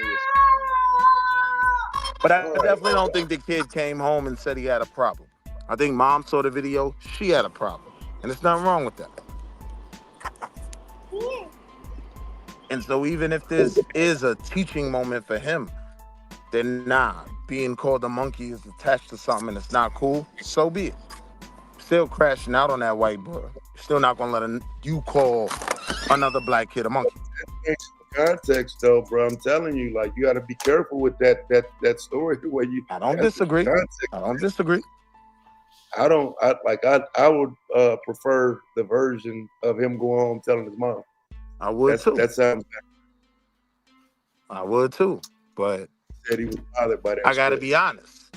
Like that whole sending the pictures and video home, I'm telling you, they don't even let parents in the school like that for happy birthday no more. So this is kind of a general thing. Like I don't think she had the mother's number or her email address to send her nothing. They ain't cool. If they was cool, if she 100% has the mother's number and email address. 1000% she has that information. What I'm saying is on a personal level, she doesn't. On a personal level, she has I'm saying that stuff 1,000%. You write on the kid's documents when you. Once again, it's not a document; it's a video. You can send them via You're not text listening or to what email, I'm saying. like you stated. When I check my kid in on the first day of school, they have in their book bag my email address, my phone number, where to send everything. So I'm saying she had it off that. It's not like her and the mom had any type of relationship where they spoke. Nah. Yeah, but what I'm saying to you is the teacher had access to all of the above. Yes, she did. Thank you, Captain Obvious. But if I found out that mother just made a fucking, that's going to be some wild shit, bro. That's going to break my heart. If I found out that son didn't have a problem with that song and the mother scripted that child to act like he was fucked up about it. I'm saying this, right? Now, looking at that video, I'm saying this. Looking at that video, the argument can be made that kid was uncomfortable, and we running with it. That's what I'm saying. That's what he's saying. Amongst y'all. I'm saying he got to look at it. Wait. I kind of disagree with that whole sentiment because that little boy might not know what to be offended by. Like if somebody did some racist ass shit to y'all when y'all was like 5, 6 years old or whatever the case may be, and you didn't know some racist shit, but your parents knew some racist shit, and they took action and everything else, your parents ain't wrong. They like they did what they were supposed to do, like because you didn't realize you was ignorant and didn't realize that motherfucker was playing in your face because you were a little kid, you wouldn't know. So as a parent, it's your job to protect your kids from that type of shit. Yeah, but that part is right. But you can't. But okay, so how then did the kid come back and say I felt uncomfortable? He looked uncomfortable. Well, that's what he said. He said he felt uncomfortable. Yeah, that's what he said. I don't look like no. I was responding to the statement. I was responding to the scenario that y'all threw out there about, she's the one that was really mad and the little boy wasn't upset. And I'm saying, even if that's the case, she's not wrong for being upset. Correct. If the So she's not wrong, but that changes the concept. That means they're lying, though. Now, they don't. I agree with you, but that means they're fucking liars. But I'm saying, Like, watching that video, the news is a whole goddamn lie. Watching that video, though, an argument can be made that the kid looked very uncomfortable. When Argument could be made that the white kids looked uncomfortable. You smell like a monkey has ever been funny. Where? In the classroom. In Madagascar. Get the hell out of here. Hey, Lou, Chaquasia and Tyrell, you smell like a monkey. I even have to agree with this shit, bro. But like these are kids' songs. These are children's songs. No, ain't nobody saying your kids smell like a monkey. You know good goddamn. And there's a context to it, too. Yeah. Every day. Yes. Yeah. Every day. And it's on video, so it looks bad and great. I'm glad we're here. I'm glad he did a solo. So hold on. No, could you please play that video? Hold on. Who said that? So that's the cartoon. That's the cartoon you want to watch. I just wanted to watch that part of the video where she went into. Where she wanted to have her solo. A song from a cartoon, bro. Wait, hold on. But in the cartoon, the song was sung to a zebra. And then black people look like zebras too. And then on top of that, let's play context, right? Like he didn't know, right, the association of blacks and monkeys before that, but these white kids around him knew that, right? They hear their parents in their home saying they're monkey niggas, right? So now he got to deal with that on the playground. I'm just saying I'm not gonna make a argument against them when I can make a better argument for them. You can't get that to confusing argument. You know that, right? Schools like that, bro. If the schools like that, my nigga, motherfuckers need to take their kids out these schools, bro. Now that's a whole different conversation. Because the one thing you know 100%, that was a white school, Taz. That was definitely a white school. Mission statement. Ain't I bet your kid won't be called no monkey ass XyayX. I put money on that. Yeah. That's another portion of the conversation. But again, that ain't. You think black people don't say sit your monkey ass down? Well, some black people look like monkeys. I'm not the white girl. I can say it. I'm black. Like my grandma used to use that term to describe the babies climbing all over the place, like running around like little monkeys and shit. Like what? Like to me, is who's using it in the context. You know what I'm saying? So I understand on the porch. And that's a point. Niggas use that shit though, bro. It comes different from a white person. Just like how, women can call each other bitch, right? But as a man, you can't just be saying that because it comes off as you should have known better. That's disrespectful. To call somebody big, you see some of these women out here, my nigga. Jesus Christ. I'm trying not to say BBW. You got acronyms for them. BBW. All right. Sky said bitch. He don't be. And I was trying to respect the algorithm. Skynet knew that. Big girls, not the B one. I don't call them. Nah, I ain't doing that. You knew what I was saying, nigga. I was talking about Jill Scott the other day, son. Jill Scott. Nah, but all jokes aside, I still don't have a problem with the mom having a problem with it. And you don't know her to have a problem, Willie. Supposed to have a problem with it, but again, I just don't think you want to add that context that she's attaching that to her son. She's got her son on the news saying that shit, and that's what it sounds like y'all pointing to when you say it that way. It sounds like she got her son out there saying, "Well, now it affected me. Now it bothered me." That would make it fraudulent, bro. It's easier to keep it at the story it was. It bothered him. He took it home. His mom asked about it. But that's not the story, Taz. The story. Right, that's my whole point. I'm saying if we keep it at where the story is. Why ain't nobody gonna give a fuck? Hold on, Taz. The story is the mom got the video. She had a problem with it. I don't have a problem arguing with it from that vantage point right there. The story isn't though that the kid came home and talked to his mom about it because his feelings right. You know what all them adults gonna do? All them adults gonna come in there and pile into that school board meeting and say, "It's Madagascar. Oh my God, I can't believe this." Those are saying adult welfare instead of slavery. I can't believe it. So what you know why I don't? You know why I don't agree with that, Taz? They already doing it from both sides. You got black reporters reporting on it, pointing out that it comes from Madagascar and it's inappropriate. But that's and then of course you got these pink toes saying it comes from there. I'm saying about the school itself. If that black mother put her kid in that school, it simply means the kid has good school scores, but more than likely, it's probably a liberal Really? What's the name school. of the school? What's the name of the school? I don't know. It's you know it got good scores. It's called 25% You Negro just made Elementary. that up. It got good scores. You don't know what kind of school it is, do you? I'm telling you as a parent, right? As a parent, you don't even know the name of that school. Parents don't know the grades of every school. Man. Yeah, bro. What I'm saying is, like, I do see that shit when I drop my kid off, so I know why I chose that school, right? What does that do with her and her Look, like, I want to know, bro. Like, I don't know how y'all live around these people if you like think like this. So y'all think like white people look at us like, and I know that's what you want to get to, Taz. That's what I want to get to. Like, Go ahead. Like, bro, niggas be hoes for real. Like, if y'all really feel like this and y'all still around, like, y'all think white people look at us like we monkeys and shit? Chaz, you got white people on your block. No, Yes, Taz. I do. Chaz, you got white people on your block. Taz, no. And I think that's why it's catching steam. Ain't none of them never made no goddamn monkey reference or no shit. That's a fact. I believe that. Ain't no white boys ever come up and say, y'all chipping out. You never heard the motherfuckers say chipping out and shit like that around you?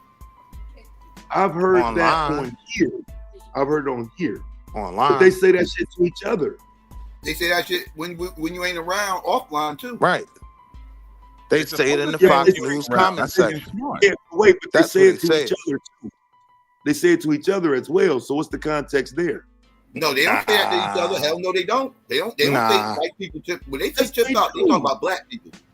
When they say chipped out, they talking about black people. I just did a video about Nick Pointer saying that shit about his people. What are you talking about? But I promise you, if he said, I didn't see the video, but I promise you, if he said it, he was making reference to his people acting like black people. It's almost like the term wither. No, he was making reference to them being bitches, being scary. Right, but it's using a slur. That they've always used It's it in using a slur that even he knows is in context of black people, which should be doubly disrespectful when I'm saying it to a white person. You know what I'm saying? You just made up doubly this. It was the last part, right? Yeah, you just made that. If I'm calling you that, it's almost like when we call each other funny style, right? Like, it's even more disrespectful when I say it to you because I know you're not feelings, that. Willie. Because I have feelings. That's one of them terms I guess I do remember when I was debating the white boy about 5 years ago, and he said that shit. That was the first time I ever heard it. Right. What the fuck? What are you talking about? That's their go-to. So yeah, I do remember him saying that shit to me, but yeah, in that context, it sounds like it says right here, it's a derogatory term used to describe aggressive and violent outbursts by black persons. Offensive and racist. The phrase is based on a racial stereotype that dehumanizes black people by comparing their behavior to that of a chimpanzee. Monkey. Correct. Is it because that? Where I said, where's that at? Where you read that at? Some old left That's magazine. AI. That's AI. I'm saying it. That's AI. That's saying AOC said that. Are we all AI? That's base level. Nah, Blue, that's just the base level verification. Psycho got an AOC RBG bumper sticker. Yeah, man. Hey, man. Shout out to you with that promo for the debate, man. Yeah. That nigga made Taz and A9 walk up to the damn side. I said, man, look at this dude here, boy. He the problem. He is the problem, man. Shit look like Def Jam Vendetta, right? Man, I ain't ready for this type of shit, man. I'm getting old, bro. I'm getting old, man. That nigga just I think I don't see what you're doing. I'm glad you mentioned that, brother Suave. You see, I called you brother now. That's my piece of art. Definitely my brother. I don't think I don't see you, Psycho. If you want the smoke, nigga, we can do this behind the scenes. We don't even got to do this in public. Is this a graphic war? Oh, nigga say he gonna out-gather the nigga. Nah, chill. I don't know what I'm talking about. What smoke you want? I don't know. What smoke you want? All of it, Who nigga. you talking shit, to? Shit. Put your bars out there too, nigga. You see all these niggas rapping all the time. hey yo, Psycho, who was you talking to? Yo, Harlem, you hold this L. Don't make me switch the topic. Harlem don't got no reason to be talking no more. He's not from Harlem. He is from the Harlem. Bronx. Jim Jones is from the Bronx. He got I'm going on mute. I'm not listening. Internet down. Anybody understand what's going on? I know y'all are. I know Taz and Psycho maybe. Even Suave, he's a hip hop guy. See what's happening? First of all, Dame Dash has his new teeth. I'm not even talking about Dame Dash. Now listen to what I'm saying. I'm not even talking about Dame Dash. All right. Huh? Yeah, exactly. Jim Jones, talk about that. Huh? All the best Brooklyn rappers will sign the Bad Boy. You want to talk about that? Y'all hold that L too. Puppets up out of here. Or the whole Harlem hold the L. It should be HL. Y'all niggas funny, dog. Name Dash. Nigga said all the best Brooklyn rappers will sign they the be Bad hating. Boy. But he comes uptown every day to buy CMOS. Yo, check this Everybody out. knows Who in who the chat uptown. know what I'm talking about. People who was in the hood gangster section of YouTube know what I'm talking about. Jim Jones is out Bless of here. his soul, you bought mad rings of Baba Heru, and you know you did. So why do you Talk have about the this? ancestors like that? Now you being disrespectful. Don't let that man rest in peace. I Damn. said rest in peace to the ancestors. Speaking of Baba Heru, We was did joking anybody about see him before Erykah that. Badu? Don't do that Hold to me. on. Speaking of Baba Heru, did anybody see Erykah Badu? And her performance for her Psycho, can you please type Erykah Badu text Dallas into your browser, please? Ooh, y'all supposed to She be did the something for Baba people, ain't Heru? y'all? Yeah, that was about it was a birthday anniversary for her mother or something, grandmother or something, right? Was it? Is that why she did that? You know what I'm talking about? Yeah, I think that's what it was about.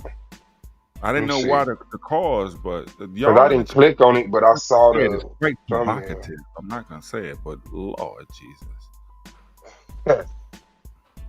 I got to go back and watch that clip now because now I want to see what he was talking about. This floor, man. Did you see what I was talking about? Y'all know what I'm talking about? I'm serious. You look like a monkey. That happened early this year. I think that was somebody showed it to me recently. I think that happened. I think you talking to me or you talking? Whoever.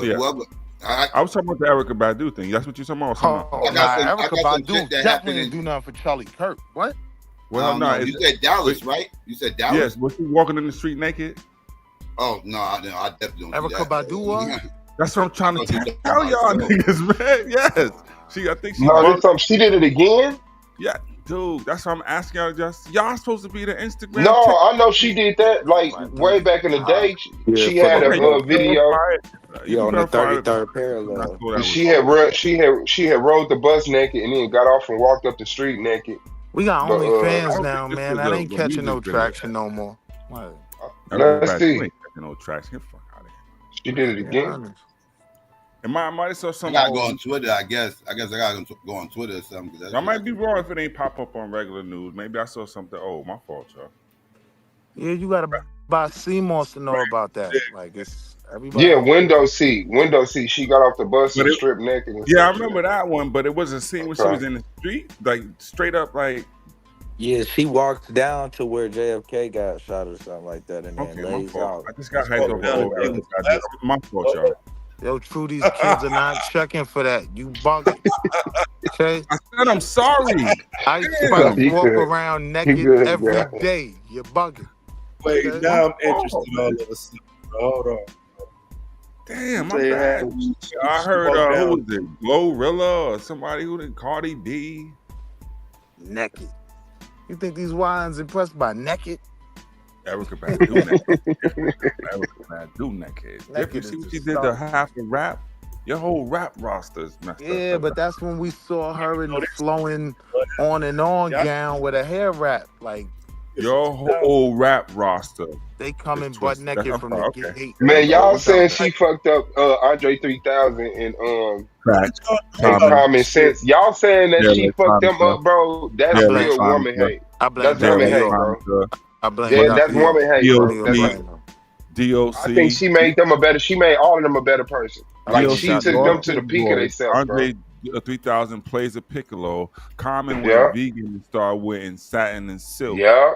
And Jay Electronica ain't been ever right, but he sure ain't right after that Erica Badu. Yeah, he definitely right. He ended up marrying a Rockefeller woman. Like she made every one of them dudes. She put them niggas. How does that happen after he made all them Illuminati videos though? His life got threatened. And he just put out 5 albums, all of them supposed to be like pseudo. You're gonna marry my daughter. Like most of that's crazy work though, ain't it? Most of them Illuminati videos we was watching in like 08, 2012 and shit. That nigga produced that shit just to fucking marry a Rockefeller. Yeah, dog, that's the Illuminati for your ass. Like, a Rockefeller, a Rothschild. My fault, a Rothschild. So the Nuwapu Rothschild. Remind me. Huh? A what? Nah, True sold me a Nuwapu book. That was the first time I really learned about. Really, the timing is off. That's just not funny. I'm asking. How do you better timing with these things, bro? Y'all ain't shit, man. Get it together. But you bought it. But then, I don't know, man. Exactly. I don't blame America Badu. See what happens? The joke falls flat. It's just I'm saying I don't blame America Badu. Right? Like, she did what she's supposed to do, man. Certain women were trained to be a certain way, and what came out of that.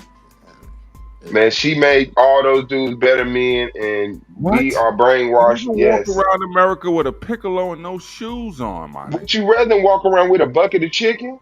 Oh yeah, on the wheels. The Flute album wasn't that bad. The Braves jersey and the Kango.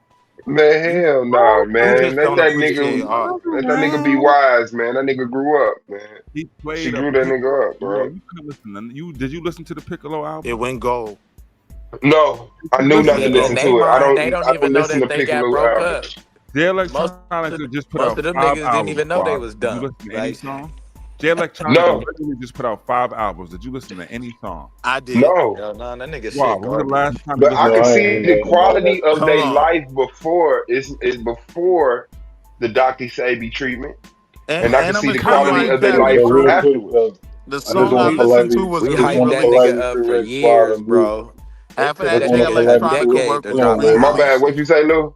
I just want to politely correct y'all. It's actually a Rothschild, not Rockefeller. Yeah, Rothschild. Yeah, we got corrected. Shout out to you. They call you Illuminati.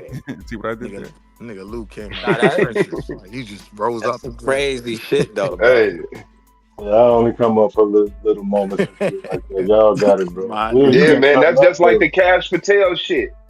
They should release all the files. Well, we're gonna make you the FBI director, and I dare you go against the program, Mr. Hot Take. Yeah, you been cutting up here, bro. Hey, that definitely shut that nigga the fuck up, bro, because I don't even see no Illuminati video. I mean, if you do, nigga, them shits is like way off. Them hoes is like straight reptilian. It's normalized. Like, we don't even gotta call it the Illuminati. I'm tough on those situations too, but I'm willing to be honest, and this is a situation where I don't have a problem with being honest and still supporting sis. I think you do.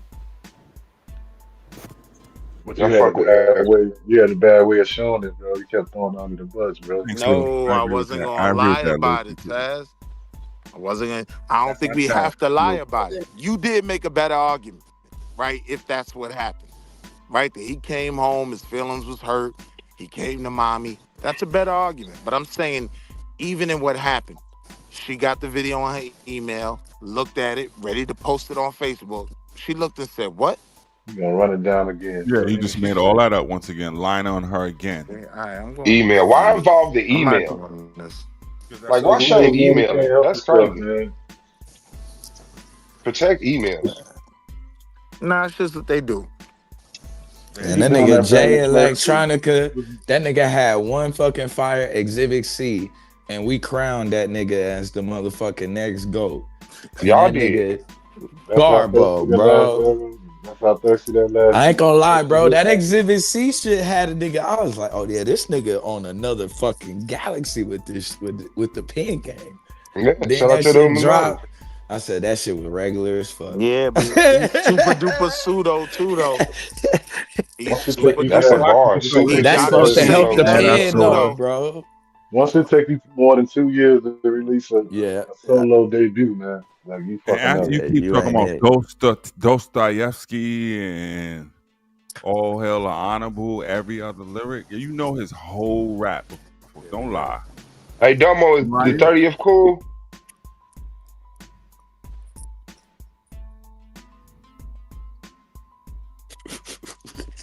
Awkward silence. I'd like to get the 30th around Halloween where the spirit of Sabi would be the strongest. Wow. Spirit of Sabi. Hey guys, I missed part of the first stream. I want a Psycho. What did you think about the sentencing? Did you think it was fair or you think it was unfair?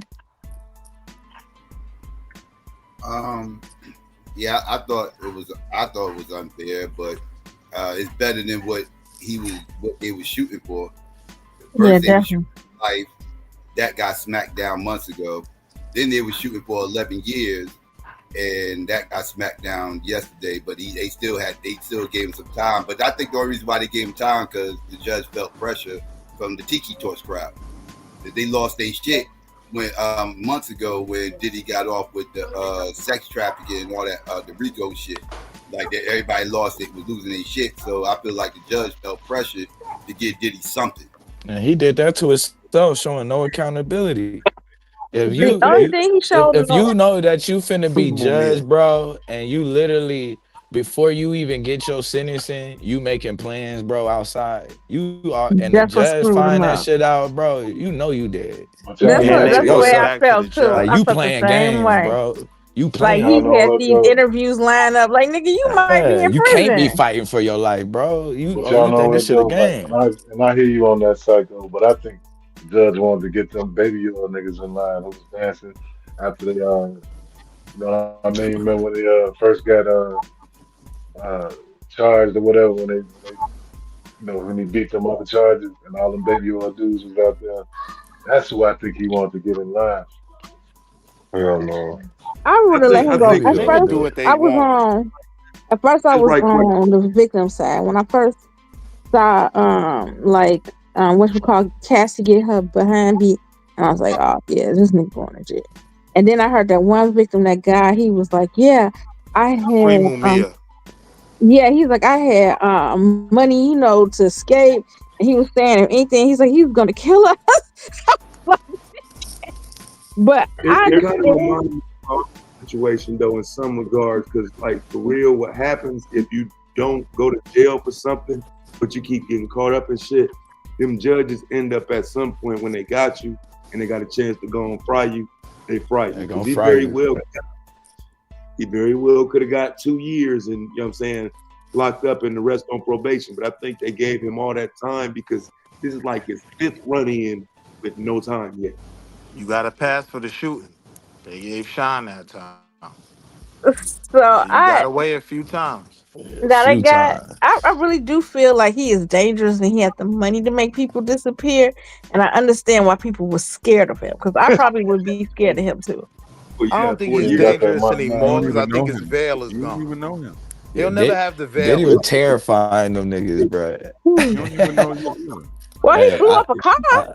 I see that man live terrorize Jadakiss. I seen him blow up a car. I seen him terrorize Jadakiss. That nigga said, "Come down to my office. Let's talk about it." Nah, Styles speak to a refrigerator at him. You're not gonna do that to New York.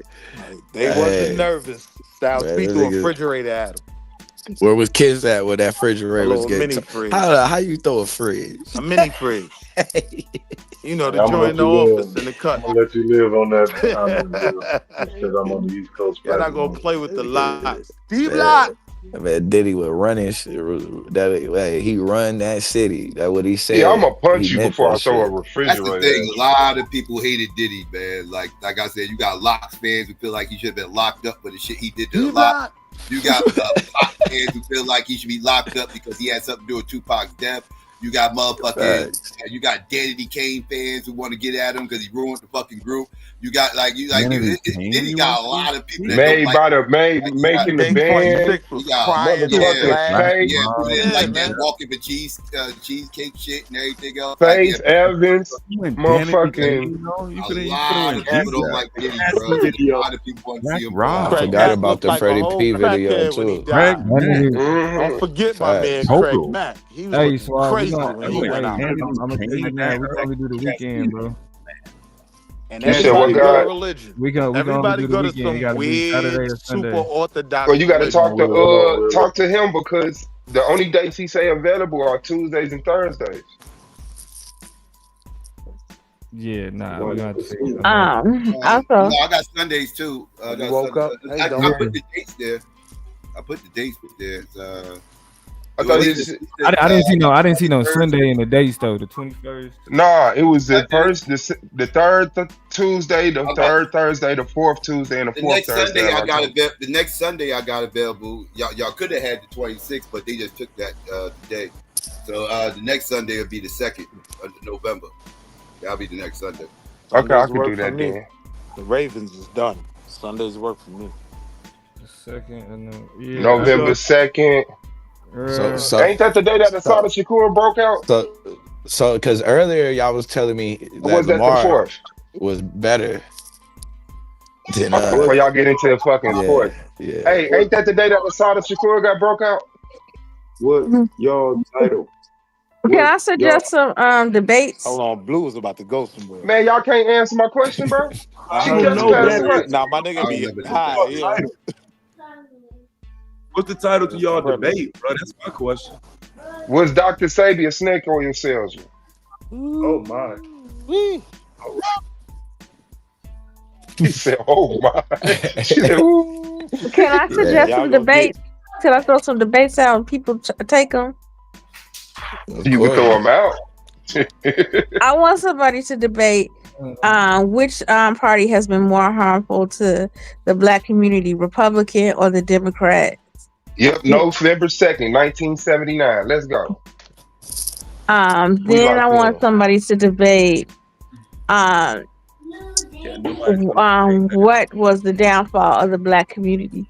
What was the biggest downfall of the Black community? Would you say low marriage rates or drugs? And then Pan-African low marriage rates versus drugs. Which was the biggest problem for the Black community? Yeah, because I've heard people argue that before. That's topic right there. I've literally heard people argue that. Low marriage rates or drugs? Yes, yeah, Ray versus that's all of them are great. I think they're good conversations. Topic wise, they good conversations though. I mean, I'm not sure debate wise, like. But I think trying to debate that shit, Rena. I mean, you gonna probably hear that in a debate, real quick, because some of that's gonna be evident. Are y'all locked in for the 2nd? Yeah, you can lock us in for the 2nd. Okay, at midnight. What? No, I'm just bullshit. I'm just bullshit. Hold on. What time was her court date? What time did she get broke out? I guess we could do 8 o'clock my time. That's good with y'all. 8 o'clock my time. Let me see, man. I need to know what time she got broke out. What time she is. We do 8 or 9. Niggas trying to channel the ancestors. Yeah, that's oh wait. God damn it. Shit. I can't do the what? Oh, wow. This shit framed, man. Come on. Not Washington versus the Bears. Y'all killing me. I can't do the 2nd. Ain't no who played that day? For you. I don't even care no more, man. I just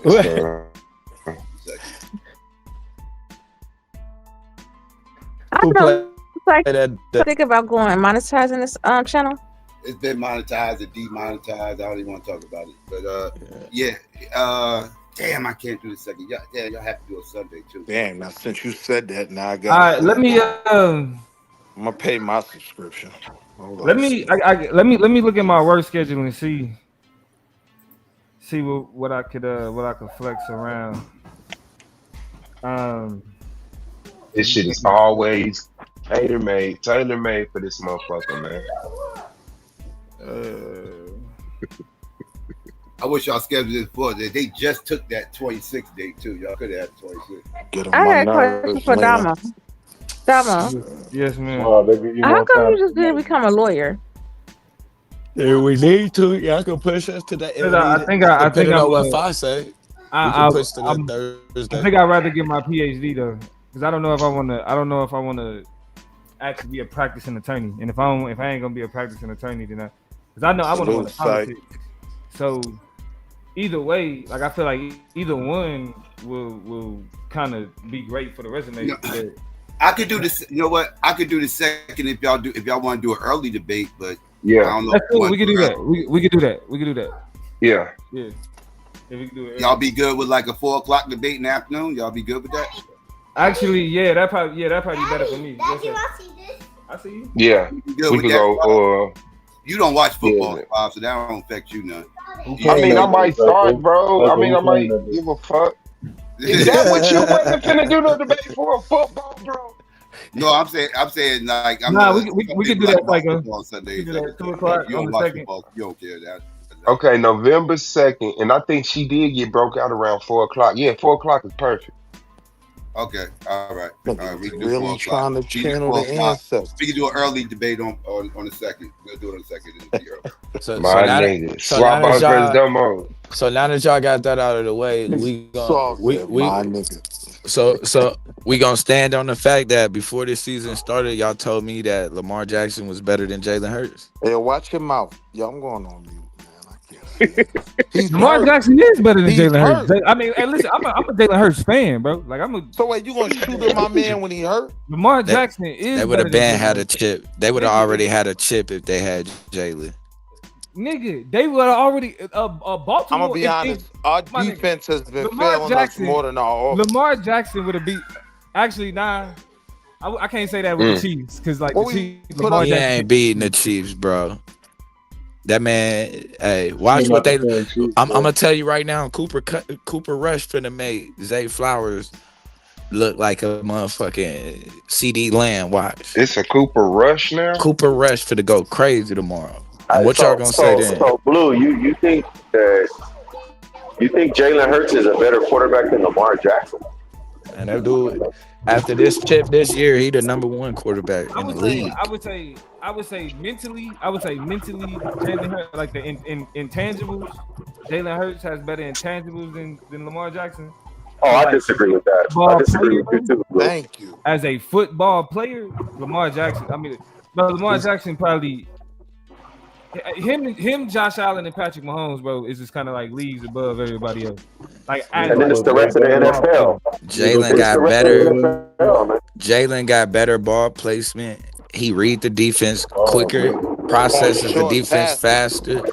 That shit, even the long ones when they throw the long ones, them must be on that's what I'm saying. Right shoulder, left shoulder. I'm not gonna talk bad about Jalen Hurts, bro, at all. I think Jalen Hurts deserves to be mentioned in the top 5 quarterbacks because of the way he won the Super Bowl, how consistent of a winner he's been, as well as he's got good statistics as well. I mean, Lamar Jackson. So you say top 5? He's got. Well, I think granted, who would be your top 5 quarterbacks in the NFL? It would have to start with Lamar Jackson, Josh Allen, and Patrick Mahomes. It would have to start. And then Mahomes 4 and 5. Joe Burrow. Number 4. Yeah, you tripping? Josh Allen, Patrick. Well, I might have to put Hurts right there at number 4. I might have to put him at number 4. And then who would you say is number 5? Number 5's kind of tough, man. I think Jared Goff played well the last 3 seasons. I think he's got a great body of work. We are Jared Goff. Hey, man, what's going on? You could make an argument for Joe Burrows, though. Well, yeah, you can. You can make a better argument for Joe Burrow than Jared Goff. So I would say Joe Burrow Cam number Newton 5. is a fucking hater, bro. This nigga this nigga ain't even got Jalen Hurts in the top 10. He got Jared Goff over this nigga. In the top 10. He got Baker Mayfield over it.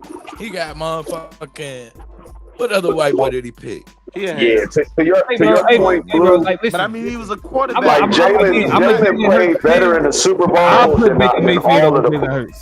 Nah, hell no. And I'm a Jalen. Baker Mayfield nice, well, yeah, right. He is nice, bro. He been playing well. What was that? That 2020 Browns team? Jalen Hurts not taking that team to the playoffs, bro. Even with that defense. Jalen Hurts not taking the Browns to the playoffs. But you know what, Dumbo? We got to take into consideration that in the last 5 Super Bowls we've seen, Jalen Hurts has probably played the best of any quarterback that has played in the last 5 Super Bowls. Jalen Hurts has also had a phenomenal team. Yeah. Jalen Hurts don't make mistakes. Like Jalen Hurts has you ain't gonna get to the Super Bowl without one. The reason why people talk about Jalen Hurts the way that they do, because he has a great team. Arguably one of the best wide receivers in the NFL. His passing numbers should be crazy. I would argue line. They would be if he didn't want to win. And then you have Saquon Barkley, right? I mean, and you got Saquon. The hard part is though, you can't demonize a quarterback for having a great team. No.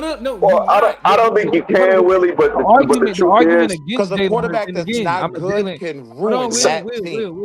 Saquon Barkley kind of forces your hand. The argument is like with the team that he has, his numbers should be crazy. I mean, you can make that argument. The Eagles do have a phenomenal roster. You can make that argument. They got a good coaching staff too. I think that you can make that argument. The Eagles defense was so impressive in that Super Bowl. They was able to get blitz level pressure without one design blitz. Here would be my argument, right? Josh Allen is definitely winning a championship with the Eagles team, right? Joe Burrow is now winning a championship with the Eagles team. That's my argument. I gotta disagree with that, Will. Josh Allen is definitely winning a chip. I gotta disagree with that, bro. Joe Burrow would win a championship if he was the Eagles quarterback, bro. With Saquon Barkley, the Eagles defense, that coaching staff. I mean, I think he would win the Super Bowl. I gotta disagree with you on that. That Eagles defense is full of rookies, bro. Even last year, bro, most of them players was rookies. A lot of throws, right? How we calling a goddamn defensive team? If Jamar Chase is your wide receiver, you're gonna throw the football a lot with Jamar Chase at wide receiver. I mean, any quarterback's gonna you're gonna throw the football a lot when you got arguably the best receiver in football. No disrespect to Justin Jefferson. The one thing I'll say about Jalen Hurts, he doesn't depend on a single receiver, and that makes him, to me, a bit more diverse. Like he's good on those slants. He's good on those sweeps. You get what I'm saying? Yeah, exactly. So it's like a nigga going, like the middle of the field. Deep ball game require that talent. That's why niggas that throw the ball deep often throw it to the same nigga because they know that's the. And then I gotta give Jalen Hurts a lot of credit. The NFC last year was the most hostile conference, and it was. I mean, anybody who came out of the NFC had endured a lot of challenges, bro. So yeah, I gotta give him a lot of respect, bro. If you put Jalen Hurts on that Detroit Lions team, they winning the chip. Hell no! The only thing that's keeping me from agreeing with you on that, Blue, is and Psycho, please don't kick me off the panel for saying this. They shouldn't have lost to the Commanders. Because Jared Goff, bro. Anytime you gonna have an elite quarterback on the other side, he gonna shrink, bro. It just ain't gonna look the same. The hell you just say 40? That's a ceiling. Knock that nigga right off the pedal. Hold on, what is Sneak? Oh yeah, he did. I'm about to be bad for a year. But I mean, shout out to LeVar Edge and Clinton Portis and Art Monk, man. Shout out to the Redskins organization. But I mean, realistically, Psycho, you and maybe a couple other people picked the Commanders to beat the Lions. Like they really shouldn't have won that game. Yeah, you just gonna act like half the defense wasn't that if you shit. swap out, Dominated that game. What do you mean? I wasn't surprised. No, they did, but before the game, Psycho, if you could, most of the world had the Lions winning that game. Like before that game, who was really picking the Commanders to win the game? Now tell me this. Other than black people who wanted to see Jaden Daniels be the first rookie quarterback in the NFL history. Me, I predicted it when we first got in the playoffs. I predicted it. I was like, I hope we play the Lions because I know we Now what if the Lions had Jalen Hurts? Would you have felt that way? Oh yeah. Nobody, people ain't give us a shot in hell, but that's all I'm saying, Psycho. Like that, but half the defense. But Psycho, if that Lions team had Jalen Hurts, would you have been just as confident? I hate conversations. Yeah. Nah. Who you tell? Nah. We was the hottest team in football going into the playoffs. No, I couldn't hear what you were saying, Lou. You were saying something. I'm just saying y'all just gonna act like half the Lions defense wasn't hurt. Just keep on saying but you know what though, Lou? Even with half of the Lions starters being hurt, right? You gonna pick a team and win with half their starters out the game. I'm glad you reminded me of that. Yeah, you can't. I mean, you can't. I don't think we should have expected the Lions to win. That kind of we overlooked that part. Lou, you're right about that. But you lose half of your defenders, starters, then you should. Right, even if you did pick Washington to win that game, you still got to be honest and factor it in, man. You look like a monkey and smell like you are wild. But to Jaden Daniels' credit, he played very well. On top of that, he played very well. Frisco would have had a championship. Here's to him getting back out there and getting on the field. Bro, the San Francisco 49ers should have probably won at least 3 championships in the last 7 years, bro. If they had Jalen Hurts, they would have. You said should have. You really like that nigga. I think the San Francisco 49ers should have won at least 2 rings in the last 7 years. There ain't been a better black quarterback in the last 2 decades. I mean, look at how good San Francisco has been. Since since Colin Kaepernick till now, look at how good they've been. This nigga Blue is bugging. I want numbers, bro, and that's why them niggas be losing, because they be sitting there trying to get numbers instead of doing what the team needs them to do to win. You got to do what you got. What the game is calling upon you. If Donovan McNabb had Saquon Barkley, just making that they would have got not having no, you can't do that, Willie, because Westbrook for the Eagles was a beast. No, you can't do that, Willie, because Westbrook for the Eagles, he was a beast. Nah, them niggas was garbage, bro. Nah, man, hell nah. He was a beast. The running back for the Eagles, they had a dope ass team. And then you had, what was that other nigga? Freddie Jackson. In the NFC. You had Freddie Jackson. That nigga was garbage. That nigga made one Hugh Douglas on defense. They had Javon Curtis at one point in time. Like the Eagles, Donovan McNabb should have actually beat the Patriots in the Super Bowl. The Eagles should have definitely won a Super Bowl with that team. I mean, righteously, this is that same team. This is McNabb and T.O. all over again. It was Troy Benson. Jalen is a better leader. Great quarterback too. But when Donovan McNabb played for the Eagles, they had a great defense too. Jeremiah Trotter, Brian Dawkins, Troy Benson. They had a good team, bro. In the game. McNabb was the weak link. I mean, I would if best he running had back been in the game right now. If he didn't go crazy the first Super Bowl, I would. But he went crazy without him in the first Super Bowl. When Terrell Owens was out there basically on one leg, bro, they should have won that Super Bowl, bro.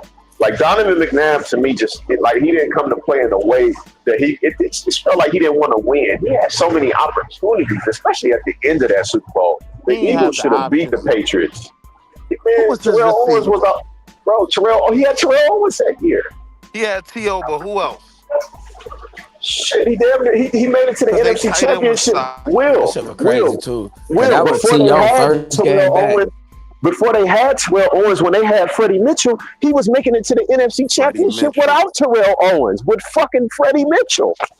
Man, Swarthy, man. 4th and 24. I swear, man, your sports takes, bro. You be. It's the 4th and Oh, 24. y'all Mr. Underdog, bro. Like I always reaching for the underdog, bro. No, I'm just saying, but Lou, you don't think the Eagles should have actually won that Super Bowl against the Patriots? Man. I ain't gonna say what The only solid receiver I can remember he had was Deshaun Jackson. Gotta go with what happened, bro. Lou, you got a good point there because that is taking credit away from the Patriots winning. I can't remember no names. So Lou, what has happened, right? We got one dude that just seems to outplay Pat, and everybody else seems to just come up short. Yeah, that too. Josh Allen. It happened last year, though. But see, I couldn't even blame Josh Allen. Don't forget he lost 2 Super Bowls for last season. Patrick Mahomes. Yeah. Somebody beat him. But I mean, he played a good game. There was a lot of drop passes that game that he did his job. Man. The Eagles beat the shit out of Patrick Mahomes in that Super Bowl. The Eagles beat the shit out of Patrick Mahomes in that Super Bowl. I don't think they would have did that to the Bills. What did that nigga Kevin Hart say when that dude beat up his dad? That nigga said, "My dad didn't want to see Steve no more." That nigga said, "Give me the trash." He gotta see the Bills this year too, don't he? I mean, the Bills probably should have won at least one championship since Josh Allen been their quarterback too, man. Like that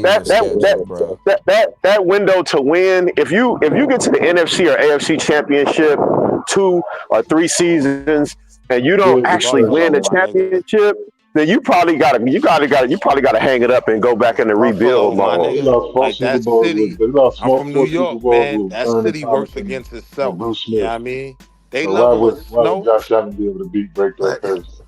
Right. Bruce Smith, one of the greatest defensive linemen to ever put on a uniform, right? Yeah. I mean, outside of Reggie White and maybe Michael Strahan, you can't name too many other defensive ends that was better than Bruce Smith. They had my nigga Thurman Thomas. Jim Kelly was nice. And they lost 4 Super Bowls. They would always so why would Josh Allen be able to break that curse? Right. Right. He got to get Josh Allen's a special quarterback. He's a unique talent at quarterback. Hey, he's a lot better than Jim Kelly was. Man, I'm from New York, Lou. Man, that nigga garbage. You got to get him out of there. Yeah, but he's what? That nigga garbage, bro. Nigga, what the hell? That nigga's the next great white hope, bro. Josh Allen's garbage? No, Josh Allen's the truth. Man, that man out there just running around, Buffalo, bro. Blue, he's garbage? Buffalo is always going to be a team that gets close enough, but they can't get over that hurdle. I can't agree with garbage. That's a little excessive. Hey, man, I'm going to be real, bro. Nice. You got Jalen Hurts, you got Pat Mahomes, you got Burrow, and after Burrow, you got the rest of them niggas.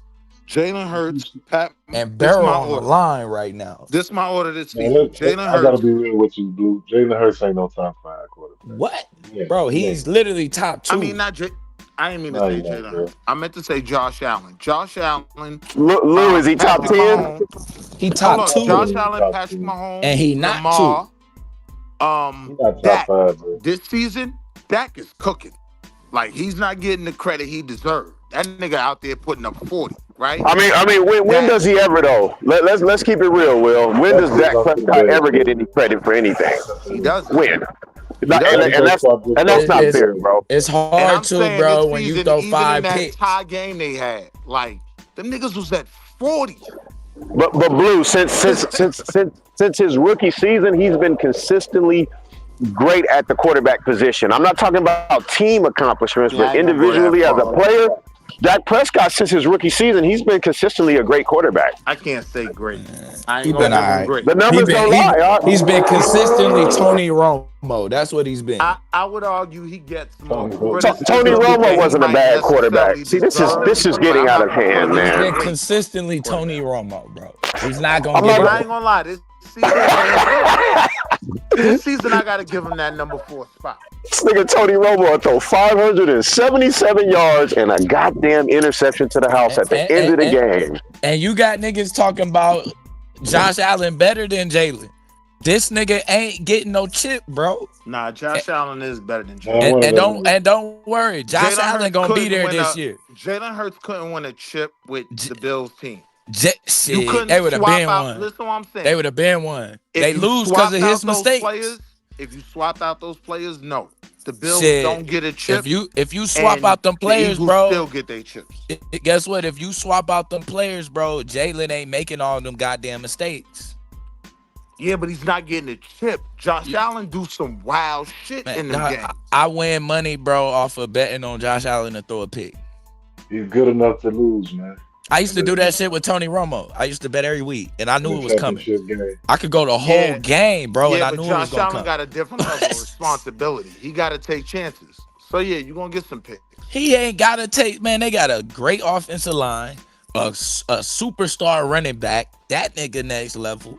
Yeah. They got great wide receivers, 2 tight ends. The defense don't let you run the ball. They shut down the pass, and every year, the nigga come up short. Damn.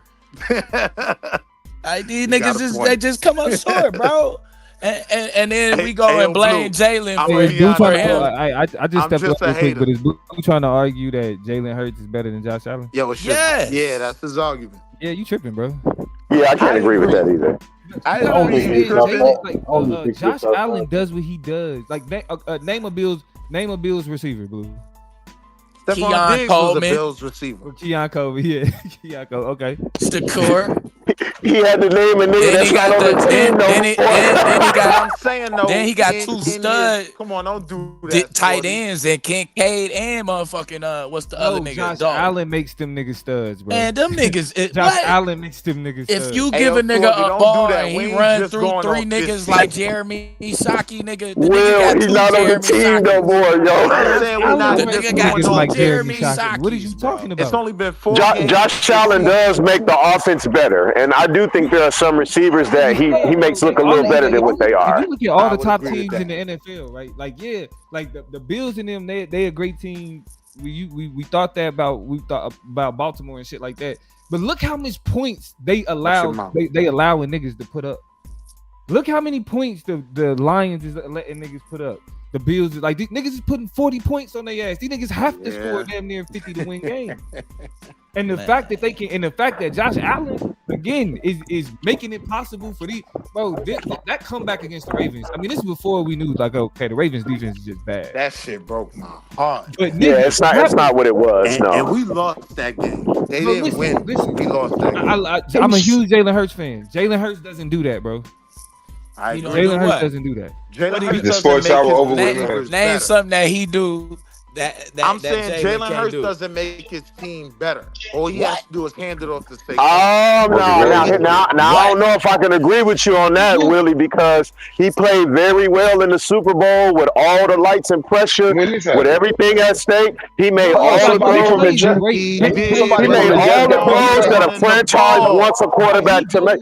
Somebody from the Jets got poked up. Somebody from the Jets got poked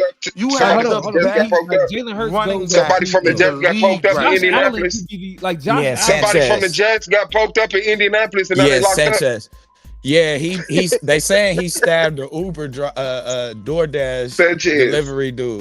Mark Sanchez. Yeah, he stabbed the DoorDash delivery driver and the DoorDash dude. Yeah, so he ain't gonna be able to make it to work in the morning. He said he jumped on him and the DoorDash dude stabbed him. Hey, yo, Blue, the DoorDash dude stabbed him. He jumped on the. Hold on, man. Y'all don't get to talk about sports, man. Hold on. He said he jumped on the DoorDash driver and the DoorDash driver stabbed his ass up. Yeah. Oh, he got stabbed. Yeah, he got stabbed. Locked up. And the DoorDash got sliced though. They saying he sliced the DoorDash driver, and the DoorDash driver stabbed me like in the face or some shit. Yes, being an athlete in New York, it'll make you crash out. Yeah, that's he was supposed to be working in the morning too. He's supposed to be working the Bills game tomorrow, so they down man. They down the man. Shit. Hey, bro, I had to call them like I ain't gonna be able to make it. Mark Sanchez couldn't do nothing right on the Jets, man. They did him dirty. Yeah, man, he was. Bro, can't nobody do nothing right with the Jets. The Jets Mark Sanchez was making things happen that year. Yeah, Aaron Glenn, bro, is a terrible goddamn. Yeah, Revis Allen, like they was all right. And man, black coaches right now is holding back black quarterbacks, bro. No, hey, but y'all saw Brian Flores won his discrimination case. We gotta come back to that. Oh, for real? Yeah. Yeah, they found that they found that it was like that shit was kind of funny. They called that shit it wasn't no way to get around that. Bill Belichick, though, man. Like, how do you not say this nigga under Black Doug, bro? Like, what are you doing? You know you got two Dougs, bro. You gotta name one of Black Doug. You can't make that mistake. Yeah, because you remember he sent the text message to the nigga like congratulations and shit. He was like to the wrong nigga. Yeah, he was like, huh? I ain't even got my motherfucking interview. And he was like, oh shit. That nigga go text back, oh shit. Nigga said, I'm sorry. That's all you can say. Speaking of coaches, it's time to pack your man in Philly up. Like, I'm B1 too, but cool. 500, you know what I mean, records every year. Who you talking about, Doc? What's your man in the Steelers? Mike Tomlin? Yeah, Mike Tomlin gotta go, bro. Why? First off, he got rid of Justin Fields, and then for a washed up white boy, and then he passed on Shedeur Sanders. They got the best chances right now with the way the Baltimore playing. They got the best chances to win the division. And Aaron Rodgers is actually playing very well. The Pittsburgh Steelers do not fire head coaches. Yeah. They do not fire head coaches either. Them motherfuckers had 3 head coaches my entire life. Yeah. My entire life, they had 3 head coaches. And then the other 2 head coaches before Mike Tomlin retired. They retired. They did not get fired. Ayo, Psycho, and even with that, coaches. On top of your man, your man Ben Roethlisberger, he got about 3 more seasons he ain't deserved. You know what I mean? Just because they wouldn't let him go. Yeah, I mean, he got to go, bro. Their offensive line is phenomenal. The nigga don't even like black quarterbacks. I'm good off of him. I know that nigga Roethlisberger was coming to the head coaches. They was like, you niggas is anti-black. Yeah, what about this nigga? He don't like black quarterbacks. No, he don't, bro. The nigga passed on Shedeur 5 times. Fuck you. Oh, the whole NFL did though, bro. Shedeur is not a league-changing, franchise-changing quarterback. I'm pretty sure Shedeur could be a starter. We don't know that. What you're saying? Because at this point, I'm not gonna say Domo's wrong. We don't know what he is. He's never gotten the opportunity to show whether or not he's a franchise quarterback and a game changer. What do you mean? The nigga wasn't a Heisman candidate in college. Husband, right? The Giants sat that nigga down. He got Super Bowl rings, right? But Domo, didn't he have the highest completion percentage of any quarterback coming out of college? Who you talking about? Russell? Shedeur Sanders, I believe, had the highest completion percentage of any quarterback coming out of college. At Texas Tech, Patrick Mahomes went up against Baker Mayfield the year that he won the Heisman and outdueled the Heisman winner, nigga, 500 yards, nigga. Like, I'm talking like a crazy fucking game.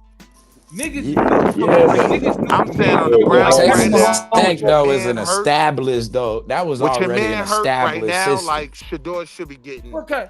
Heisman ain't no good. Colorado just got here. People won the Heisman, bro. Niggas like Josh, right? And Vince Young did too, if I'm not mistaken. Niggas like Patrick Mahomes. Niggas like Lamar Jackson. It was like the talent is there, but can they be like, you know, gunslinger? Can they throw the ball? Right, the talent is there. Can they throw the ball? We know, like now, there are no questions about none of that shit. With Shedeur, it was always like he's good. Like he's not bad. Like but I'm saying on the Browns right now, nobody looked at him as like a franchise-changing quarterback. I'm just saying on the Browns right now, when you look at the quarterback roster on the Browns right now, he should be in the game. If Shedeur Sanders and Deion Sanders don't make the comments that they make before the draft, is he a first-round pick? No, to be honest, I don't think so. No, he may not be like a third. He may not be like a 5th rounder, but I still don't think he a 1st round pick. My point is, with his game in the preseason right now, they didn't win nothing. No, he had it wasn't like we don't. No. It wasn't like they was competing for a national championship. Like the craziest thing about their team, the novelty about that team was Travis Hunter. Travis Hunter playing both sides of the ball. He's competing for. No, I'm talking about on the Browns. Preseason this year, he's competing for 2nd string. He played a pretty damn good game, right? I'm saying right now on the Browns with their quarterback roster, yeah, he should get a start. Me and Skinny was arguing about this situation, man. That shit that happened to Sir George Sanders, man, that's some good old boy shit. That shit ain't got shit to do with football. That's some good old boy shit, man. I never went with that argument. Probably, but here's the thing: if you talking about if you are talking about a generational talent, that shit go out the window. And so it may be unfair. It may be unfair. It's like, to be honest, it may be unfair, yes. But you got to think about it like this: when Lamar Jackson went to the Ravens, they ignored all the conversation about him being a wide receiver, him doing whatever, and they was like, "We gonna let Lamar be Lamar. Everything else we gonna work on later, whatever. But we gonna let him do him." And he ended up developing into a great passer and a great runner. Okay, but Domo, when was Lamar Jackson not a great passer? See, like that's some good old boy shit too. I saw his highlights at Louisville. When was the brother not a good passer? That's some good old boys. The black man not smart enough to play quarterback ass shit. He ain't never not been a good passer. That's some bullshit. He ain't a good passer right now, man. Get Tom Blue, what the fucking hell? You don't get Tom Brady without Drew Bledsoe getting hurt. When the Drew nigga Bledsoe gets hurt, right, you have to go with your best quarterback at the time. I'm saying right now on the Browns roster, yeah, Shador deserves a couple of starting games. Yeah, right now on the Browns. I think that he deserved to be drafted higher. I never believed that. Dylan Gabriel was I never believed that. Dylan Gabriel was drafted before him. And he shouldn't have been. I'm going to, and he definitely shouldn't have been. You're going to give the quarterback that you thought was better because you drafted him before the quarterback that you drafted after that. Now, the thing about it is Dylan Gabriel, it's all on Dylan Gabriel at this point. Like no, but that's what I'm saying. I'm saying as a second string quarterback, you prove yourself in preseason. That's when you prove that if anything goes wrong this year, right, you can possibly be dependent on. I'm saying from his preseason performance, yeah, the kid deserved. I wasn't putting him first round. I wasn't jumping on that argument. No, I mean, but he had one good performance and he had one bad performance. So it's like the good performance was pretty damn good. I'd throw 70% too if I was the just best taking quarterback don't even play in the preseason, dog. What are you talking Never about? throwing the ball away. That's the point, though. Don't even play in the preseason. But Lou, the argument is that he's fighting for a second He strike. He won't get a chance until the season is out of reach or somebody get hurt. Nah, they quarterback already hurt. That's what's going to happen. They're gonna go with Dylan Gabriel for a couple games. Shit, man, he's already hurt. I think they might stick with him. They gonna cater the offense around him running around. It depends. And stick with him. As long as he not throwing 3 interception games. Right. Which he will. Which he probably will. Bro, they're gonna give him a shot.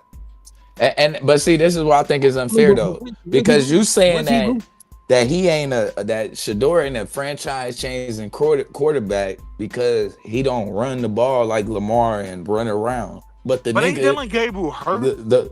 Any other quarterback wouldn't be held to that standard. They'd be held to the standard of how they read the defense, how they go through their progressions, the timing of their passes, the accuracy. Hey, Blue. I'm starting Shador over Joe Flacco. Did sports impede on black people progression?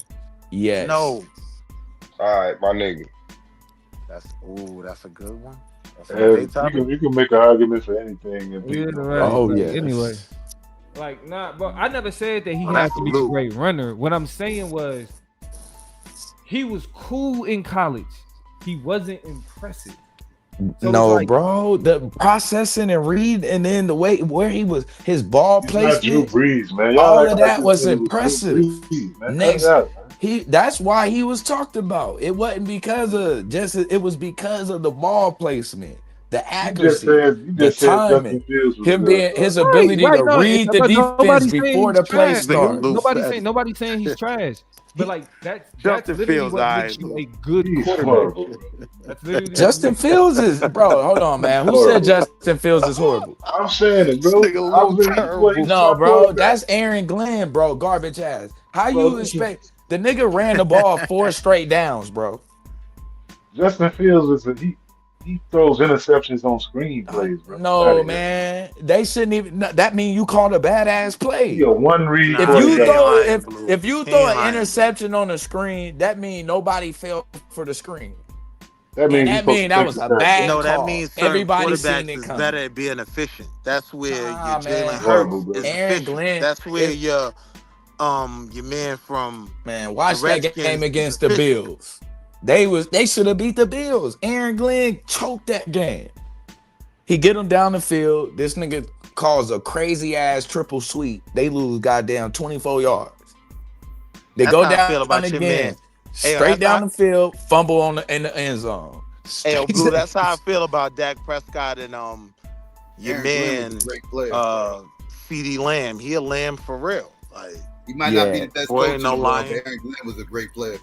He was. Aaron Glenn was.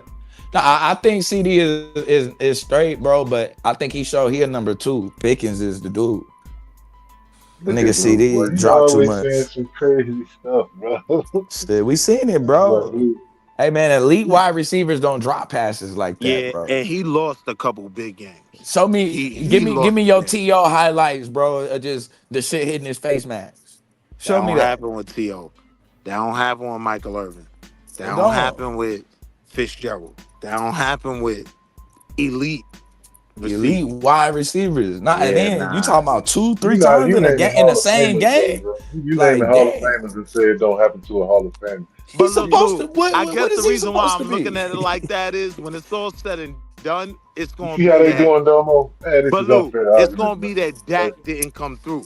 When I'm watching the Cowboy games, I'm like, nah, Dak doing what that's I all needed Lamb. Dak to do. Yeah, I mean, CD Lamb lost a couple games. Y'all gonna have Miss Mo come up there and cut and teach. That's what's wrong with what's your boy with the Titans? This nigga hitting motherfucking Calvin. I knew his season was gonna go bad when they ain't find nobody to replace Ridley. He hitting Calvin Ridley in the fucking face. Oh yeah. I'm like, yo, just hitting the nigga in the face. Like, nigga. What's your record in the fantasy so far? I ain't in this one. I've been playing that fucking daily fantasy and shit. Hey, yo, you still letting Madon cook you?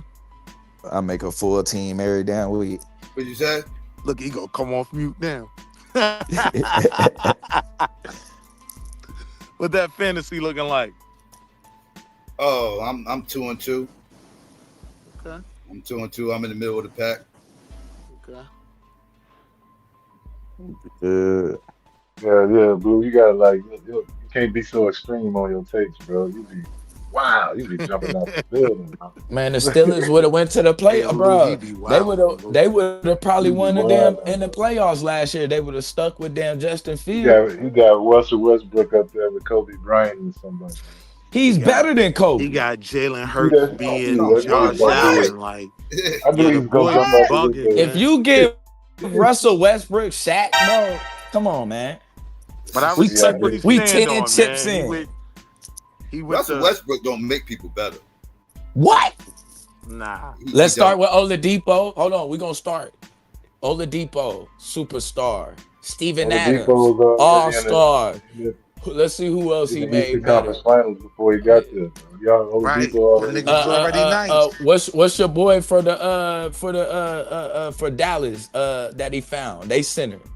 Damn.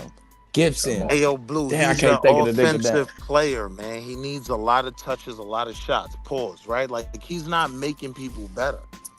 That's cat. He needs shots. Like, make it better. His hands at all times. And, if you would... He's coming at last second, like those last second passes when he's getting triple team. He throws the ball last second after before he hits the ground after he jumps. That's what makes him who he is. That is cat. But let's do what he said. He's literally driving, drawing the other man, hitting the corner. He literally led in more 3-point shots, bro, from the opening up the corner threes. More corner 3-point shots than LeBron. I agree with you. He made players better, more players better than LeBron. LeBron's not a point guard, though. But let's deal with what he said. He got the ball all the time. He is the point guard. You said he was better than Kobe Bryant, bro. Yes. Nah, he never said that, Lou. Hey, yo, yes, he did. Hey, yo, mute Lou. You said yes, Blue? Yeah, if you give, if you Psycho, put please. Westbrook, bro, with Shaq, Kobe got 2 titles without Shaq. You sound we probably have 5, 6 rings. Shaq would have got his ass traded because Shaq was like, I can't win with this motherfucker. That's what the fuck would happen. You seen what? You don't remember what? You don't remember what Westbrook running down the court? Should I pull up what he did? With Jerry. Y'all do know that Kobe had to see Westbrook. Kobe shooting all the goddamn time. How you think he would have felt about Westbrook? Man, Westbrook wouldn't have been shooting all the time. He won a chip without Shaq. Stop playing with Shaq would have checked his ass. He'd have been like, "Hey, bro." Kobe was winning chips without Shaq. Stop playing with my man. Won 2 without him. Went to 3 in a row. I didn't like that nigga like that. So the narrative was that Westbrook shot all the time. He shot the ball 22 times a game. Durant shot the ball 20 times. Couldn't win with Durant. Who else was supposed to be shooting? And Harden, man. Who else supposed to be shooting? James Harden? James Harden. Got James Harden. He came out that year. He didn't shoot 20 times a game. They couldn't even be in the game at the same time. Harden had. Yeah, they could. That's a lie because James Harden was the point guard. That's a lie because James Harden was the point guard. You need a lot of touches. I don't feel comfortable with my point guard averaging over 20 shots a game. I don't even want that. Right. So what? You had to. My point guard needing. Who else is gonna shoot? Kevin Durant. Roberson. Durant did shoot. Durant did shoot. Like that was the problem. Russell Westbrook, they couldn't coexist. Bro, it's gonna work a little bit different when you can get it's easier for Westbrook to get his shot, bro, every time than it was for Durant. I'm sorry, bro. It just was. It's the reason why, man. Like, you know what I mean? He attack it, bro, and he at the rim every play. So yeah, it's gonna be kind of hard to not shoot when you get into the damn rim, bro. You right there. Forget all the X's and O's. You said he was better than Kobe Bryant, man. Now prove that. Bro, he spanked Kobe. He locked Kobe down. Did you not see him? Right after he had an Achilles injury. No, before the Achilles. Before the Achilles. It was after, man. Sent their asses home. How can a guy who has no championship? They should have sent them home that first year. Yes. Don't forget that first year, Paul Gasol saved him. Kobe at the end of his career. But Westbrook in his prime could not keep up with Kobe when Kobe was Kobe. Nah. Man, Westbrook would have shut that shit down. You violating, bro. The nigga was too strong, bro. He too strong. Violating, bro. He played too hard. Kobe was to say it. Goddamn stat pattern. He's a stat pattern. Even Kobe said it. He like, bro, that's one motherfucker right there. He played just as nasty as I am. That Devil's gonna win nothing. That's all he is. That's cat. What you saying? That's cat. He never won shit. Give me. So what other stat pattern you know? Why the other stat pattern? Let me ask you a question. Ain't averaging triple double. Let me ask you a question. How many Hall of Famers did Russell Westbrook play with? None right now. KD. No, he played Zero. No. He played with Harden. He played with. Did he play with Paul? We assuming that these dudes are Hall of Famers. Bron. Did he play with Chris Paul? Did he play with Chris Paul? We making a lot of assumptions right now. No, he never played with Chris Paul. No, he always busted Chris Paul ass. He never played with Chris. He played with LeBron. It's a lot of Hall of Famers, man. And not have a ring. He won no championship. And LeBron was LeBron and AD missed 60 games. At the Hall of Famer, LeBron and AD missed 60 games. None. Zero. The other teams, you got Roberson standing there in the corner. You can't put that on Karl Malone. Like he just left and played for the Lakers before they were great. But he didn't have a history of playing with Hall of Famers. It's a reason why his best seasons. It's a reason why his best seasons. It wasn't no Hall of Famers he was playing with. There's a reason for that. Because he was the best player on a bad team, and when you're the best player on a bad team, your stats gonna look a whole lot better. Right. When he won, when he got the first. Hold on. What his stats look like with the Hall of Famers? What was the team record? What was the stats with the Hall of Famers? Hey, Blue, I'm taking your mid. 25, 8, and 8. Yeah, he did. Yeah, he did. You know he did it 4 times, right? Nigga from the Spurs. You know he did it 4 times, Who was the Hall of right? Famer he played with? When he Paul George and Carmelo Anthony. Paul George. And Melo. What's the crazy looking nigga What from was the the team Spurs? record when he got that MVP? And from the Melo was I think washed, they was but I like give a you 6 seed or something. Nah, Melo wasn't washed. Our coach fucked Melo up. Think of this nigga name. And they sabotaged our season that year. Nah, bro, they did I'll Melo give dirty, you Melo, bro. but we ain't gonna act like Melo wasn't washed though. Melo was totally washed. Nah, I mean, this what I'm saying, Kawhi. Psycho.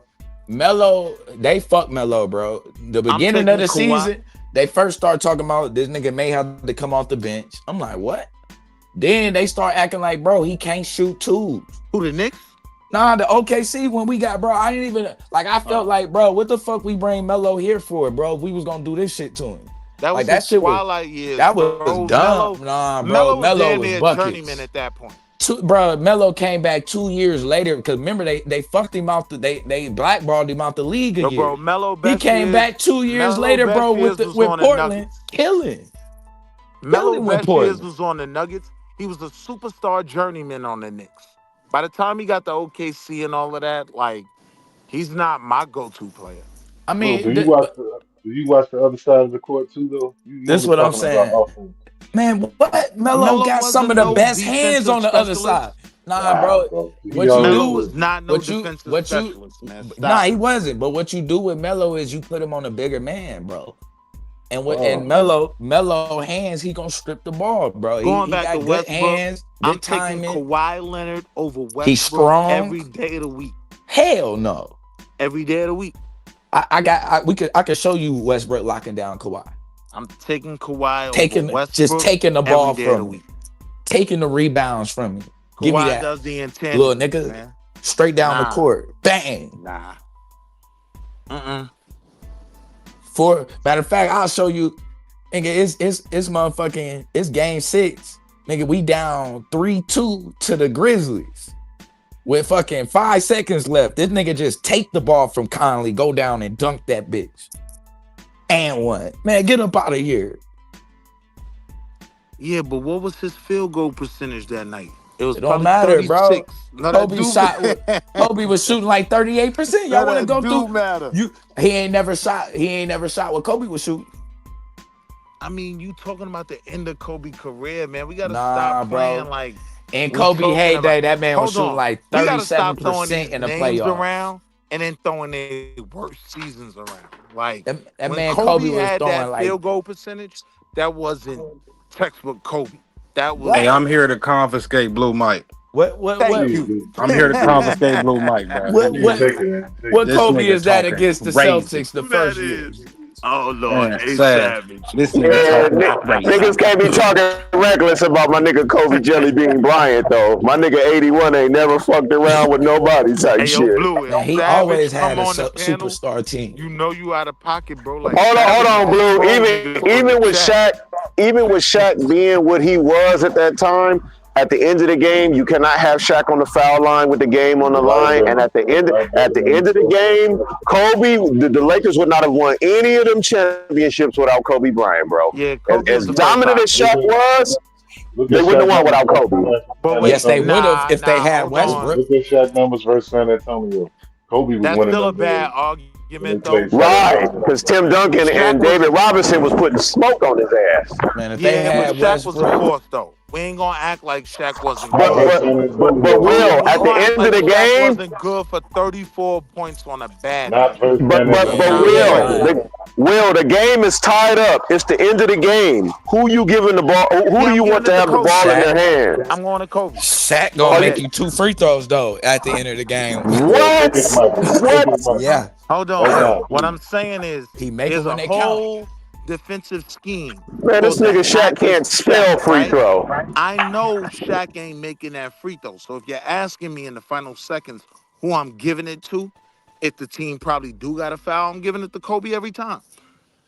I'm sorry, bro, but I seen Shaq enough, bro, to know if he could miss goddamn 30 free throws.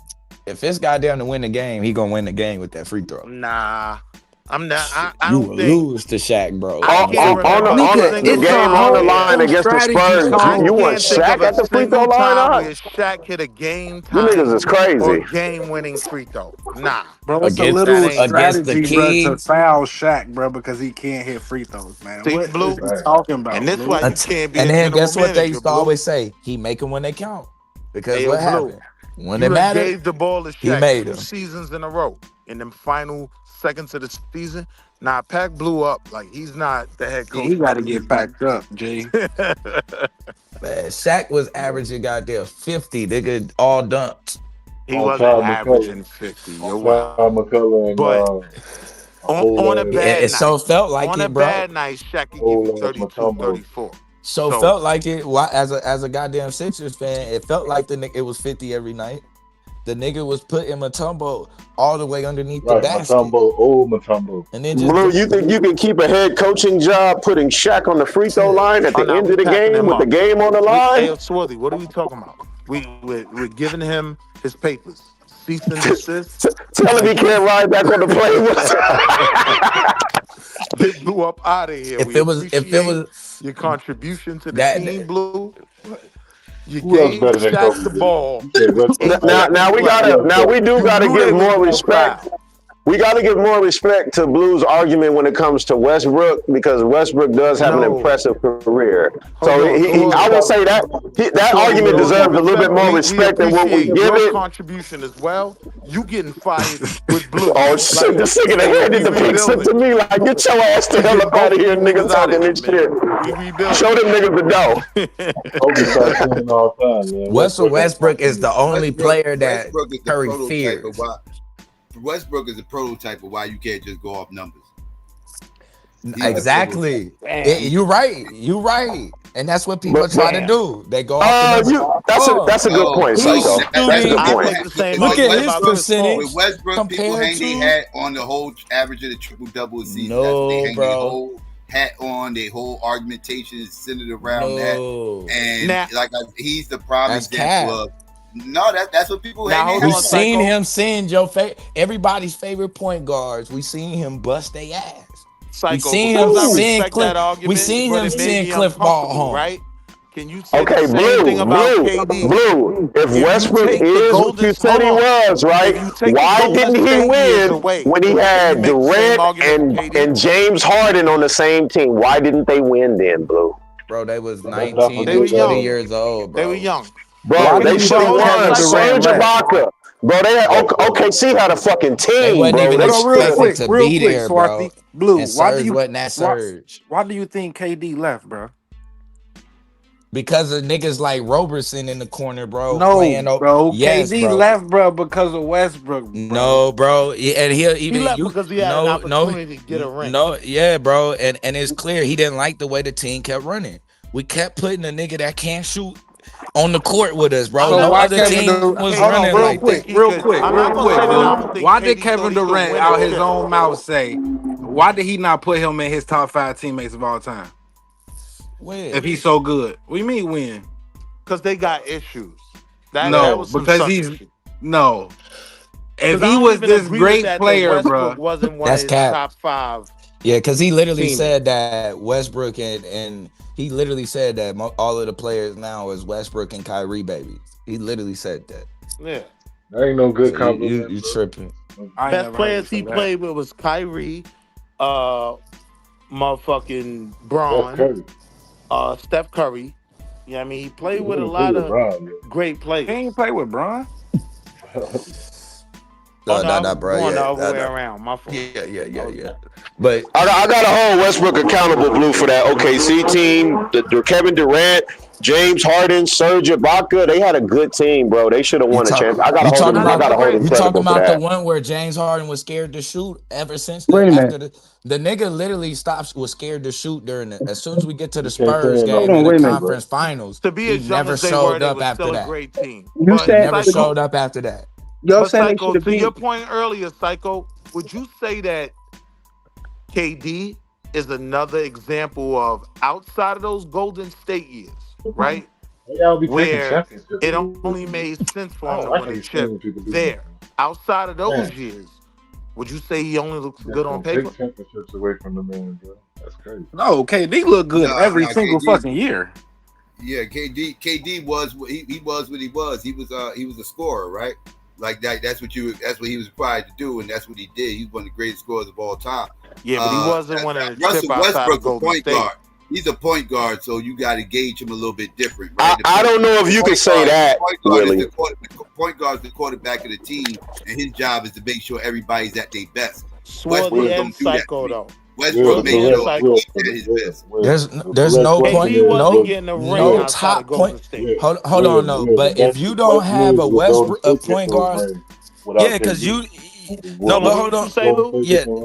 Well, Golden State's got them rings without KD. That's the question. Absolutely. Yeah, they got no. I think without KD. Yes. Hold on.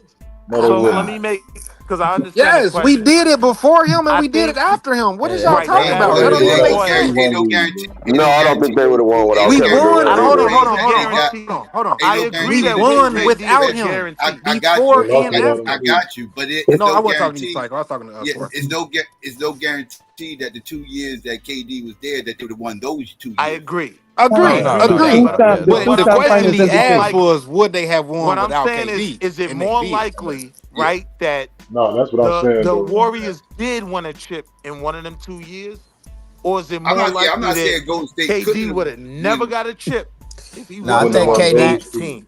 KD probably wins that next year, bro. I don't think KD gets a chip without them.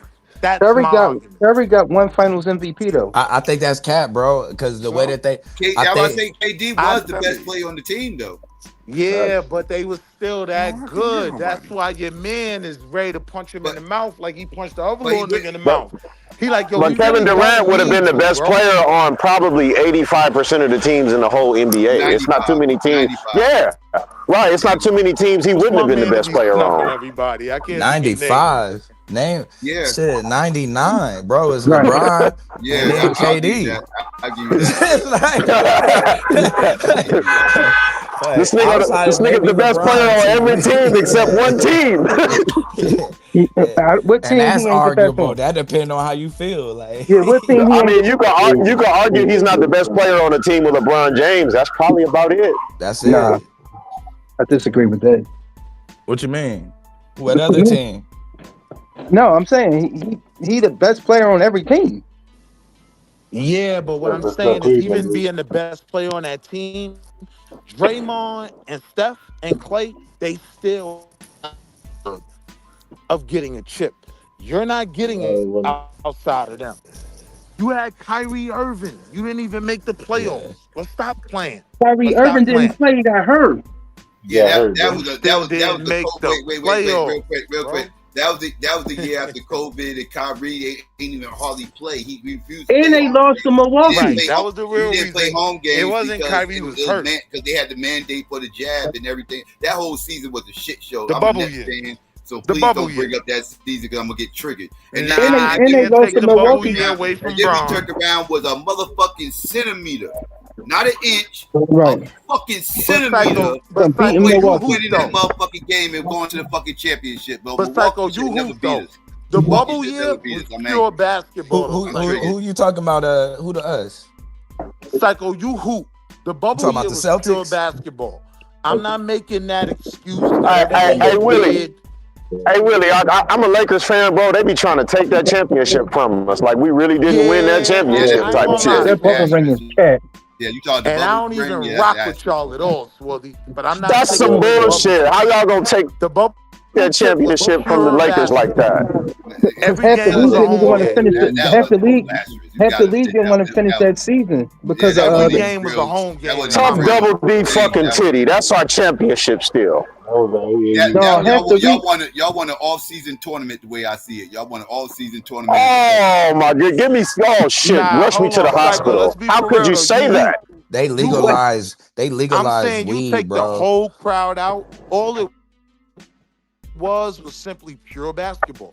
Every game was a home game. Pure basketball. The niggas in the league did say that was the hardest championship. It was pure Niggas in basketball. the NBA said that. Every single game was a home game for and I both teams. don't even like the Hey, bro, Lakers. as a Lakers fan, how y'all gonna try to take that from us, bro? When Anthony Davis hit that shot and to win the game, my bad, I'm downtown right now. Relax, Swarthy. Like it's no. When Anthony Davis hit that shot to win the game, how y'all gonna try to take that from us? No, I'm a Lakers fan, nigga. What's your team? We got more championships than your team, nigga. But do you realize that after Lee didn't want to finish that playoff? Watch your mouth, Swarthy. You said what? Who you rocking with? After League didn't want to play because of the I think that's when what's name got choked out. Okay, we still got 16 championships. Let's take that one off the table. Rudy Gobert. 17. It's actually 17. I'm Nick Tape all day. Watch your mouth. Thank you. Who's your squad then? Willie, you talking tough. All day. Yeah, nigga, you was come with into existence and then talk to me. You with Boston, Psycho? No, I'm a Nets fan. Oh, the Nets. You talking about the Oh, shout out to Jason Kidd and my nigga Vince Carter though. Yeah, type shit. Remember, I said it first. I bet you after Spike Lee died, you get a trip the next year. So is Spike Lee the Jerry Jones of the Knicks? I bet you when Spike Lee died, we get a chip the next year. Is Spike Lee the Jerry Jones of the Knicks? He the reason why y'all can't win. Hold on. So are you serious, Willie? So Psycho. How you felt about Hard? Fuck Harden. Fuck Harden. Harden, you said? Yeah. I think we traded the wrong motherfucker when we got rid of him. We should have traded Kyrie. Yeah. He was the goddamn problem. You think Kyrie was the issue? Yeah, he was the problem. Yeah, Kyrie was the issue. No, that motherfucker, like I said, man, he made our team a shit show that year. Why, Psycho? Because he didn't want to take the jab? To only years later say that he didn't believe in the shit, Swarthy. It's because he didn't want to take the jab, man. Damn, Psycho. Yeah, but he fucked our team up with all that stupid shit. To be honest, at the time, yes, he did. Yes, he did. I mean, his skills didn't, but that certainly, I got to give you that. Yes, he did. But he was always a fuck up and a selfish player, son. You know what I'm saying? Even that shit he did with LeBron, son. How he left LeBron. Yeah, that's wild, Willie. That was wild. Nigga was selfish doing that shit. I don't blame him for that. Kyrie Irving got a little arrogance on him. He got a unique basketball skill set, though. Kyrie Irving dope, though. Talking about his decision making skills. No, but what I'm saying is he's a little arrogant too. You can tell he's a great player. He got some arrogance to him. He didn't want to take the jab, and it did mess up the team. He's a locker room cancer and a goddamn headache. He's a fucking headache. All that might be true. All that might be true, but I say nobody cares. I'm saying he got the right to be because he got ranked. Marley, you sound like a super fan. He's a part of a super. He's a part of a super fan. Not chill. He's a part of a semi dynasty.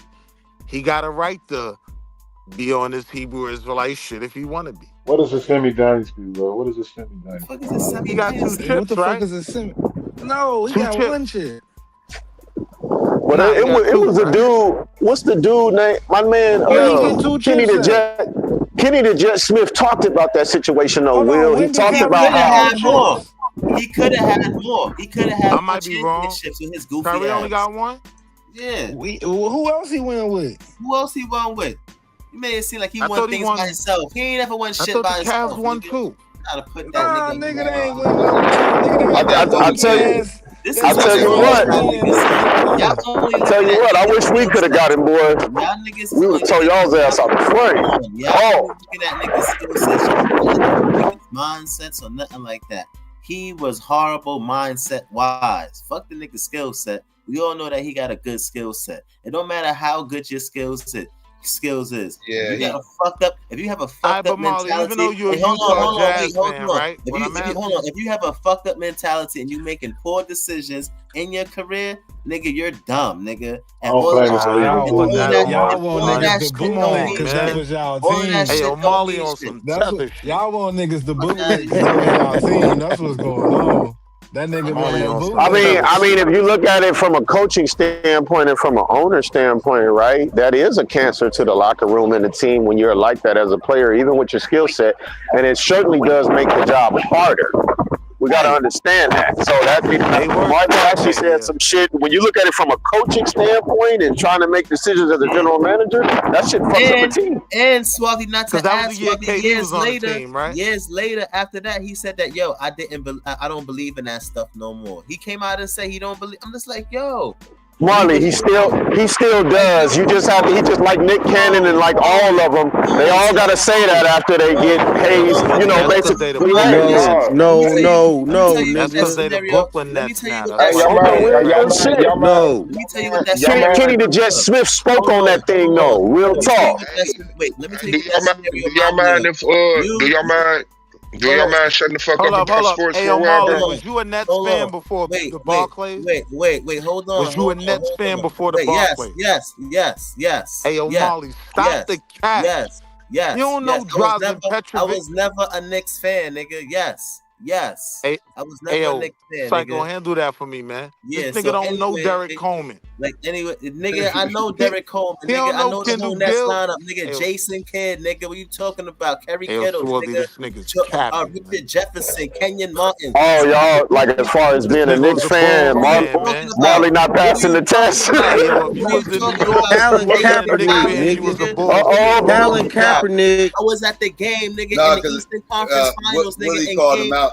Willie called him out because a lot of the new Net fans used to be Knicks fans and they became Net fans. The nigga was not a Net fan. Okay, so that's all I'm saying. All right, so based on these allegations, Marley is to appear in bandwagon court immediately. I was never niggas Net fan, type shit.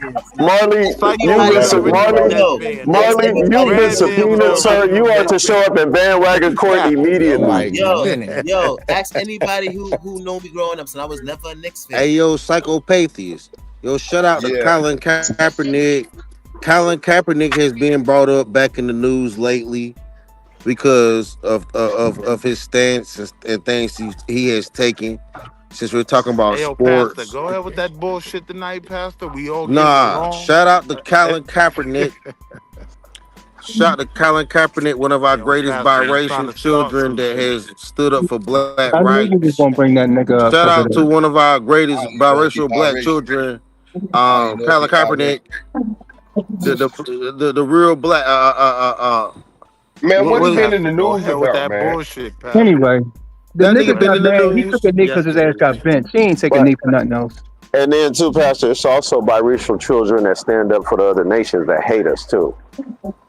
Well, he took a knee because he got benched. Colin Kaepernick biracial. That motherfucker was adopted. How we know that motherfucker biracial? What the fucking parents do?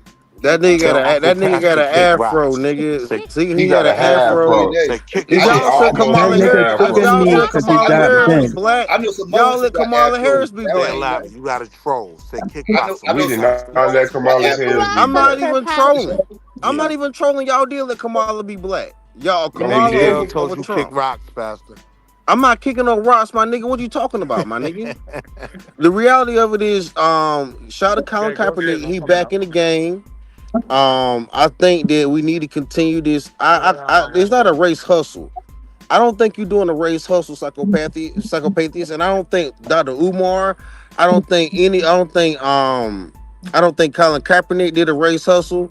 These are things that we have to do, right, to get this money for the black people. Yo, Pastor, man, we talking about what you got to do to win a chip.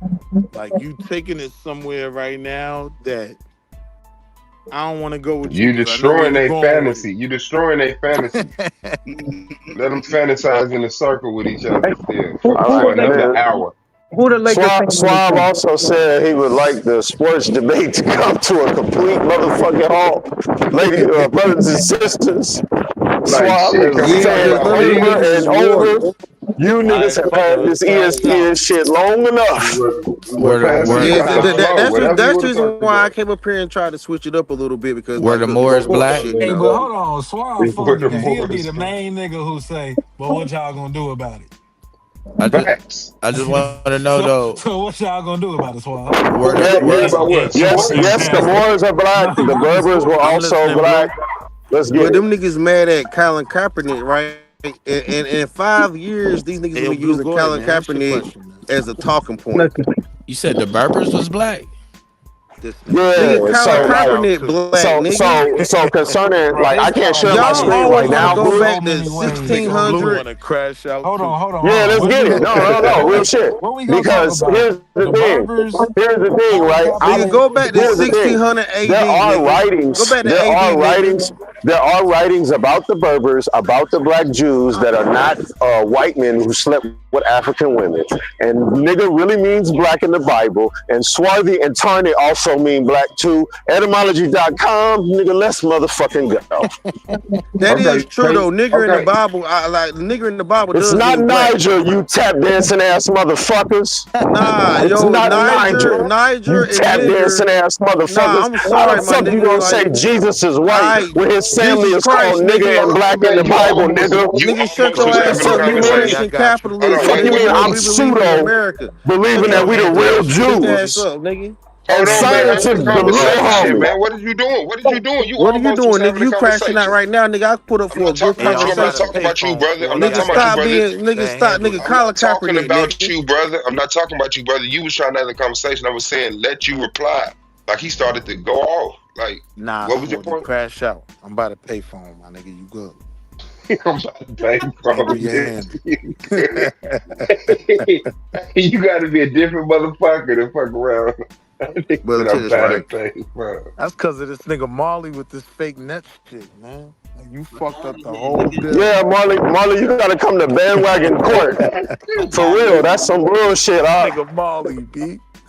I hate that nigga Kyrie Irving, son. I'd rather talk about how you didn't know Theo Banger was in the Kyrie Irving got the best handles in the NBA. I want to know how you didn't Kyrie know Irving a black. He a black Israelite with the best handles. I want to know how you didn't know they had black people. Pastor, he's not a black Israelite. He's an Israelite.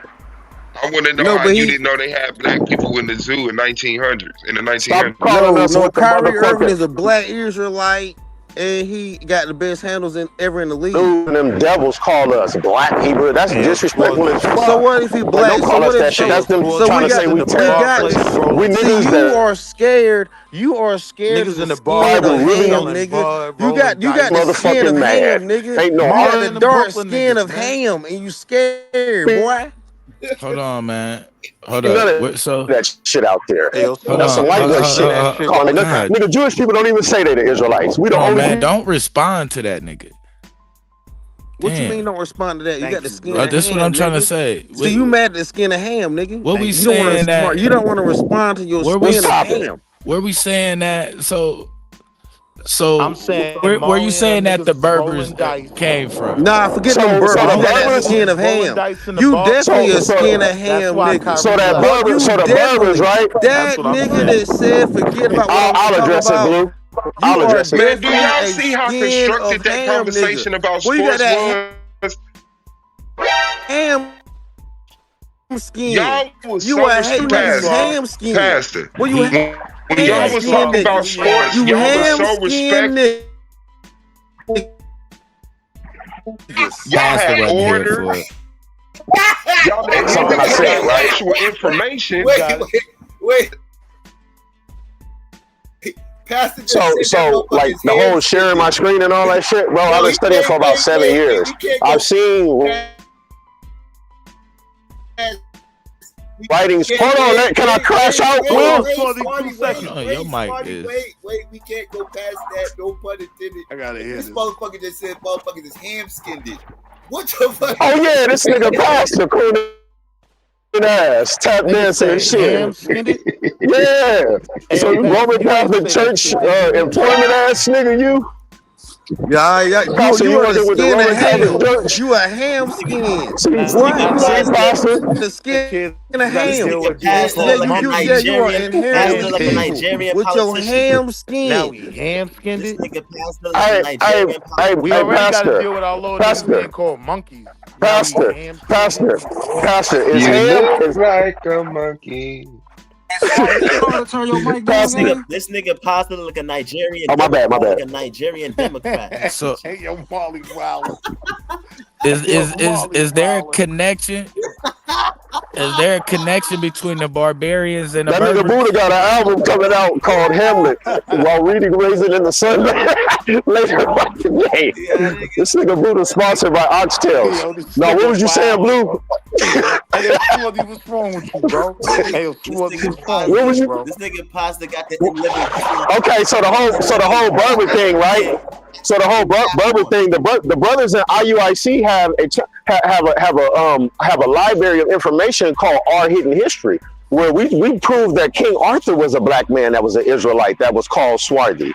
And Swarthy and Tawny does mean black. If you go to etymology.com, he was still a ham skin. So he was a Niger. Okay, let's hold on. Let's let Pastor talk stupid, and then I'm finna cut that shit. A nigger that was a ham skin, and we lost our way. We lost our way. We lost our way because we ham skinned it. Yes. So Pastor. Yes, so that's Pastor. why we lost our black ass way. That's not in the Bible. Black ass ham skin way. What do my skin got to do with my weight? I could change my ham skin if I do got pork rind skin. So this nigga just said King Arthur was black, and we good. Yes, Arthros Abtudric. Hold on. Yes, Arthros Abtudric was of a Swarthy. He was a Sumerian of Swarthy blood. You know, y'all need to stay in the house and stay out the sun. Yes, he was. Niggas stay in the house and stay out the sun. I'm trying to figure out how we ham skin niggas. You need to stay in the house and stay out the sun. So okay, I gotta talk over Pastor. Okay, so look. Grass. Ham is actually not called black in the Bible. Canaan, none of the sons of Ham are called black in the Bible. But Jacob's descendants are actually hold on, Will, because he's trying to get y'all with some bullshit like concerning that. What it actually says, Jacob's descendants are called nigga and black in the Bible. The Hamites are not called that in the Bible. So the Israelites are the only people in the Bible where black is a designated name, even to their race, if you will, at that time. While the Israelites are the only black people in the Bible. No, there are other races of black people. Even according to science, it's different Y chromosome haplogroups among black people. It's different races of black people. Talking about the Bible. But I am talking about the Bible. Let me cook there, nigga. No, so I'm asking you, because you said I'm telling you. I know, so this is called getting clarification. I'm not getting preached to. I'm not gonna pay tithes to you. When you talk on panels, you agree to give clarification and be replied to. I don't know where y'all missed that in the YouTube guidelines. You right. What I'm saying is, when you say that the Israelites were the only people replied to is black, okay, I asked you, are you saying that they're the only black people, that everybody else was non-black? You said no, I think so, right? No. The other races of people, the other nations in the Bible were black nations, but the Israelites were the only nation that had that name, Niger or nigga, in Acts chapter 13 and verse 1, and then the Israelite woman in Song of Solomon 1 and 5 and 6 is called black. So what was the etymology? Hold up, when Acts you said to find nigga? But then there are also writings that people wrote of the Israelites. They called them Negroes. So what's the etymology? So what's the etymology of the Niger word from the Bible? What is that in? The etymology. It means black. I know. You ready to preach? What I'm asking is, what word is that in the Greek, and what word is that in the presumed original Hebrew, and what is the etymology of that word in those languages? The word that it is black. It's of the Latin origin, even though it's a Greek word, and it's pronounced niger, and it means black. And if you go into most Strongs, it even says a Christian it says a Christian black, right? Because the Israelites are the true Christians. It's not heathens. Hold on, wait. Let's stick to the subject. The King James Bible even breaks it down to that. 13:1. So the Greek. Acts chapter 13 and verse 1. And let me talk about it, Swab. So give the edification. I'm proud of my ham skin. Hold on, Simeon, who was it's of a Latin origin. It's the Greek. It's niger. right? So Simeon, look, who was called here's what's Niger. significant about this, right? It's a man from the tribe of Levi and a man from the tribe of Simeon called this word nigga, right? And when you look at the man from the tribe of Levi, Aaron and Moses are from the tribe of Levi. So how in the fuck is Barnabas a nigga, but they not niggas? And it's in the scriptures. Listen, How the fuck is that even possible? You thought that was important to what we're asking you. Listen, bro. You need to be proud to be a ham skin. I'm just giving edification on the significance because it's a lot of people saying that. Okay. Hold So on, let me just break it down. Let me just break it down, bro. Were the Canaanites black? Were the Canaanites black? Were the Canaanites Be black? proud of your ham skin and do something Were great the with the Canaanites skin of black? ham. Okay, I can't hear you, Swab, over them. I can't hear you over them. Were the Canaanites black? I would have to say I believe the Canaanites were a race of black people, and I do, but the Bible doesn't call them black. Okay, bet. But they were black. Of course, but they were a different race of black people. Somalians are black people. Ethiopians are black people. Even though they try to say they're not, West Africans are black people, but we all have different. We all are different races of black people. But the Israelites are the only one called nigger in the Bible by the Greeks.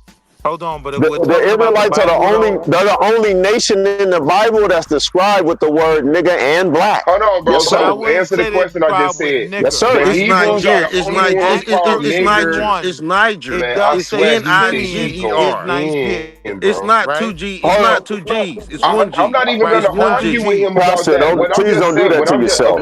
Don't do that to yourself, you can argue with him on if it's Niger or nigger, but I'm accepting the fact that he's saying it's nigger. So the Israelites are the only people called nigger in the Bible by the Greeks. Not even all Israelites. Just hold on. Let me give more edification. So Greek doesn't mean no, because I'm being scholarly right now and addressing something. I don't want black people. Very, because I don't want black people to be under the impression that Greek somehow. Hold on, let me say this, Swab, because this is important. No, because you're running. Greek, no, I'm not. No, you're being disingenuous. Greek doesn't mean white people. Greek doesn't always mean white people. It doesn't mean white people. So the Israelites. Sir. I'm an Israelite. Can I speak on it? You answer my question. I didn't agree for a lecture. I agree to ask the question and get the answer. And if I'm not getting the answer, but you said the Greeks. You said the Greeks. You said the Greeks. No, this is the Hebrews describing themselves. Are called niggas, right? Sir. But to the point that. Hold on, Willie, because he's being disingenuous right now. Hold on, Swarthy. I'm being disingenuous. My question to you, Swarthy, is because I don't necessarily even agree with the nigger. Like it says Simeon, it's synonymous with Niger, right? All right, cool. That could mean Africa. That could mean nigger. That could mean black people. Blue. Willie. Go to the Blue Letter Bible right now and play the sound. Hear my question though. So now I'm saying, if Simeon is a portion of the Israelite lineage, so those small hats, white people, can be Israelites too. Like the Hebrew Israelite argument isn't necessarily correct.